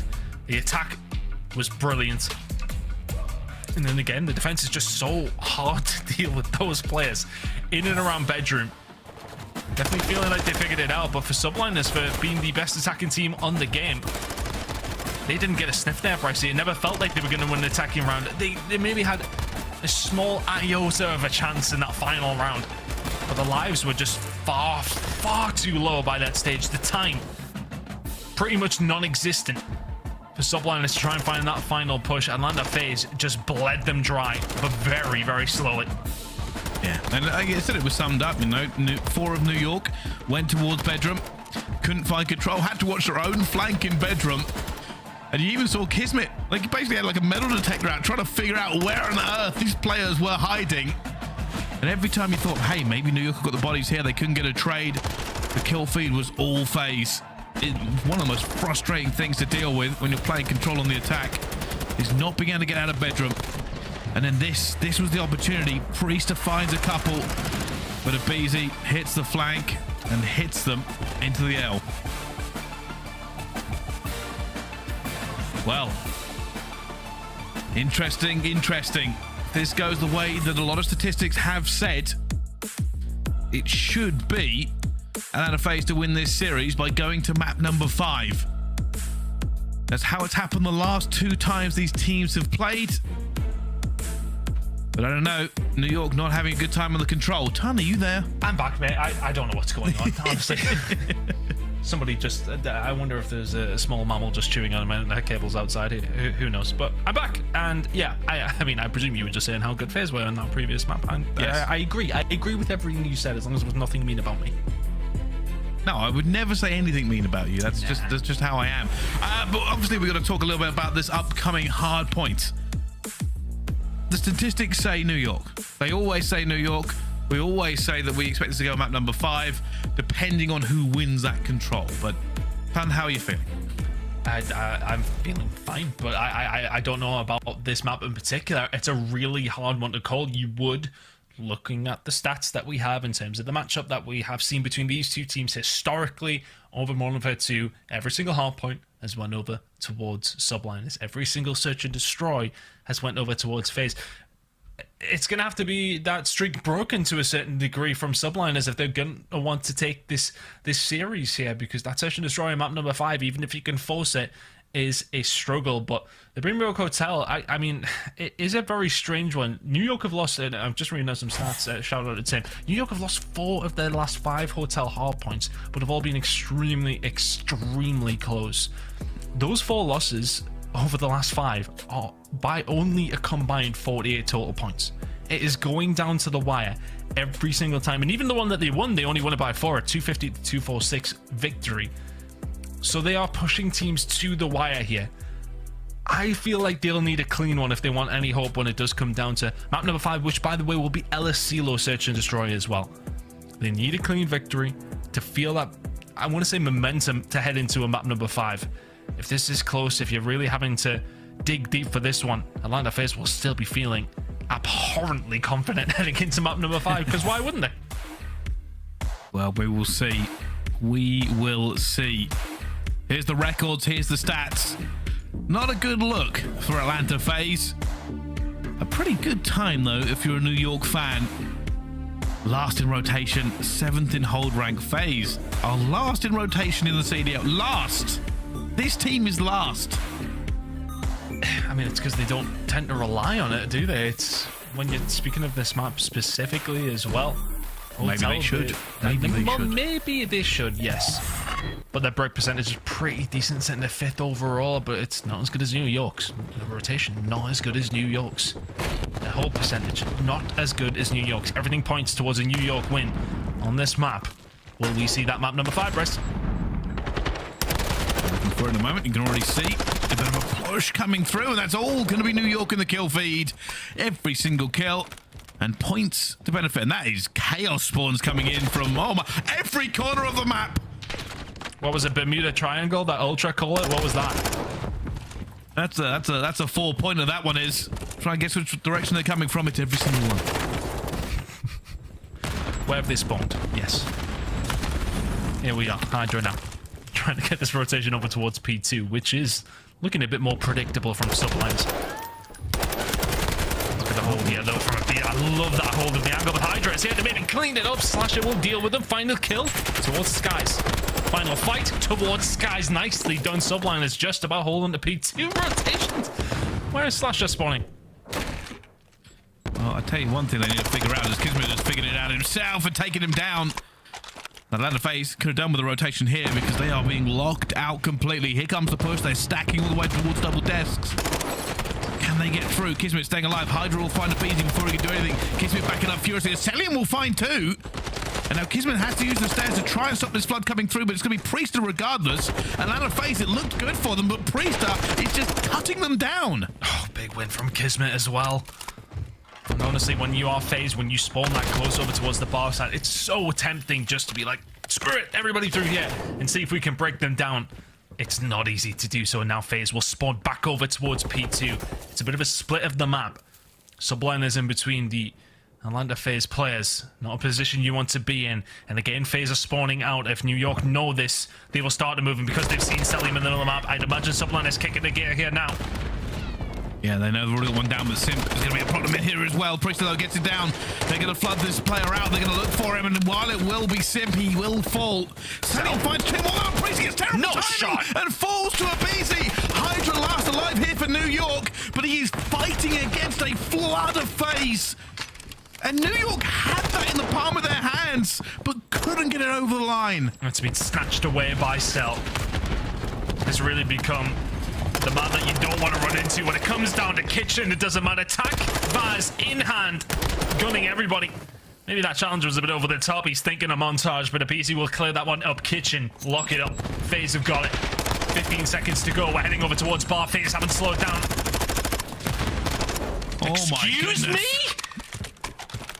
FaZe don't take one gunfight at a time. They're always looking for a 2-piece. And the score is tied as we go into this next hard point. If momentum's one thing, FaZe have looked like they've dialed their speed to 11. aBeZy keeps on moving, and he finds another kill. He shouldn't be finding these kills. aBeZy on a 7. It doesn't matter. It doesn't matter how he plays COD. The kills keep falling. And New York are just being battered. 7 for aBeZy, 5 for Simp. I mean, the transition from kitchen all the way over towards bar was quite simply seamless, and it stayed that way all the way through. The kill feed is just red on the left-hand side, whichever way you look, and the transition is there again. Simp hasn't slowed down. It is a combined 3 trillion spree by the sounds of it. That's how it feels at this moment in time. Atlanta FaZe are bodying Subliners right now.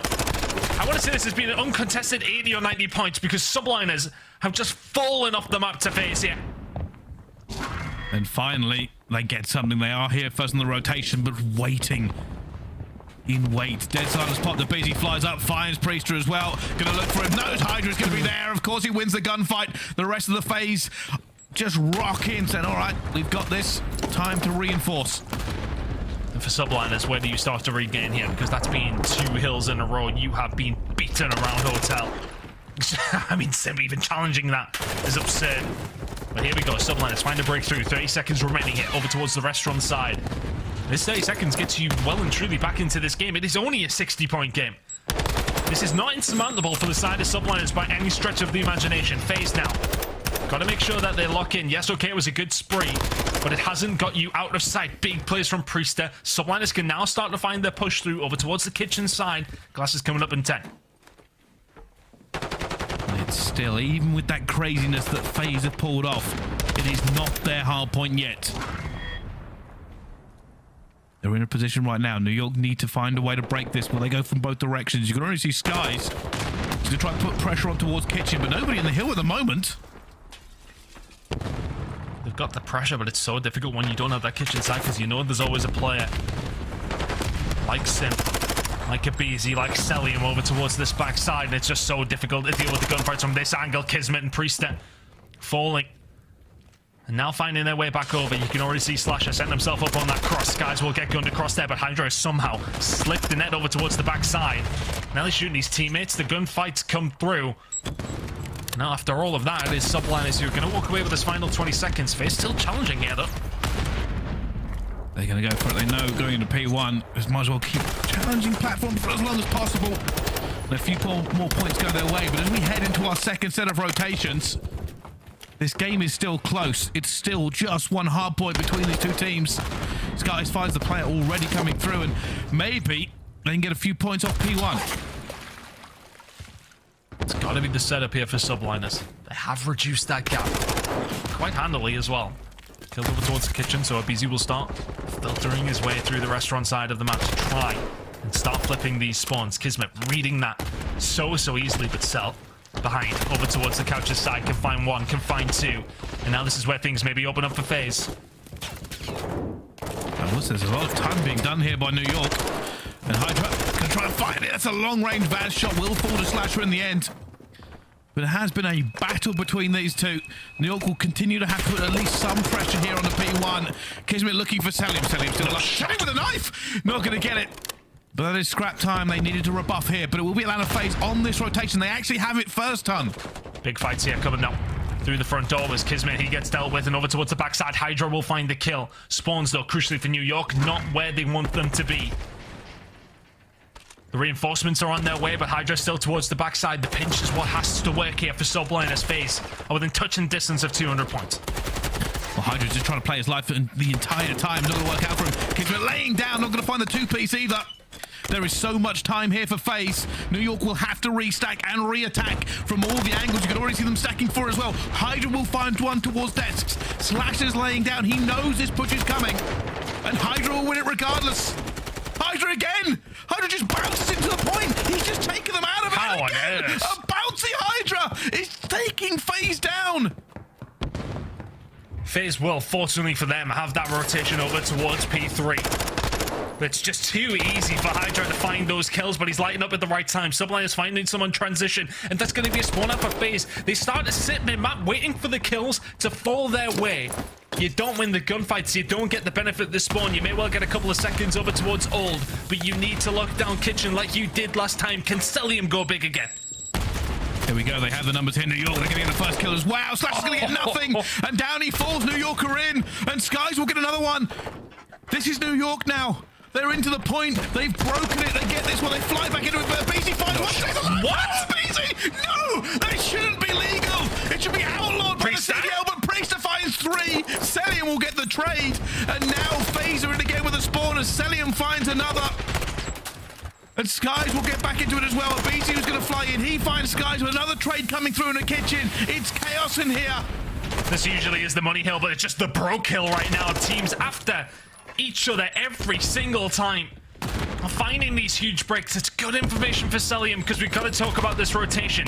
Subliners have kept that distance all the way through. FaZe crucially still in the lead. Gunfights going over towards Bar. Cellium momentarily all alone here will get dealt with. It's scrap time, it's rotation, it is Subliners.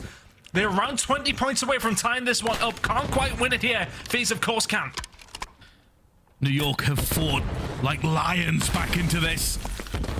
And now they're in control. Slowly but surely, the tide is turning. Atlanta FaZe cannot get close. This is a hard hill to break at the best of the time. And Skyz on stairs will fall to aBeZy. The rest of the players trying to pile through. Priestahh goes out for the chow. Looks for it as well. Slasher and HyDra and KiSMET are just fighting into this point as well. KiSMET gets his second. Looks for Slasher on his third as nobody's in the point for it. KiSMET on a 5. And Priestahh comes back as well, and it's going to be New York to take the lead. We're off to restaurant.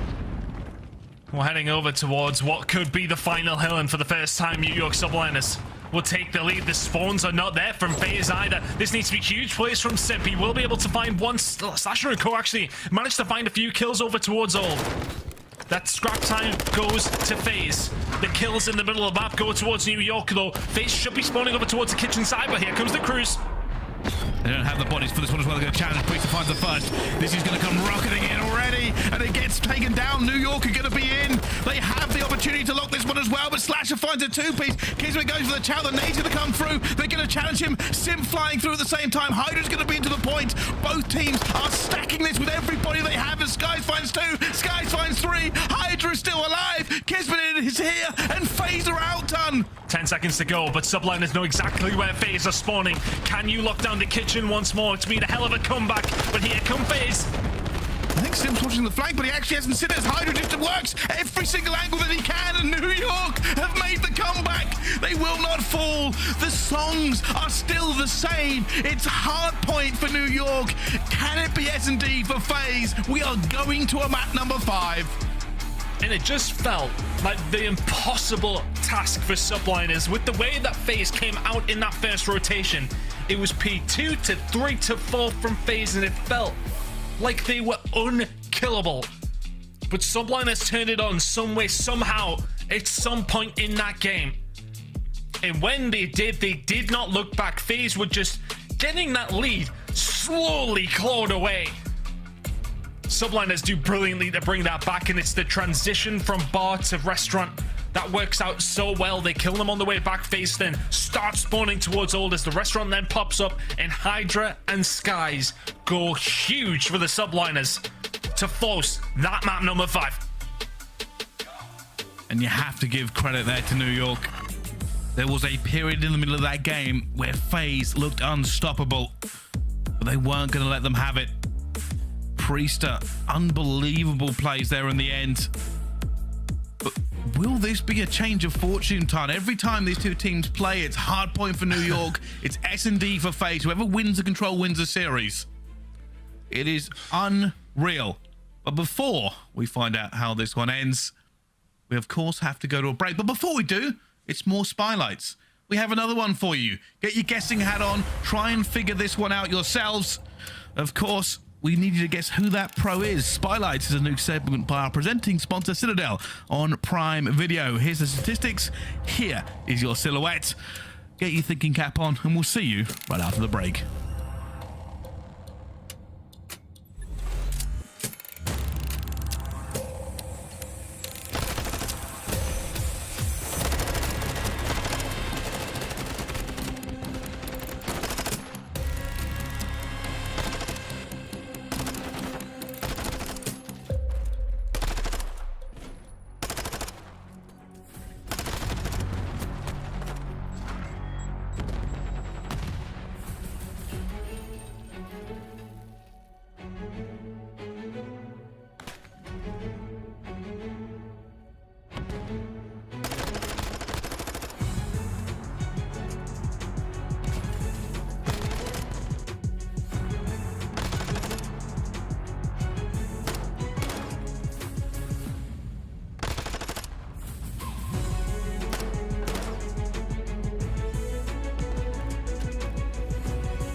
The Call of Duty League is brought to you by the new series Citadel, premiering on April 28th, only on Prime Video.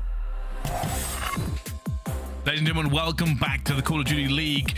We're here with Atlanta FaZe versus New York Subliners, but we gave you a puzzle before we went away to the break. Of course, it's Spotlights, our new segment by our presenting sponsor Citadel on Prime Video. Ton, here are the stats. This one was a little bit harder.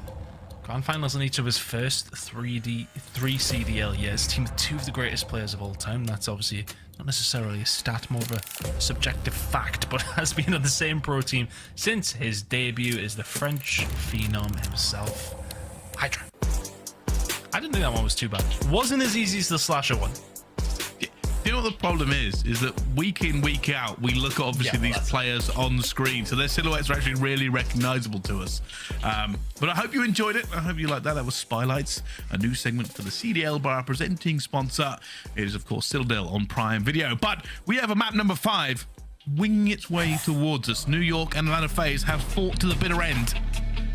Statistically, this has always gone the way of the team that's won the control. Mainly because Atlanta FaZe is so good in S&D versus New York, but what do you think, Tom? I think that you're probably right in that statement. This map in particular, New York 3 and 2, Atlanta 12 and 3, as we highlight two of the players who have really set this series alight and made it so entertaining. KiSMET and aBeZy have been fire for both their squads so far, but New York Subliners are going to need KiSMET to just be, well, transcendent at this stage. Because this map in particular, it was 9 in a row before they lost it to Ultra. Can they find something here? HyDra finding that first blood would have went a long way. First bloods for Atlanta FaZe on this map are just so strong. They use them so well, and they find them very much all of the time. It's normally aBeZy, or it is a little bit of wall banging going through. KiSMET's going to be at the top here. 4v4, bomb it down. That stun's going to hit KiSMET and not open the door. Oh, stun yourself. Give yourself the mental advantage as he flies through! Cellium will still find out still alive and will eventually fall. Down to a 3 versus 3 ton. You've got a lot of work to do here still, though. aBeZy very, very weak. You're going to have to start moving if you're subliners. You've got him tagged up. You've got to try and get him whilst he's weak. And here he goes. He pushes out of the corner. HyDra for the trade. Simp with one. Skyz with another slash out with the final. The trades work out in FaZe's favor. Not much that subliners could do about that one. Nicely done from FaZe. Slasher just chilling towards the back of the map. He's there to pick up the pieces. Well played from FaZe. We're going to talk about the fact aBeZy got a kill there, or? That's outrageous. He had 9 health and they knew where he was. Yeah, I think it was just the force of the issue, wasn't it? The grenade comes in. It's like, oh, okay, he's dead. No, he's flying at us. Going down, swinging. Those first bloods this time around in round number 1, going over towards the side of FaZe. Atlanta are the number 1 team in first bloods at 57%. At second is New York at 53%. It's a decent lead in that first blood percentages, Pricey. It's always the case when we talk about FaZe and talk about this map. Yeah, also, just a little stat that's been dropped in our lap. New York are 1 in 10 in rounds when HyDra sniped, and that's actually something we've caught out before. I don't ever believe HyDra should have a sniper, not because I don't think he's a good sniper, but because I think he's just worth more on the map with a Vaznev. But the statistics back me up. Shout out to him for that one. Now 1 in 10, was 1 in 9 beforehand. Cellium, though, the transition over towards B. Can he do anything with the sniper? Typically very strong for the Atlanta FaZe side, but New York said, yeah, okay, bet. Fly towards him. Slasher will find one over from the A side of the map. That bomber is now down, but the numbers belong to FaZe.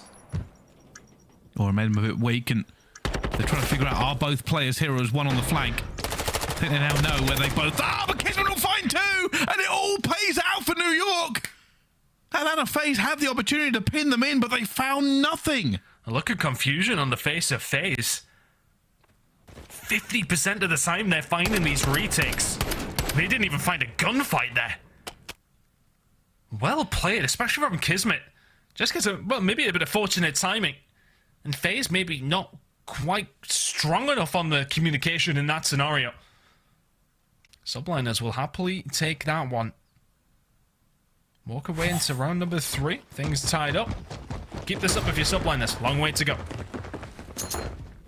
There they go. Door's already open for HyDra. He does have a dead silence, but he has been stun checked. The rest of FaZe are stacking deep inside the building. And HyDra will back off. New York happy to maybe play the retake? Are they potentially envisioning a B push coming through? A lot still on the table in this round. FaZe starting to make their moves over towards the A side though. Priestahh watching the outside of the map. He may well get caught here. Shots going to start going in over towards the back side. Slasher will have to back down. That may well just kick New York into gear now. And they're trying to get through this one. Priestahh with the dead silence pop, just trying to get this map control, trying to tell his teammates where they're not. Time slowly ticking, and New York look to close this in, but already Slasher finds Skyz. Priestahh's looking for him. The jump out towards the back does get it, but so much time burnt for so little reward. 2 versus 3 here for New York. That's the problem. They see Slasher towards the back. They know he was the one to find that final kill. If he's back there, he's got the time to try and find the kill onto that final player. 15 seconds to go. 2v2. Waiting for it, and HyDra finds it as well. Simp just needs to stay alive for 7 seconds, and he's just going to find both kills as well. A 1 versus 2.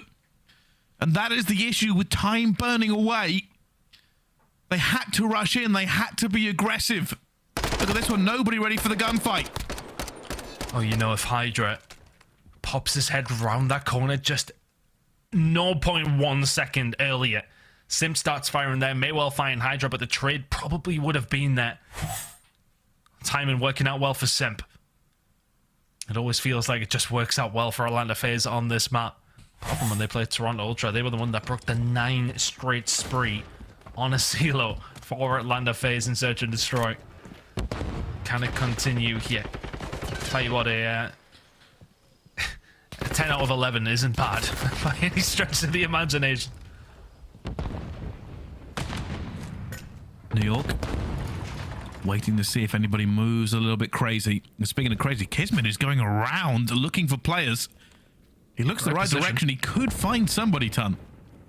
FaZe are not giving anything up here, though. I think Slasher is probably the one in the most danger. Tried to make the move with the dead silence around the outside of the map. Skyz tagged them up. He had to back down. KiSMET, yep, spots him. There you go. Slasher should be dealt with, and KiSMET will get away. And that's just a constant thorn in the side now of FaZe. They have to deal with where KiSMET is. They have to continue to hold their defensive side of things on this round. Priestahh lingering around. He sees him. He hears him. He kills him. aBeZy dealt with 4v2 in Subliners' favor. They've got to go for this one as well, though. Simp gets a kill. Gets alive! Surely not the second. He won't. It would have been huge if he had made it. But Skyz will eventually fall. And now Cellium knows that player's going to be in there as well. And I think he's been seeing it. He has been. And Cellium cannot wiggle his way out of it. New York get the point on the board. It's a slow round from them, but it's a W regardless. I'd be more than happy to take that away, and it's KiSMET who really is the one who pulls the strings, if you like, in that Search and Destroy round. Finds himself up top, and as soon as he gets the call out, because Slasher actually made a dead silence play, gets aggressive down the right-hand side of the map to maybe just get a little bit of control, push themselves up, get some information. Gets the information and gets a couple of bullets alongside of it, so Skyz knows where he is. KiSMET in that prime position. Can then get around behind and find the easy kill, and that opens up the floodgates. Subliners.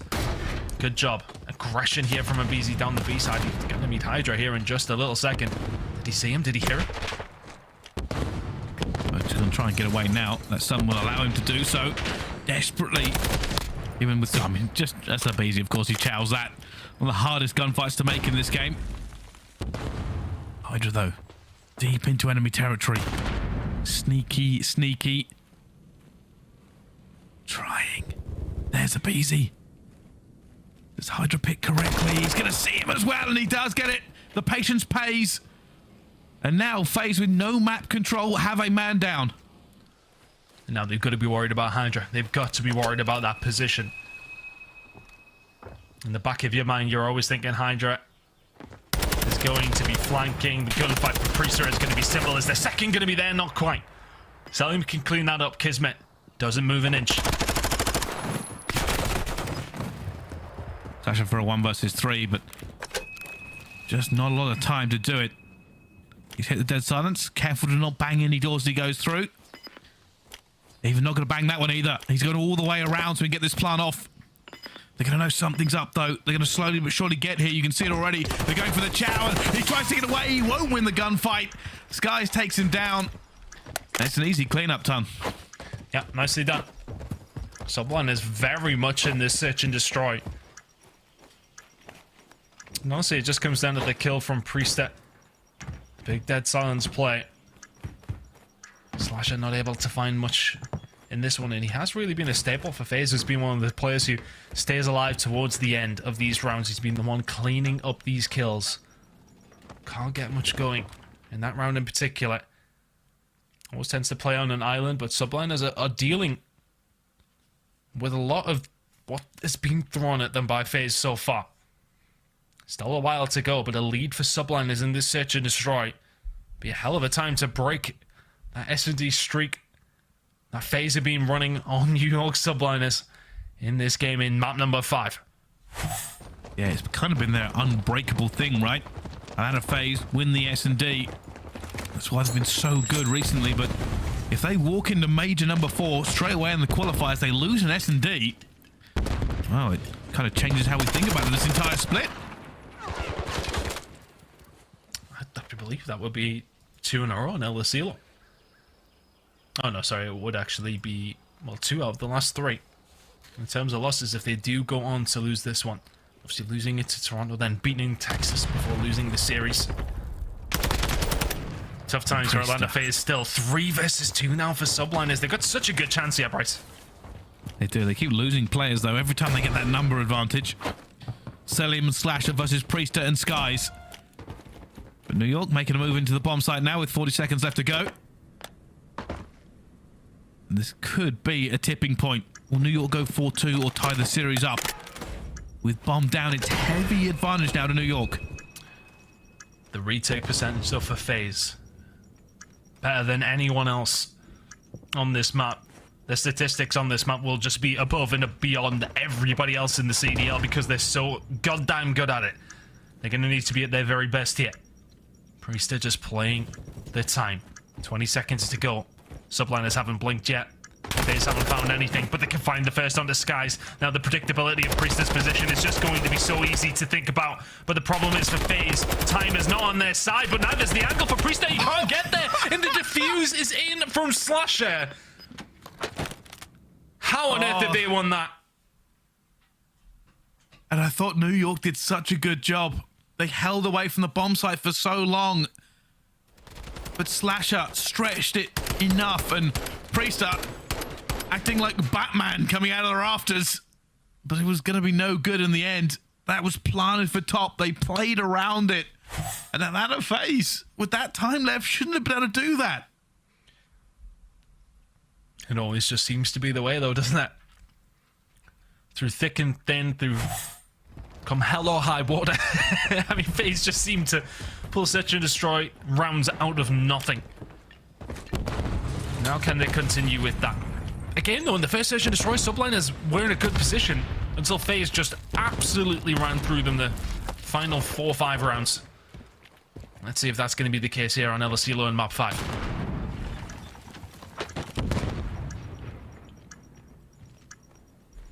And with bomb down, New York last time, they spread around the map and took the angles. Can they do the same this time? KiSMET already challenging and taking him down. aBeZy's going to pop dead silence, but he isn't actually going to move very far. Oh, gets a bit about a timer, but now that site is in complete control for Subliners here. Cellium's going to do something about it, gets him off it. He's done just enough for a second. This is the same scenario. They want to go for it. Skyz is going to get in the same position that Slasher was in, and Slasher has to go for it. I don't think they got it. I think FaZe were just in time.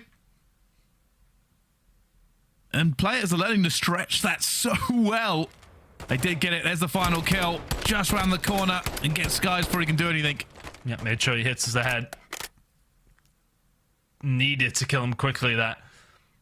And for all that, FaZe will now find themselves in the lead. That picture you're seeing on your screens does not look like the comfortable, the easygoing FaZe in terms of search and destroy, which has often been the way against every single team in the CDL so far this season. 4-3 up, though. We'll still be feeling good about their chances. That big B hit coming in from Subliners, but Cellium is here to get that information. And maybe a little bit more.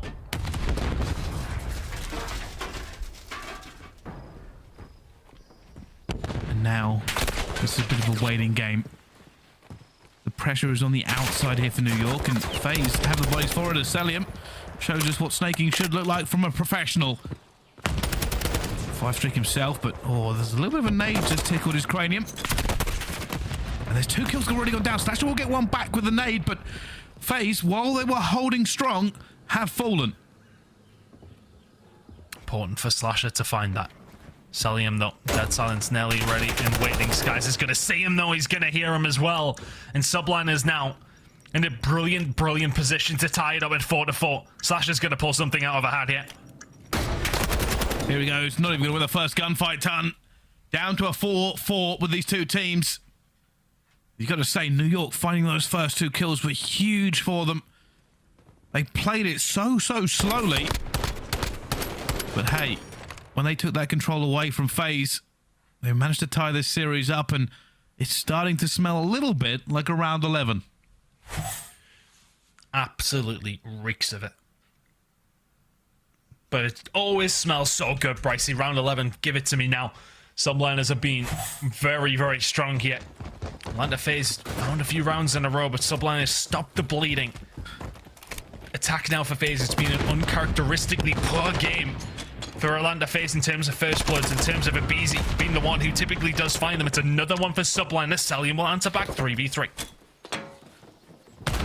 Bruce just holding this push. They can't really go forward. They've got HyDra with them as well. HyDra might try and hit a flank here. In fact, Priestahh is going to be doing the same thing. Control of the middle of the map here for Atlanta FaZe, and you can see they're probably going to go for this. Skyz popping his deady. The rest of the team will swing into action off the back of this. Cellium already finds HyDra on the flank, but there's only going to be one of them. There's Skyz. He gets it down to a 2 versus 2. aBeZy will find one though. Now Priestahh left all alone. Dead silence is popped, but he's got so much to do. 35 seconds to go. He's going to find the timing, or is he aBeZy? It's never a 50-50 gunfight, let's be honest. Must have heard him just jumping over the top. Finds the kill. Yeah, he hears him. Just about. Gets the shots in. He is not far away from dying, which would have set up a 1 versus 1 with Simp for Priestahh. Still a difficult task, but FaZe now 1 round away from taking this away in map number 5. I think one of the key things to note as well, I think aBeZy had his dead silence still alive, ready for him. He does. He does have it. This has not been the greatest map we've seen from him so far. But hey, maybe this is time to shine.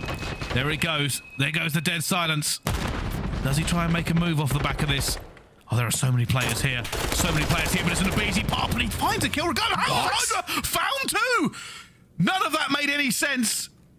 But advantage for New York. Yes, he's ready and waiting. Cellium will be the next to fall. Slasher's the only thing standing between us and everybody else. And a 1 versus 3 is needed to find that round 11.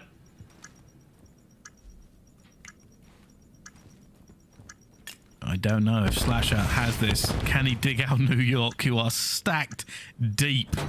As soon as they see him, that door will bang over and KiSMET will come flying out. He looks for it as well, finds one, but cannot shoot 2 directions at once. It's a round 11. Oh my god.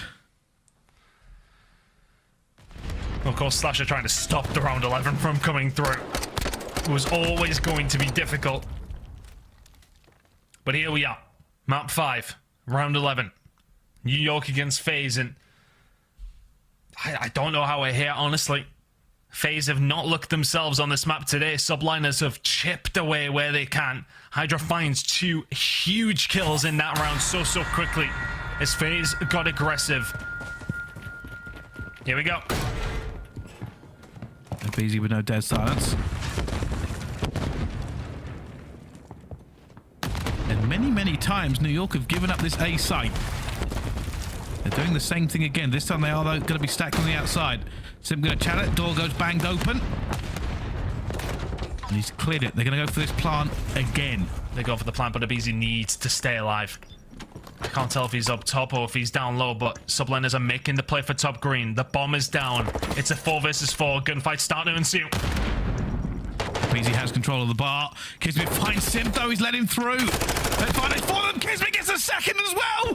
They found the kills they need. Skyz going to get it. Slasher now for a 1 versus 4. And the reign of New York over Atlanta FaZe begins. They have fallen in the S&D. They have taken them out of it, and that is huge for New York. Atlanta FaZe are starting to bleed in Search and Destroy.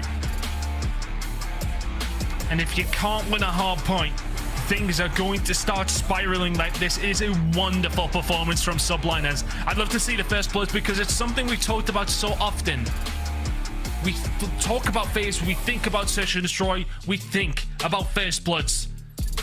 Somebody in their team who's so good at finding them in aBeZy only finds the one, more leaning just about over towards the side of Subliners, and I believe it is actually, yeah, it's the 6-5 in terms of first bloods to Subliners, and that's what counts.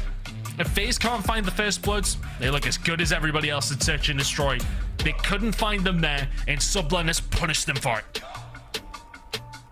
I also got to say, that last round from Atlanta FaZe, they just weren't in a trading position. 4v4 and nobody was in a position to trade. It looked very tentative, didn't it? Yeah, Simp got caught out because KiSMET managed to get through and just gunned him straight off the site. In fact, KiSMET got the second as well. The rest of the team were just not in any position. Unbelievable.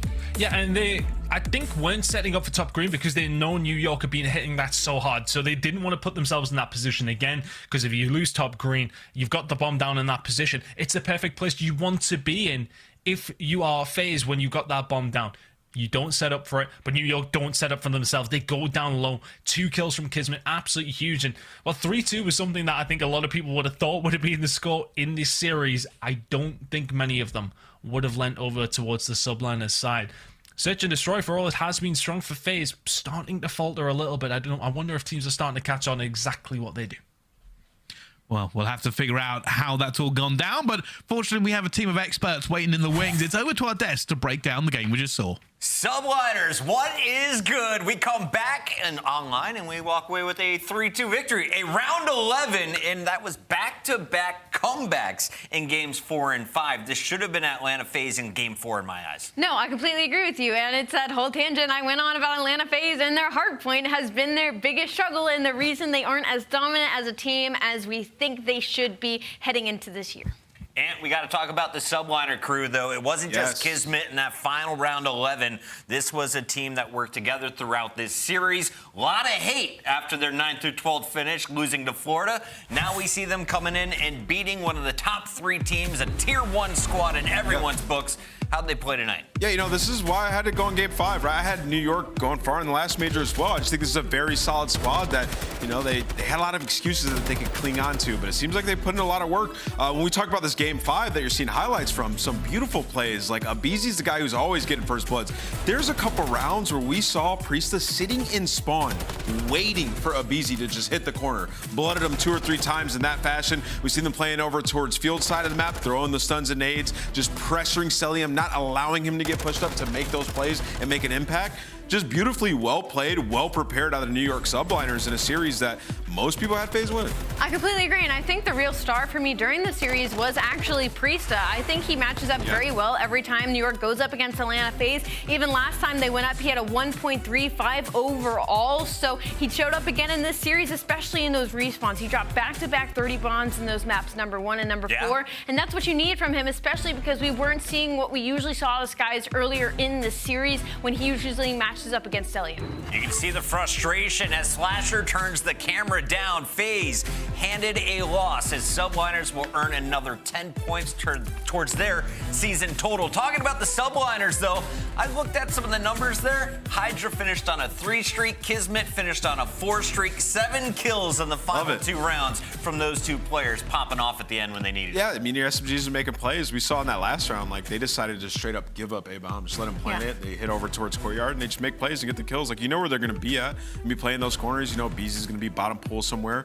And they made the plays. Also, you know, we saw Slasher put the camera down. He did have himself a very tough series, so be looking at him to bounce back. We knew this could be one of the best series, and it went the distance all the way to a round 11, and it's the Subliners with the W. But who earns our scuff play of the game?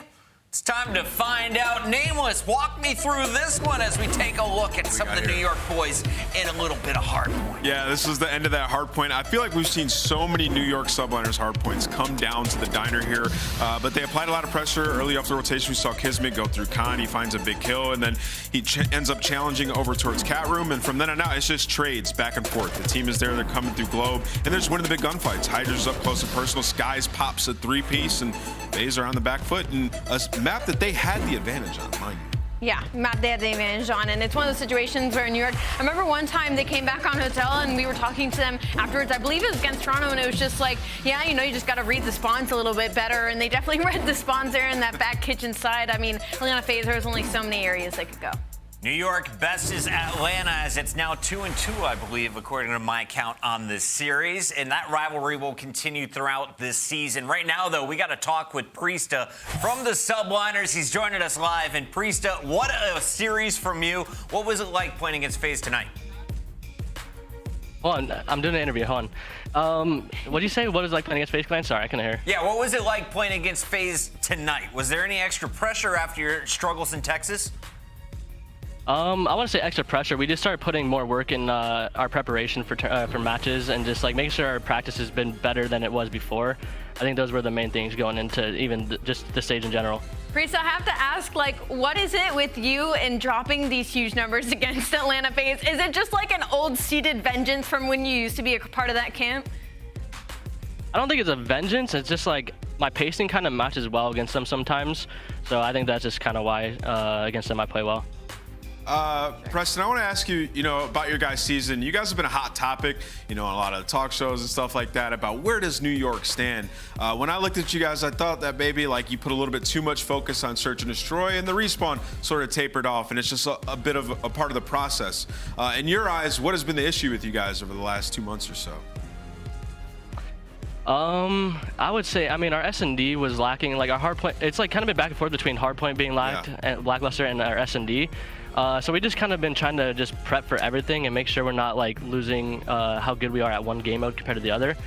But our S&D, I feel like we were really good at in stage 1, and then we kind of just started overthinking situations like man advantage rounds, and even today, like we lost a few man advantage rounds and that's like the main focus for S&D, and we still can't get it down. So that's just kind of what we have to focus on. I'm glad to see that this series still went the distance between you and Atlanta FaZe, because you guys match up very well, even though you've been struggling recently. I wanted to know, was those struggles reflected in your scrims, or was it something that kind of didn't reflect when you guys would head into these qualifying matches in these majors? Like, was this like a precedented struggle for you guys, or was it kind of catching you by surprise when you'd come and play your official matches? No, in scrims, we definitely were struggling a bit. There was definitely days where we would be playing really well, but there's like multiple days where we have one really good scrim and then one really bad scrim, so it wasn't like consistent throughout. And there was even days like in stage 2 where we had really bad scrims, but we'd go into our match and we played really good. So we weren't like, it was like weird. Like we would go harder, like we're playing our lives more, like we're just not over challenging. So we're just trying to basically play the way we do in practice, we do in matches. Priestahh, last question for you. Are you ready to play on Expo? We thought about it today, but FaZe actually banned it against us, but I don't think we would have let it gone through either way. But yeah, I'm definitely excited to play it. Excited for the new map, and we're excited to see the Subliners later this week. And thanks again, and congratulations on your win tonight. Thank you, appreciate it. You guys have a good one. That's Priestahh. Make sure you're following the man, and make sure you're tuning into the Subliners for their next matchup, because the Subliners are challenging for top 3. Let's take a look at our standings and where we're at right now on the season, because we're past the halfway point. We're in the second half of the year, and you can see the Subliners just 5 points now behind OpTic after tonight's win. I think this was a huge win for New York Subliners, again, because we're talking about their struggles. There's one of those teams who are in those top 8, but there are a lot of teams trying to get better on that right side of the half to maybe steal their spot. So a huge win for them starting off in this qualifier. And of course, you got Vegas there at the 9th spot. And what else are you seeing here? Well, I was just going to say, like, that's a big win against a top team for New York, right? When you talk about winners bracket and having a good online performance. Also, this changes the way we look at this stage for Atlanta FaZe. Like, I thought they were, go back, fix a lot of their issues when it came to the hard point, at least be 50-50 in that game mode. But, like, they didn't even win their map pick in the series. You got to win that embassy. So got to work on some things still. I don't think they had that bad of a night. I think New York's a great pretty team, good, and yeah. maybe they didn't bring their A game, but don't count out FaZe. This is a squad that only places top 3. For now, though, we got to focus on a squad that is on the come up. This is our Hummer extract mode, where the Legion pull out all of the stops to get the win in hardpoint. Let's take a look at one of the best moments on the day. Nameless, what was going through your mind when you saw this? I just want to listen to them and hear what they had to say, because my mind, I was just going crazy. All right, here's the comms. It's our Hummer extract mode from Vegas Legion. Cannon, I got two. Nice, let's bully front. Go behind the stage, we just gotta nade this. Behind the stage. We gotta go. Low P4 weak, P4 weak. P4, side door, On the stage, one shot. Watch out, Beans. Push. Nice. I need your push. One shot. Nice, I have single pinch. I have pinch. I'm looking side. You got I'm in the back. One shot. Oh, Go. Who was that? That was Donnie. That's Don. Temp going to Twitter saying this is the first time I was carried in 3 years. Thank you, fam.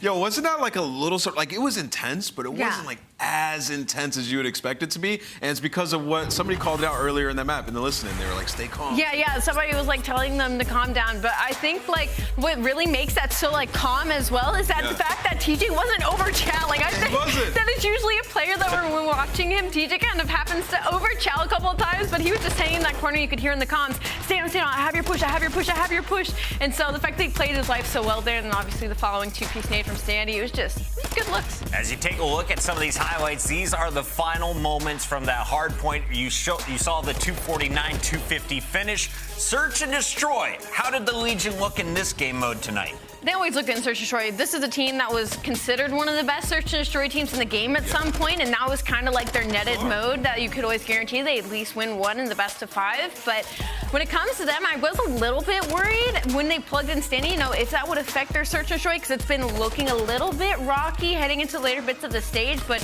it looked really solid today. Yeah, I mean, Standy is a great search player. I mean, he was on a lot of previous iterations of that Minnesota team. And then also on Toronto, a good search and short player. So he fit in like a glove. They look great there. And they get a big win in what was pretty comfortable, honestly, after game 1. Yeah, Boston's only victory coming from Control on Expo, the new map. The most comfortable victory, though, was the landslide from Los Angeles Thieves. They trounced the Royal Ravens. And Ulysses, well, Yui did not have a warm welcome to the league today going up against one of the best. Yeah, I don't think it's fair to judge him off of that series. Like, he's getting plugged into a pretty broken system of a team that really just, it's heavily based on the individual performance if they're going to play well. I mean, they make so many mistakes. We even saw it when they were playing at like their peak individual level at the last major. They still made a ton of mistakes against OpTic. So for London, just so much to work on, man. And I'm hoping Ulysses can get something going. I think one of the worst things for me when it comes on the Royal Ravens, they were finally looking like something was getting put together, right? Like right at the tail end of Major IV Qualifiers, we were like, they're trying new things. They're starting to work out for them a little bit. It's not the greatest showing, but at least they're having a step in the right direction. And then suddenly another roster change happens. And then you open up your next stage with this big loss to the LA Thieves. Granted, it is the LA Thieves, one of our championship caliber teams, but not a great opening with that new start. They get tomorrow off, though, so they can look at the VODs and Royal Ravens. I expect you to come out swinging on Sunday, but as we take a look at our Super Saturday, 4 matches. The one that catches my eye most importantly at the bottom of your screen, it's going to be Surge versus Thieves, but so many good battles here, Allie. You're throwing your hands up. Double Røkkr for Saturday. I mean, that'll be a banger. They're doing their little home series watch party over there in the Minnesota Røkkr camp, so make sure you show up and show out. You got the 2 purple teams in the LA Guerrillas going up against Minnesota Røkkr, and also the Florida Mutineers, who have been finding a little bit of success lately. I'm just excited to see Beans versus Scrapz. First of all, Beans got to bounce back. Also, Scrapz went home and finally started talking trash again, so he's got a target on his back. The trash is coming back. We're going to have it in the winning circle if Toronto gets the dub tomorrow. I guarantee it. Also, tomorrow, we could feature your play. If you've got a ranked play you think the world deserves to see, I need to see your hashtags on Twitter right now. Hashtag CDL Ranked Plays and link your best to be featured right here on the show. I have to think about day day one here and say, boy, it feels good to be back watching Call of Duty once again. That hard point, definitely the game I'm going to remember as I go to bed. Allie, what about you? What was your takeaway from day one? I'm going to remember every match except number 2 because I've already forgot. There you go. Nameless? Listen, Kenny's donut for the win. That is epic. He's a GOAT for that. All right, Nameless, it's time to feast, my friend. That means the show is done. Thank you all for tuning in. We will see you tomorrow. We're kicking off 15 minutes before the matches. We'll see you then, 2:45 Eastern, right here, twitch.tv/Call of Duty.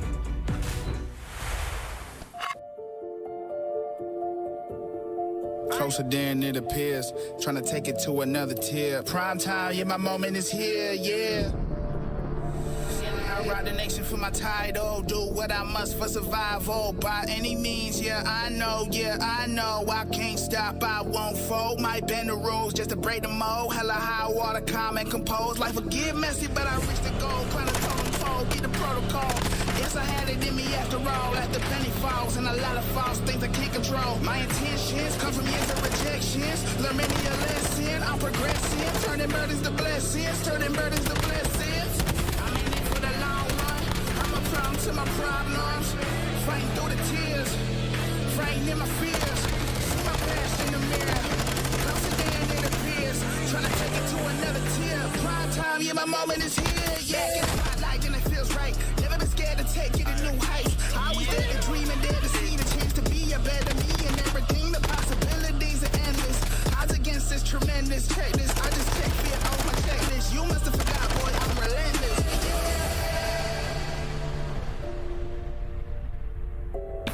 On the stage, watch out, watch out.